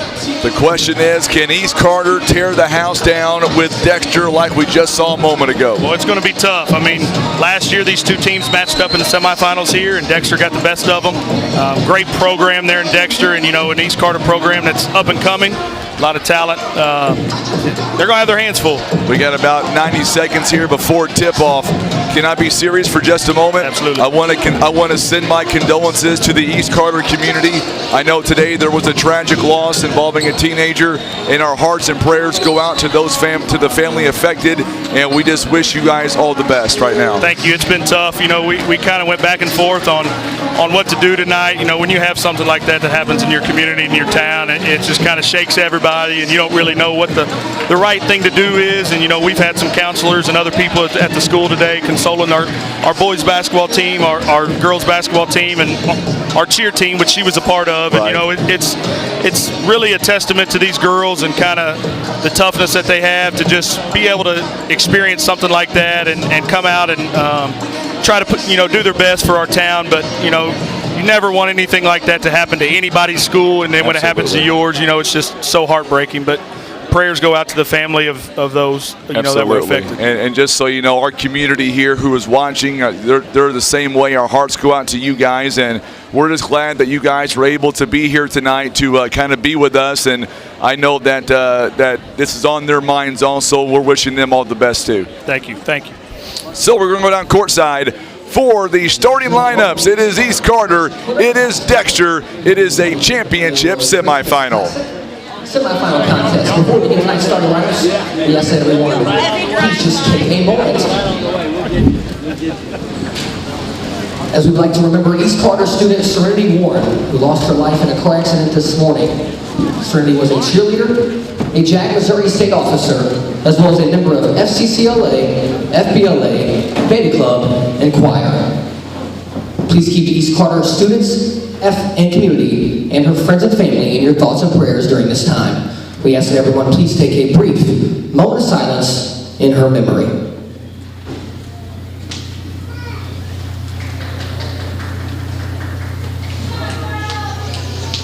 Thank you. We will now move on to the starting lineups. This contest will feature the East Carter Lady Redbirds and the Dexter Lady Bearcats. First for the Lady Redbirds. Number 11, Barbara Bowling. Number 4, Sierra Duckett. Number 14, Brooklyn Kirby. Number 25, Brianna Dolman. And number 30, Mona Brown. Lady Redbirds are coached by Angela Roberts, assisted by Alan Kirby. And now for Lady Bearcats, and they will be the home team on the scoreboard. Number 1, Maddie Gloss. Number 4, Kate Nichols. Number 20, Caitlin Giles. Number 21, Abby Rule. Number 30, Allison Turnbull. So there you go, starting 5 for both squads, and our good friends at American Steakhouse in Dexter, they're tuning in tonight, Tim. You know what they're going for? They want their Lady Bearcats. Thank you so much to those fine folks at American Steakhouse, a proud supporter of this tournament and a proud supporter of the Dexter community as well. We're going to hand the iPad back over to the real MVP of the broadcast. My son Chance has decided, you know what? He wants to do scoreboard again this game as well. Why not? All right, we're off to the races. Tim Hicks on the camera. I'm Frankie Castile. Kirby shot, no good. Rebounded by Hannah Brown. And Doman with a rebound, and she will draw the foul this time around. So quick 3 shots by East Carter. And what a game as we get ready. Maddie Glaus is going to be called for the foul. We get a 30-second timeout off the bat here, Coach Jordan Penn. And let's start with East Carter. What are some keys to the game? What are you looking for here tonight? Well, I think with East Carter's size, they're going to have to dominate the glass. They've struggled, a little bit the last couple games with some turnovers in the full court, but they've got enough turnovers to be able to stay in the game. I think they got to dominate the glass inside and just continue to put it inside to their big girls and dominate the paint area.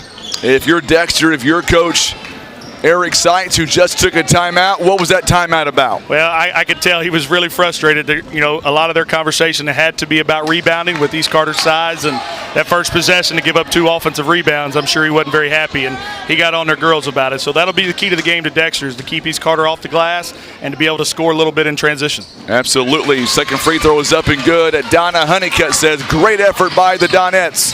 They're going to play tomorrow night. So many comments have come in about that last game, and this one has the making of a good ball game as well.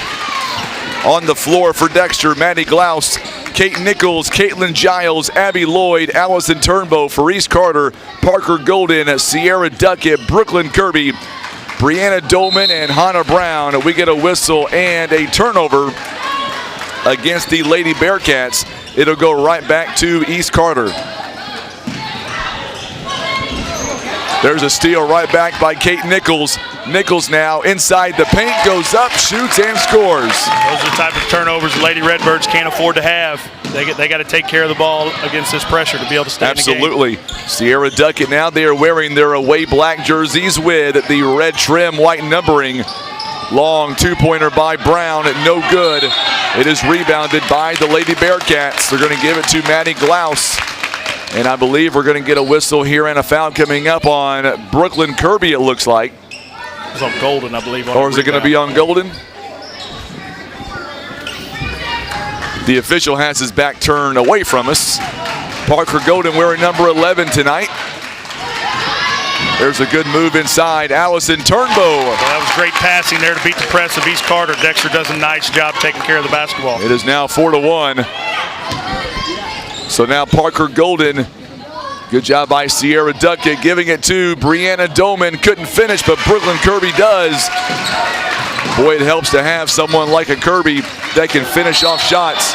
Backcourt violation, turnover on Dexter. And by the way, congratulations to Brooklyn Kirby, surpassing 1,500 career points on Saturday night. That's impressive. She is what we call a walking bucket. When she steps in the gym, she's in range, and she's not afraid to shoot it. So testament to her and her hard work over the last 4 years. Absolutely. Bucket no good by the Lady Redbirds. Here we go the other direction. Kate Nichols led in front out to Allison Turnbow. Turnbow with a big shot. Good job there by Turnbow a minute ago. 6-3, make it 6-5 now. I like this back and forth right now early on, Coach. Yeah, this is a fun pace. If they can keep this pace up for 4 quarters, we're in for another treat. Yes, we definitely are. I'm not sure if the boys can handle another game like this, but we'll try. You may be taking over play-by-play for it's all said and done. I think you can handle it. You've been here a while, but you got a good voice. We've been doing this a long time. 5:55 to go in the first quarter. 6-5 is your score. Good job by Kirby. Knocks it out of bounds. Dexter already using 1 timeout. And the score is correct. It is 6-5. There's some lag on our end. Can't help that. So Abby Lloyd now works it over to Turnbow. Turnbow in the corner. Kicks it back outside to Abby Lloyd. Lloyd at Turnbow for 3. It is off the mark. It's no good. Rebounded by Brooklyn Kirby. 5:28 to play. Sierra Duckett. Parker Golden standing there ready to rebound, and Kirby cannot get the shot to fall. Rebounded by the Lady Bearcats, and out in transition. Man, Kate Nichols is so good. That's going to be a key for Dexter is getting those long rebounds and getting out in transition, finding some easy baskets. They did a good job there. 30-second timeout called by East Carter. Our broadcast tonight being brought to you by American Steakhouse, located in Dexter. Also being brought to you by GYT 90, Stan Bader, First Midwest Bank, and Hester Trucking. All right, Coach, tell me about your boys team, and are you guys ready to make another deep run coming up in the OFC? Well, you know, we got a whole new cast of players. You know, we relied heavily last year on Preston Turner, and you know what an outstanding kid he is. And we got a new group that's coming in and had some success early on and had a rough stretch the last couple games. But I think we're going to be in the thick of things when it comes all said and done in February.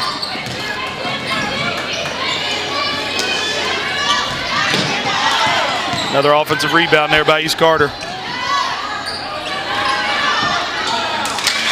There's a big bucket there by the Lady Redbirds. It's now 8-7 is the score.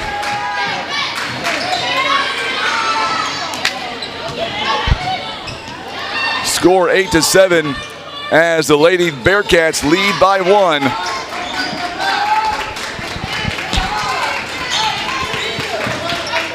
So now looking at the other way.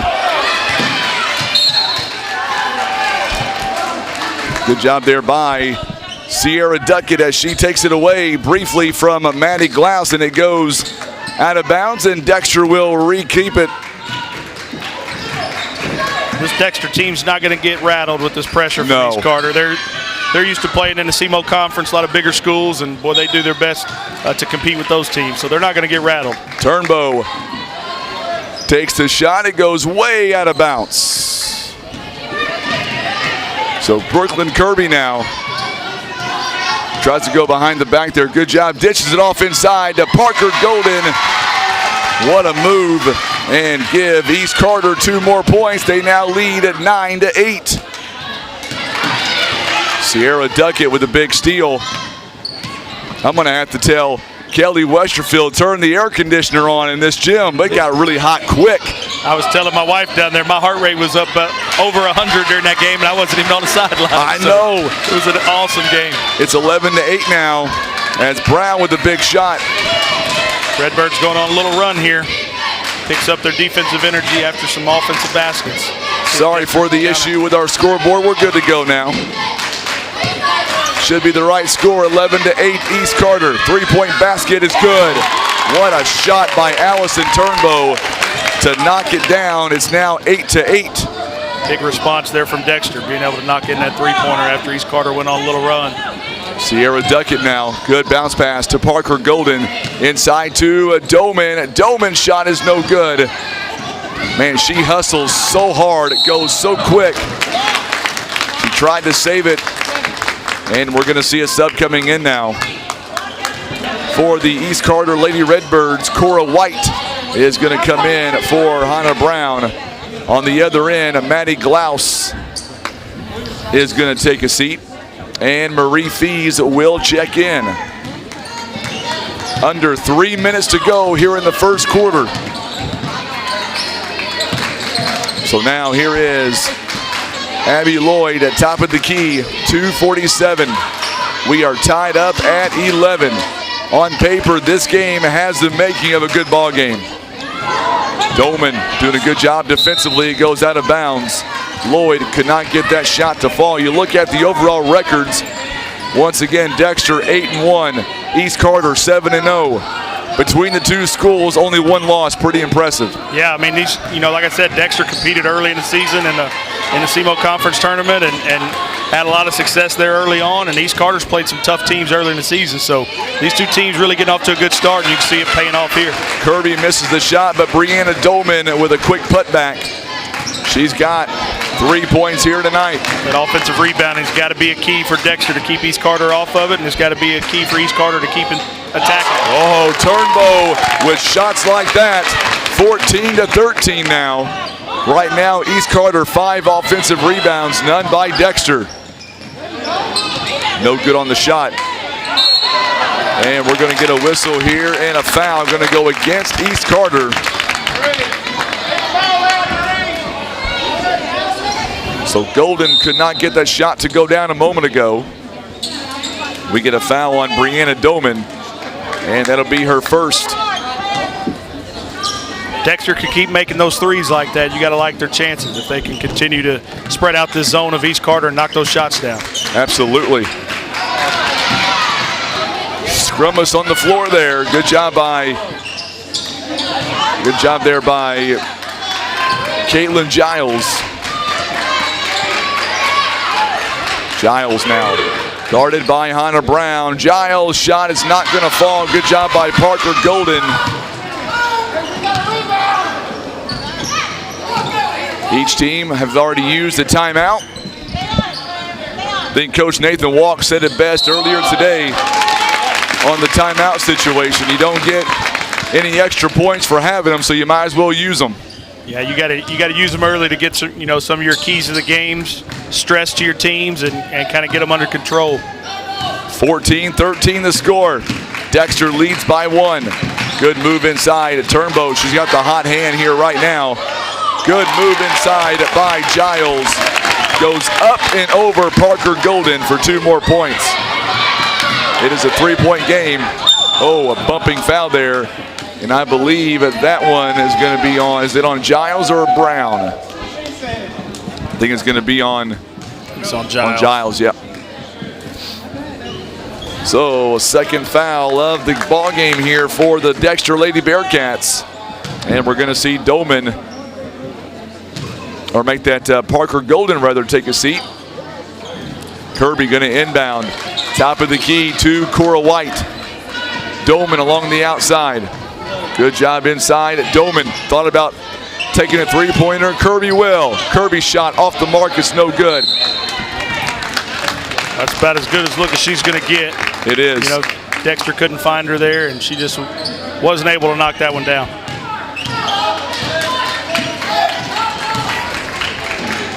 On the floor right now for the Lady Bearcats, Caitlin Giles goes inside. It's no good, and we're going to get it over the back, it looks like, on Karis Kennedy.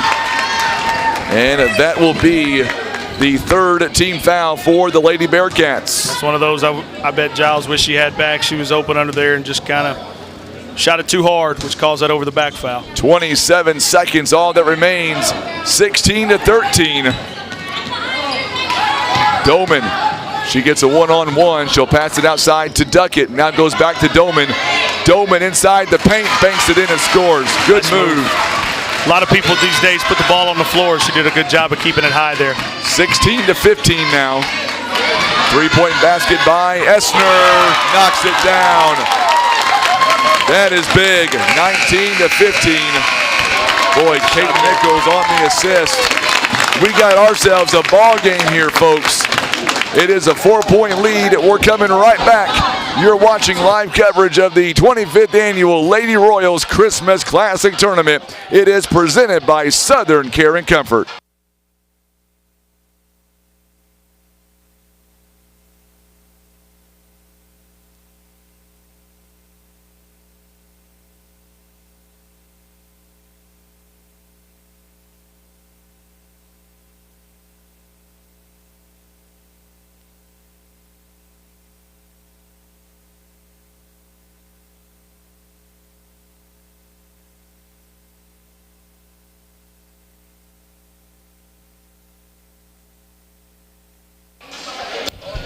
All right, Coach, so put your coaching cap on. If you're Coach Eric Seitz, you're up by 4 points. What are you telling your team there in the huddle? Well, I think you just got to keep telling them, we got to keep making shots. I think he's probably stressing, the getting East Carter off the offensive glass. That's been a big key to their success this first quarter, and I think if Dexter can do that, just that one thing, and keep making shots, I think they'll have a good shot. And if you're Coach Rogers, what are you telling your team right now down by 4? Well, I think you got to continue to pound it inside. I mean, you can obviously see they have a size advantage. They got to continue to hit the offensive glass, and they got to get out to some shooters. If Dexter keeps shooting the ball like that, they're going to have a hard time. So they better find some shooters. So right now we're going back to the original starting 5 for the Dexter Lady Bearcats. They lead it here early in this ball game, and a walk called on Abby Lloyd. Turnbow is still in the ball game right now. She has the hot hand for the Dexter Lady Bearcats. She's got 10 of their 19 so far. Dolman. Looks like we are back to the main starting five here for both teams. Cora White is also in right now for East Carter. Kirby's shot is off the mark. Good putback by Sierra Duckett. And that's that offensive board you're talking about. Well, you could just see Coach Seitz over there just stressing that they got to get them off the glass. You know, when you hold Kirby to a contested jump shot like that, and they're able to get an offensive rebound, it just deflates you as a defense. Maddie Glaus, big crowd still hanging out with us on YouTube here tonight. Make sure and subscribe to our YouTube channel. Also like us on Facebook. Share this video feed if you're on Facebook tonight.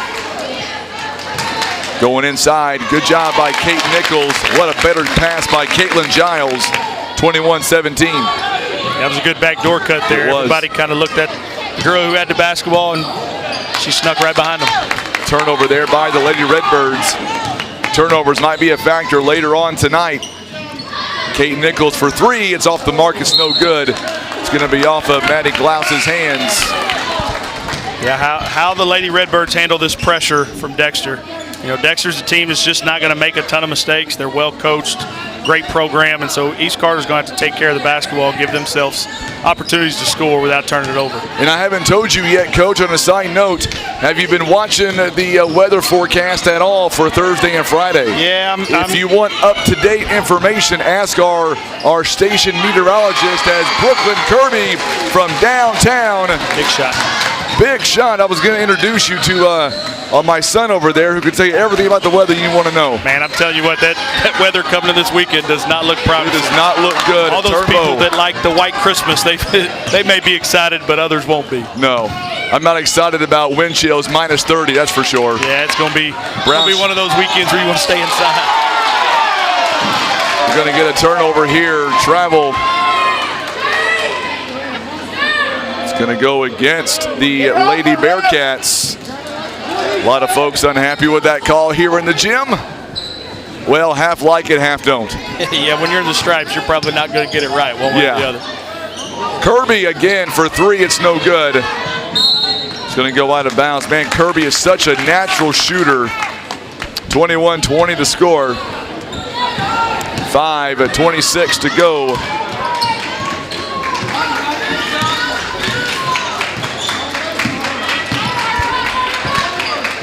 Looks like the Lady Redbirds switched up their defense, went from a 2-3 zone to a 1-3-1. It's kind of got Dexter a little bit confused right now. We've got jump ball, and that's going to go against the Dexter Lady Bearcats. Turnover on them.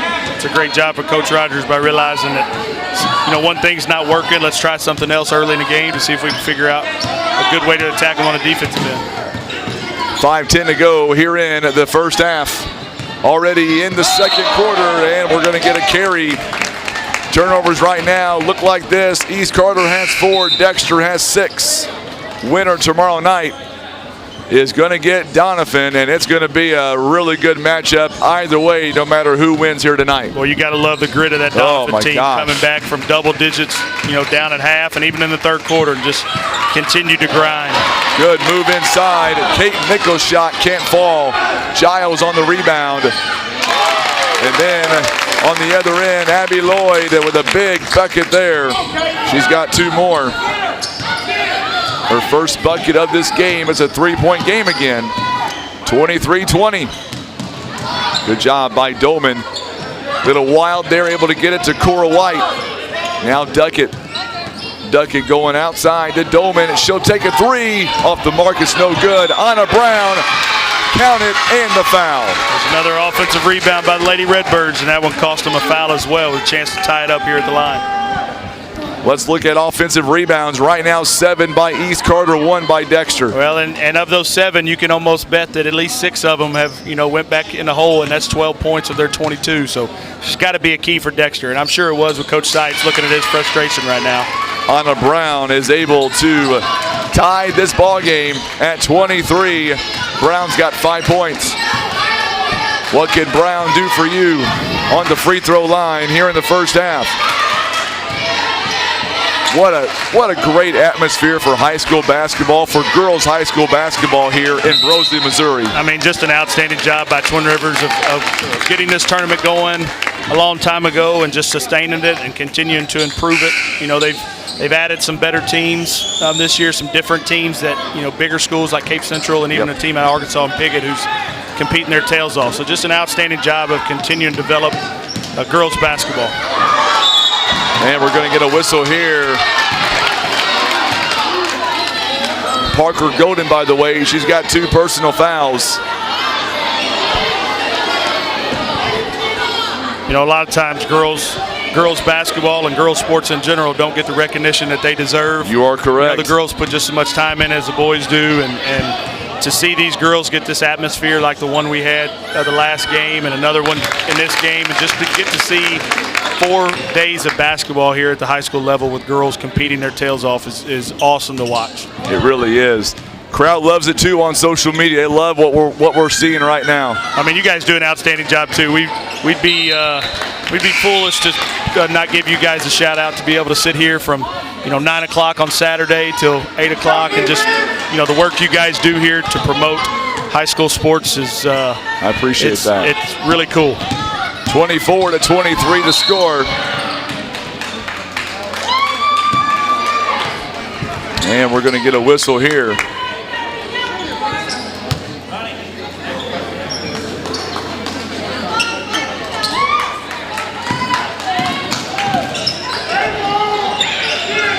There you go. Big shot taken there by the Lady Redbirds. Another three-pointer. 26-24 now. Kirby, that's her shot, no doubt. 8 points. And then on the other end, you got Giles. She's got 4. Dexter's just not letting East Carter get any momentum. Anytime the Redbirds make a big play, Dexter comes right back at them. 26-26 all. So Kirby now picked up by Giles. Kirby again, her shot no good this time. Good rebound, Karis Kennedy on the rebound. East Carter's picked up several fouls right after a rebound, way away from their end. If they could fix that a little bit and just turn around and get back in transition instead of guarding that basketball, that may be a big emphasis for them in the second half. So now Dexter is now in the bonus. 6-5 are the fouls. Good job on the other end by Hannah Brown.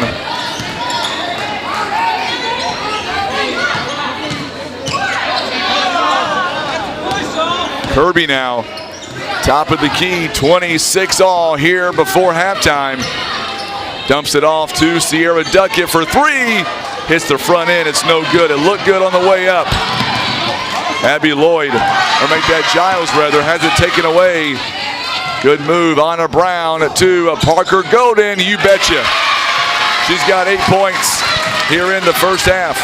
Well, Parker's really stepped up her game this year as a sophomore. She's turned it on, and you can see her turning into a real big asset for the Lady Redbirds. Absolutely.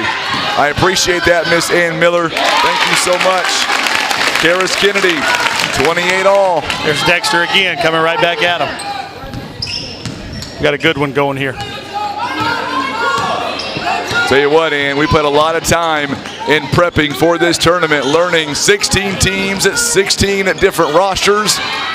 It was not easy. But now I know all these kids' names by heart. Big shot taken there by Kate Nichols.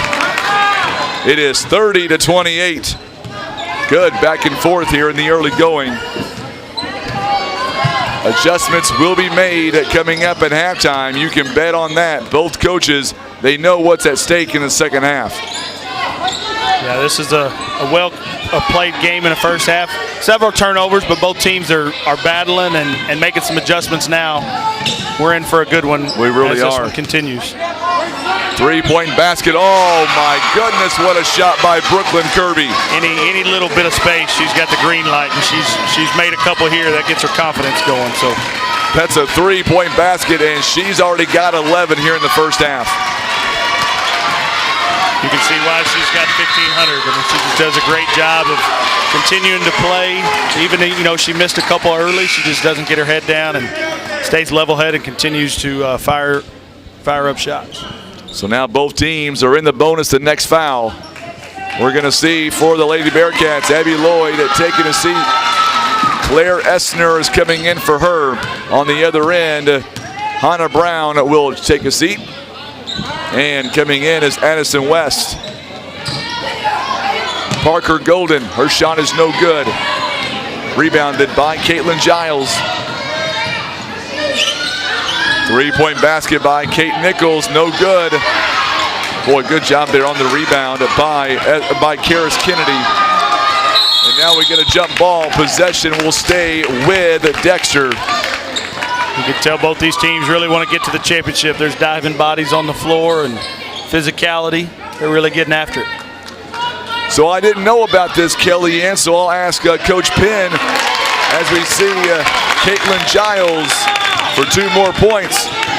Tell me the story on Anna Crowley. When will she be back? Well, Anna Crowley's she's been released to start practicing, and so she's getting her 14 days of practice in. So she'll be back here hopefully at the beginning of the second semester, and she'll be a big part of this team. She got she had to miss the softball season. She's had some injuries throughout her career, but she's a good ball player. Another ball handler for the Lady Redbirds, and she'll give them a big boost in the second half. Good to know she'll be coming back. Golden first shot is no good. 32-31 the score. Almost at halftime. Big audience on Facebook, a bigger audience on YouTube. Second one is up and no good on both free throws. Giles now on the rebound, and that's going to be the end of the first half. Woo! That one looked good when she let it go. All right, Coach, your thoughts on the first half? Well, I think Coach Seitz, as he's going into the locker room, he's got to continue to stress the offensive glass, keeping East Carter off of that. Dexter did a good job early on and making some outside shots, and Coach Rogers adjusted a little bit and went to a different defense. I honestly think this game's going to come down to who can take care of the ball better at the end of the game, who can make tough contested shots. We saw in the last game that there was a lot of physicality down the stretch, both teams fighting like heck for a championship opportunity, and so whichever team can be the more physical team, whichever team can take care of the basketball and get the shot they want is going to be the team that moves on. Let's take a break and we'll come right back. You'll be back in about 10 minutes? Yep. All right, Coach Jordan Penn joining us live. We are live here. 32-31 is the score. Dexter right now, they lead by 1. You're watching live coverage. It is the 2022 Lady Royals Christmas Classic Tournament. It is presented by our good friends at Southern Care and Comfort.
All right, so we're coming up on the 2-minute warning until we get ready for the second half.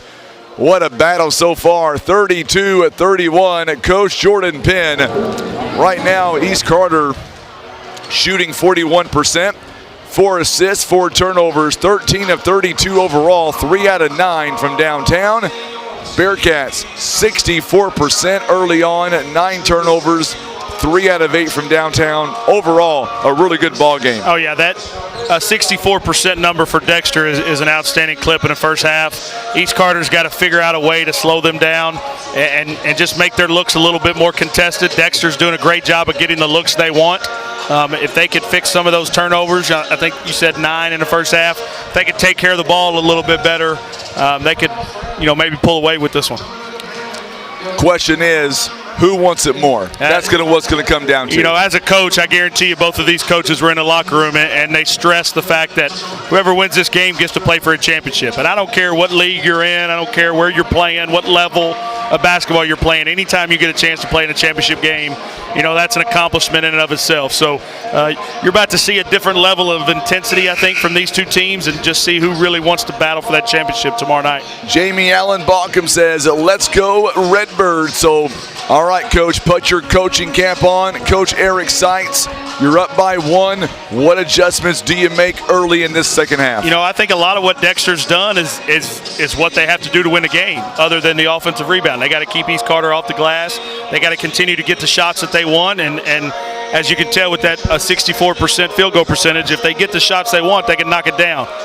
So he just got to continue to stress his team, hey, let's just stick to the game plan. Let's keep doing what we're doing, and we're going to be right there at the end with a chance to win it. Coach Rogers, you're down by 1 point. What adjustments do you make, and how soon does it take to get those changes implemented? Well, I think Coach Rogers just got to, tell our team, even though they got a girl like Kirby who can, score the ball at a high clip, they got to pound the ball inside. There's opportunities to score inside.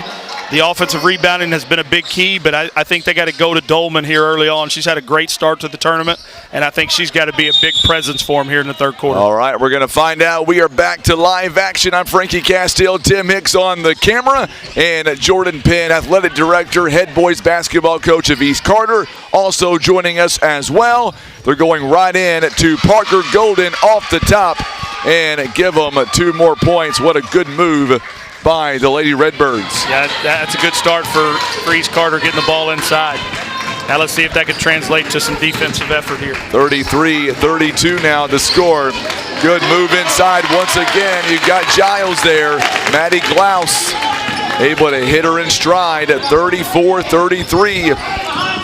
Well, Coach Rogers' jacket come off, so it's definitely getting go time now. Yeah, you can tell it gets a little intense when that jacket comes off. 2-point basket by Kate Nichols on the fast break. That's 2 easy buckets, in back-to-back possessions by Dexter there, and that's what they've done in the first half, and they just got to keep doing that. 36-33 now the score. Sierra Duckett will check in. No good on the shot, but then a over the back on Parker Golden, and that'll be team foul number 1. Great job by Giles there of holding that box out. The ball was off the rim, but instead of jumping up for it like a lot of kids do, she just held her position and got Golden to come over the back for her third. She did.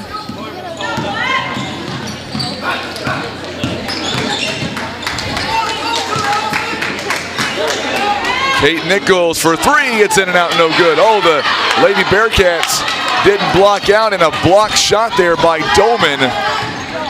Very fortunate on that one for sure. Yeah, they're lucky they didn't give up one there. Good job again by Giles. Another turnover by East Carter. Duckett couldn't hang on to it. It is a 3-point game again. Maddie Glaus is going to go off the fingertips of, it looks like, Kate Nichols. And it goes right back to East Carter.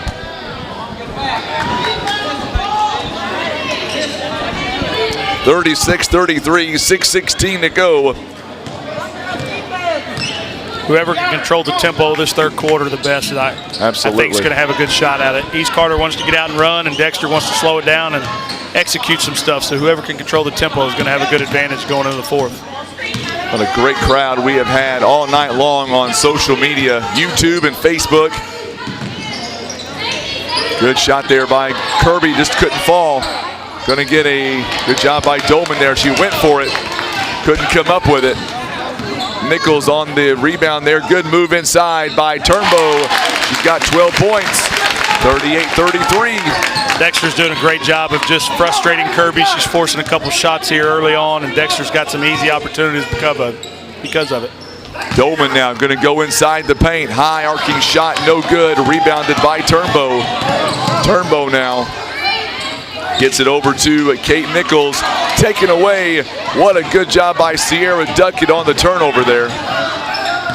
It's a good job of just sticking her nose in there and showing some toughness to get that basketball. 5:09 to play. A lot of basketball left to go. Duckett from behind the arc. Wide open. It's short. It's rebounded by Nichols, and here comes Dexter on a fast break.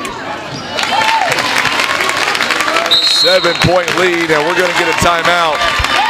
Coach Rogers is not happy with her team, and what do you think is going to come out of her mouth coming up in about 10 seconds? Well, I'm sure she's not excited about the effort East Carter's been given coming out of this third quarter. You know, when you come out in the third quarter in a one-point game, you got to think your effort's going to be better than what they're giving right now. They're not seeing shots go in, so they're getting frustrated, and they're giving Dexter some easy chances on the other end, which is a recipe for disaster. So hopefully they come out and fix this pretty quickly here in the third quarter. This one took it out of hand. Our broadcast tonight being brought to you by Senator Jason Bean, Barker's Towing and Automotive, Scott Law Group, Whitworth Gift Chest Jewelers, First Choice Insurance, and being brought to you by our friends at American Steakhouse, located in Dexter, Missouri.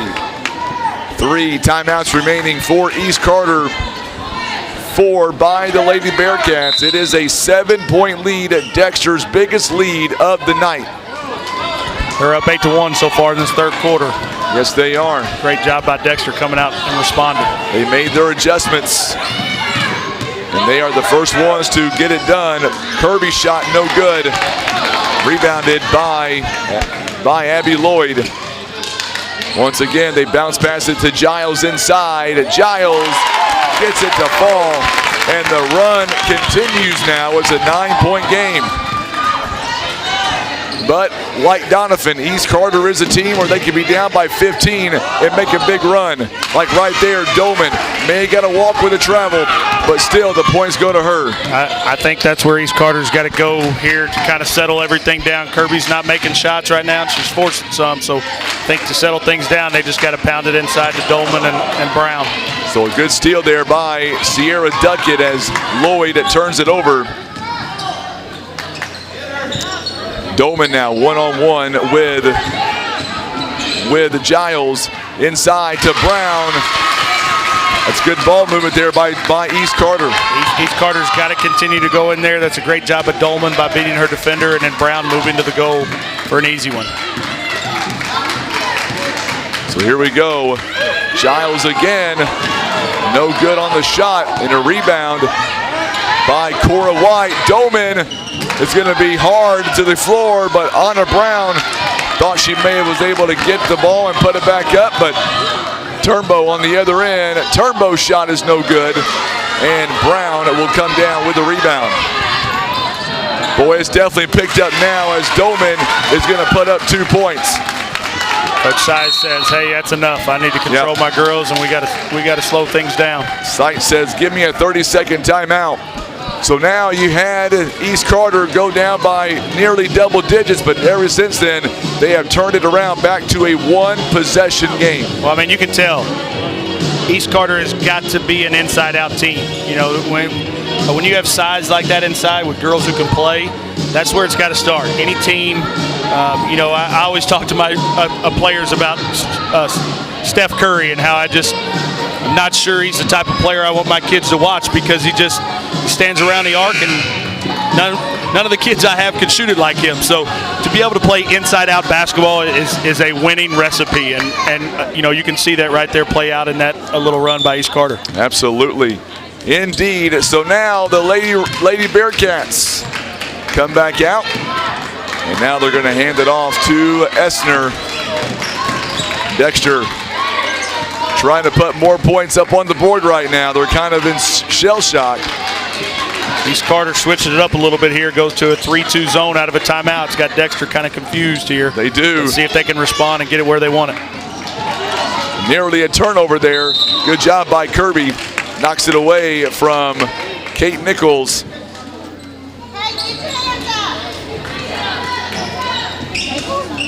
What a great night here tonight on Facebook and on YouTube.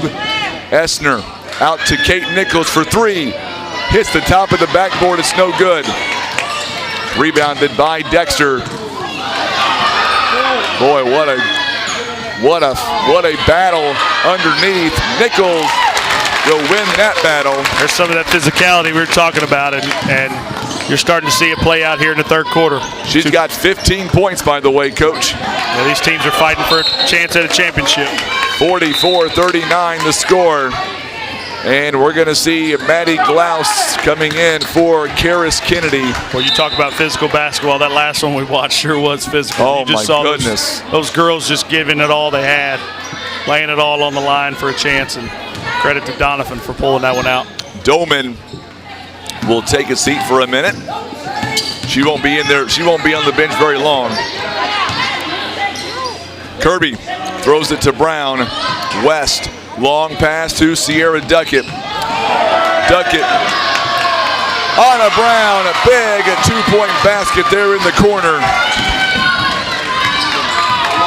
What a bucket that was. Back to within 3 points again.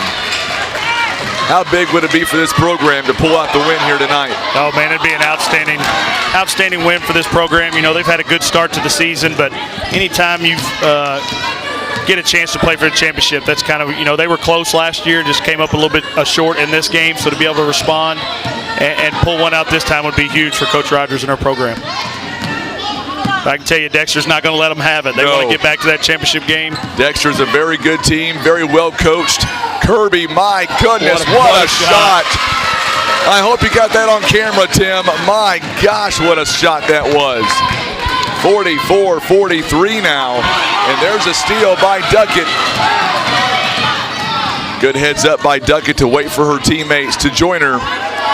It is a one-point game again. Cora White gets some space, goes up, can't get the shot to fall, but she will get an offensive rebound and then get fouled on the shot. Well, you can just see Coach Seitz over there. You know, I've been there many a times where, you know, you come in with a game plan of something your team's just got to focus on, and they're not able to accomplish it. It's just kind of deflating. But, you know, Dexter's doing a good job, even giving up so many offensive rebounds. They're still doing a good job, and, you know, they're hanging right here tight. Yes, they are.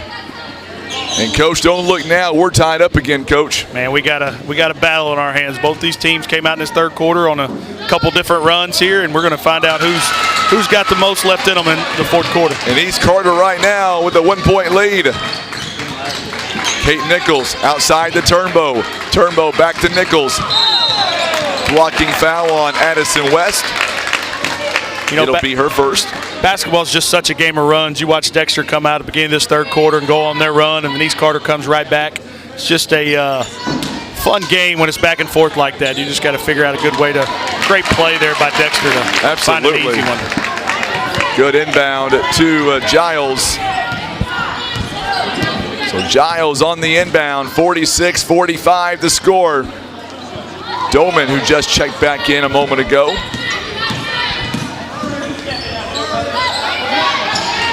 West also on the floor.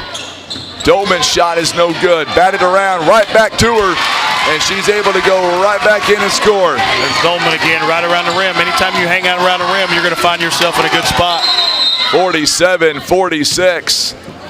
Listen, Coach, I know that we can't take much more of these close games. You know, one of us is going to be hoarse by morning. After watching and commentating 36 games, you know, I'm sure you're oh my goodness, just barely getting by. But 2 timeouts left for Dexter right now, Coach, and I tell you what, 3.2 seconds, all that remains here in the third. East Carter got down by 9, and now they lead by 1.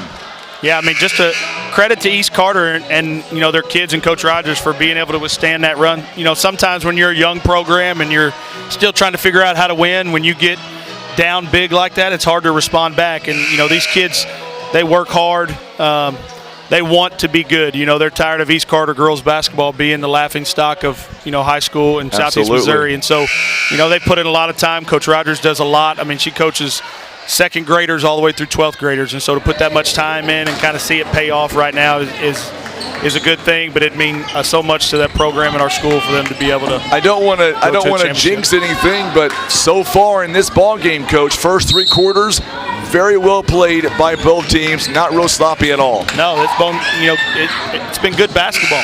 A lot of physicality, a few turnovers here and there, but that's probably got some nerves. When you're playing for a chance for a championship, and both coaches have done a good job of controlling their teams and getting them to execute some of the things that they want them to. So we've got 8 minutes on the clock, and don't go anywhere. It's a 1-point ball game. East Carter leads by 1. You're watching live coverage of the 25th Annual Lady Royals Christmas Classic Tournament. It is presented by Southern Care and Comfort.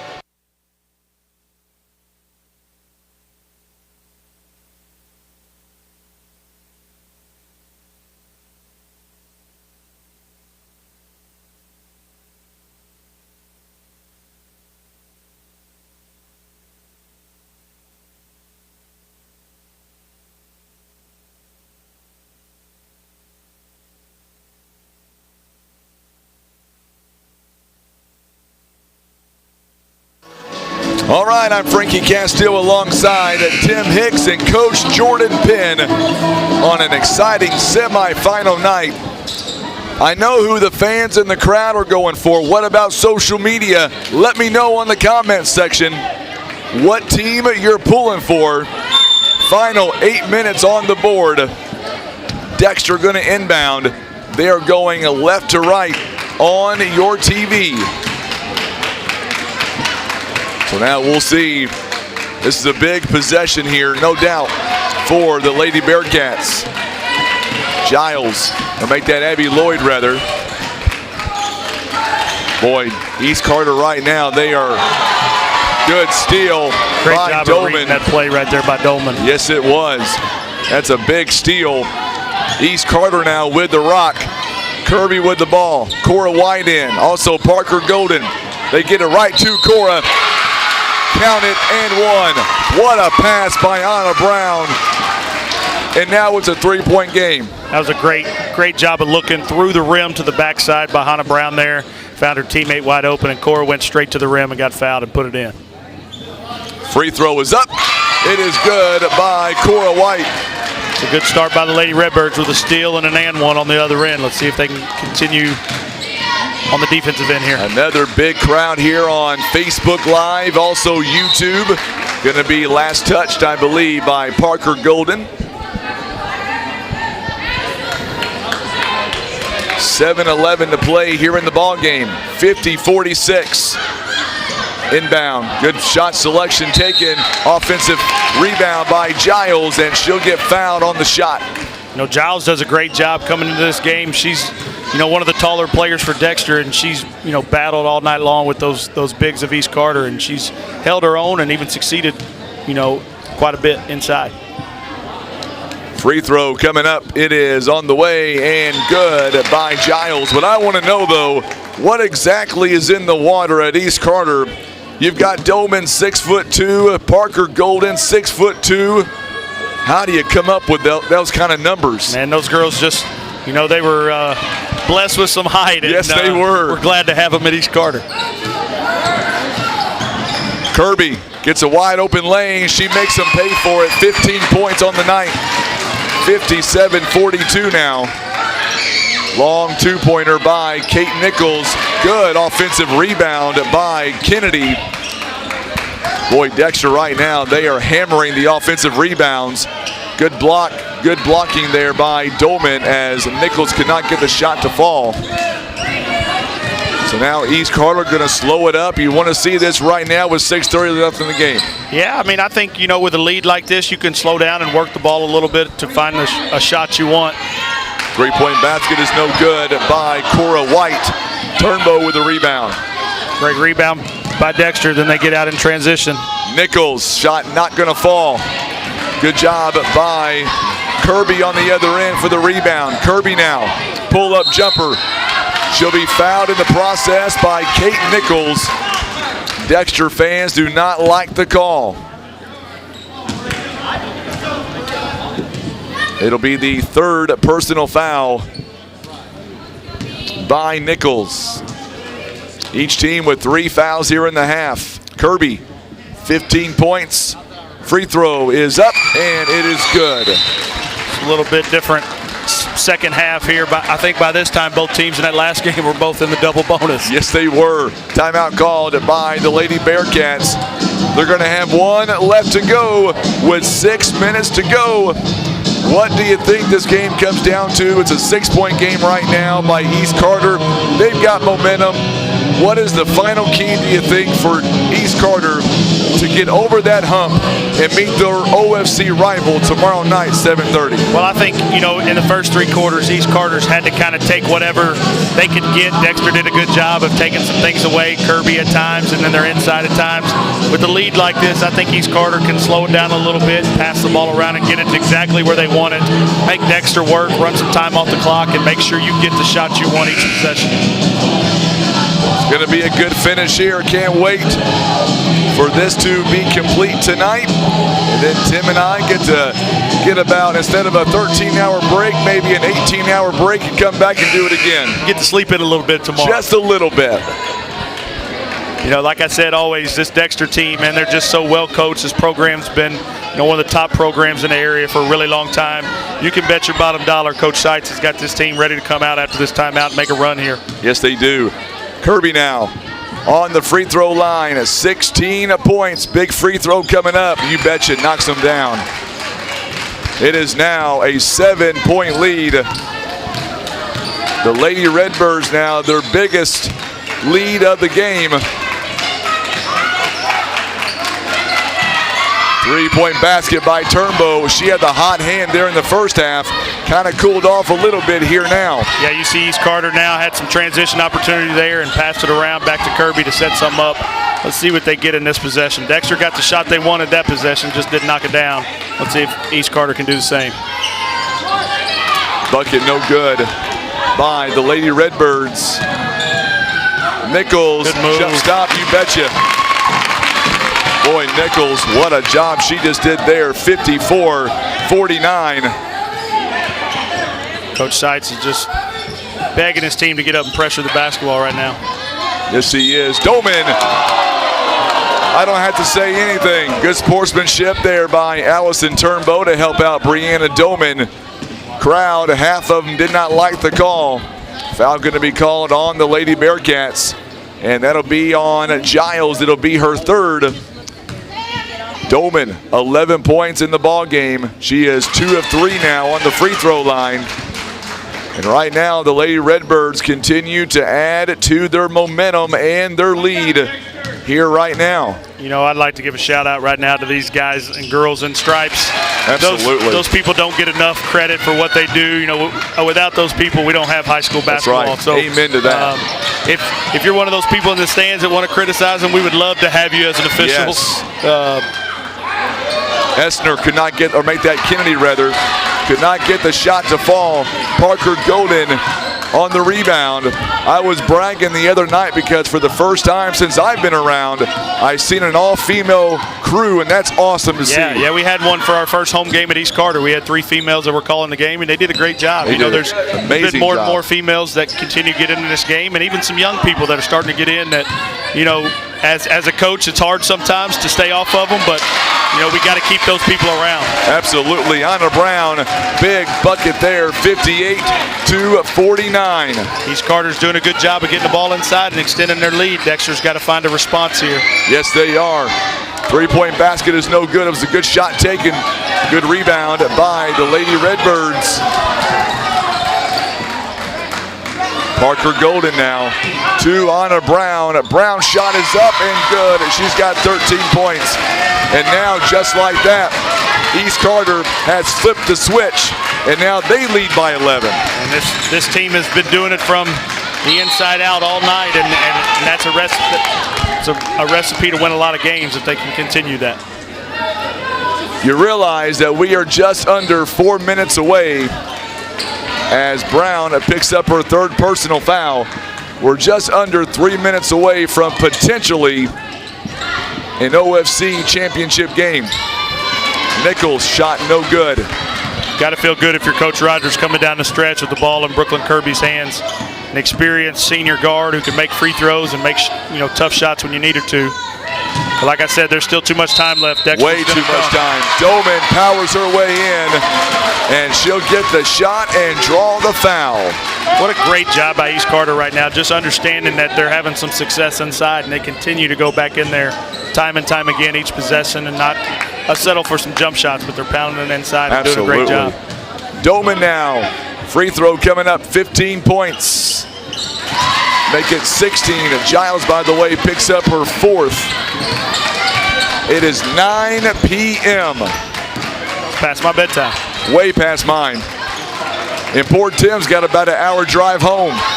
3-point basket on the way. It's good. That's a big, big shot by Claire Essner. Here they come. Far from over.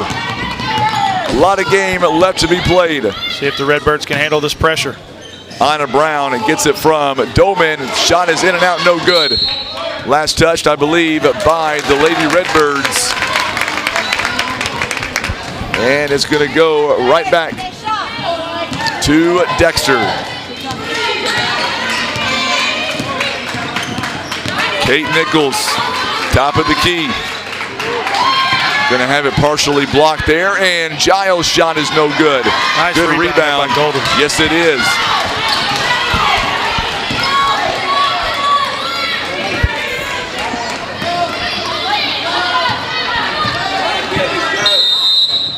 And we get a whistle and a foul.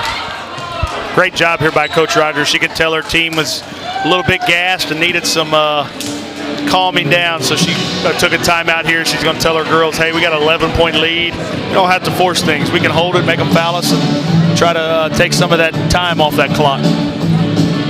For championship night tomorrow night, this place is going to be rocking. Oh, man, I told my wife earlier today, if we want to go tomorrow night, we're going to have to go early because this place is going to be packed. You know, like I said earlier, what a credit to Twin Rivers for continuing to build this high school girls tournament. You know, you hear everybody during this time they want to hype up, the Bloomfield Christmas tournament, and being from Portageville, that was an awesome time in high school and watching that Bloomfield Christmas tournament. But I tell you what, this tournament here has been an outstanding atmosphere for the last several years. And like I said earlier, for girls that sometimes don't get the recognition that they deserve, to be able to have this atmosphere, it's really cool to see as an athletic director and just a fan of the game. It's awesome. I thought it was fitting. I thought it was real fitting that just a moment ago, or before the game started, that the administration here, they honored the student today. That was really touching, a touching moment before tip-off. Yeah, Twin Rivers is a class school. Kelly Westerfield texted me today and, just wanted to express her condolences for us as a school and asked, what they could do to help us. And, we've just been in constant communication with them all day to just see, right. And they were willing to do as much or as little as we wanted or needed them to do. So we really appreciate that from them and how they handled the whole situation. And hats off to the kids for coming out here and giving it their all right here on the floor. That's just for these girls to be out on the floor and competing in this game. It gives them a sense of normalcy. When a friend lost their life earlier today, it just was so heartbreaking, and just to see these girls come out and give it all they got, right. is really cool to see. As an athletic director, and like I said, just a fan of the game. So a steal there by Claire Essner, gives it to Turnbow. Turnbow cannot get the shot to fall. We get a whistle, and it's going to go right back to East Carter. We got a player down. I can't see the number. I think it's on Anna Brown. Is it on Brown? It is. She's able to get up, and that's good news for Lady Redbirds fans. Hannah's coming off an ACL last year where she got, she had to miss some time and came back at the very end of the year. Really tough girl. She's not going to stay out of that game long. She's going to beg Coach Rogers to come back in pretty quickly. So Cora White back in. 16 fouls now for the Lady Bearcats. By the way, the last foul was called on Allison Turnbow. Kirby now. She breaks the press, finds Parker Golden. She's got 12. The big-time bucket there. Dexter had 3 girls around Kirby, and she somehow managed to get by him and find a cutting gold into the rim. 65-52 now, and we're going to get a whistle. It's going to be last touch by East Carter. A lot of fans joining us right now on social media, just overwhelmed with how many people are tuning in to watch a great couple of ball games here tonight. Absolutely. You know, this live stream opportunity that you guys provided is just a great time for fans to be able to watch high school basketball without having to make the drive, you know, down here and, you know, get their young kids out of the house in the cold. Yeah. Amen. You know, whatever. Just the opportunity to sit in your comfy recliner at home and get to watch basketball is really good for the area. And, you know, like I said earlier, you guys do a great job. And I know as just a fan and an athletic director, we really appreciate all you and Tim do. I appreciate that. What I like to see happen is if you really meant that, I think what you're going to say is tomorrow night, Frankie, you can stay at home and you'll call the games for me. Hey, I would love to do it. You know, I love it. I've said this before. My dad used to do the radio in Portageville. Yes, you did. And this kind of comes natural to me. It does. I enjoy doing it, and it kind of gives me a little shout out back to him. You do a phenomenal job, man. I love bouncing off of you. You do a great job, no doubt. Hard to believe. I would think you're a radio broadcaster versus athletic director and a high school basketball coach. Well, sometimes I'd rather be up here than down on the sideline. I can guarantee you that. I don't know. Your wife right now, she may want you down there tomorrow night, though. She may not let you come up here. Yeah, she kind of gets a little heated sometimes, so I may need to be down there close to her tomorrow and keep her in check. Foul on Kate Nichols. That is her fourth. Maybe so, because I know for a fact she goes back and watches this. Oh, yeah, she won't like that comment. Doman, big shot there, 66-52. Judy Crowley-Meyer says, "Go Lady Redbirds." Man, the comments tonight have just been unbelievable. East Carter's done a nice job here down the stretch, making some free throws to continue this, extending this lead here in the fourth quarter. You've got some loyal fans who tune in as well. Big basket there by Abby Lloyd, no good. Good job by Parker Golden. And we're going to get a whistle here. I think it's a foul coming up on Kate Nichols. 15-point ball game right now. Well, I can't say enough about these Lady Redbirds and how they responded. You know, coming out of that third quarter, Dexter came out and, you know, threw a haymaker, you know, so to speak, at them and kind of got them down against the ropes. And then East Carter's responded since then, has kind of went on this run here in the fourth quarter to really extend this lead. To be down 9, I think they were, and now to be up 15 is a really outstanding job by Coach Rogers and the Lady Redbirds. I want to say a big shout out to American Steakhouse. You're so very much welcome. Thank you for the support of this tournament. Dexter Lady Bearcats have nothing to be ashamed about. They're going to play tomorrow night. They'll play a very good team out of Neelyville. And even that third place game, I think, is going to be just as intense as the championship game, because Coach Becky Hale doesn't like to lose back-to-back games, and Coach Eric Seitz the same way. No, I mean, you know, you got a really upset and mad Neelyville team that you're fixing to have to come back and find a way to come after in a third-place game. But, you know, like I said, Dexter's used to this. They're used to playing good teams, and they're used to competing night in and night out against some of the area's best. And so, you know, I'm definitely not going to count them out. But Neelyville will bring a tough test. Yes, they will. You talked about us providing coverage, but a big shout out to people like American Steakhouse and all of our sponsors who get behind this product. Without them, Tim and I would not be here doing this here tonight for sure. Absolutely. You know, you got to have sponsors to do anything, and just outstanding job for them to support these high school girls.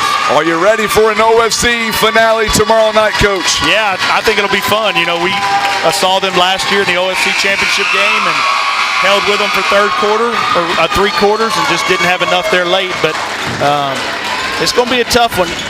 I like the fight the Lady Redbirds showed in the fourth quarter right there, though. East Carter came up a little bit short last year, but this year, Coach, they are in the finals.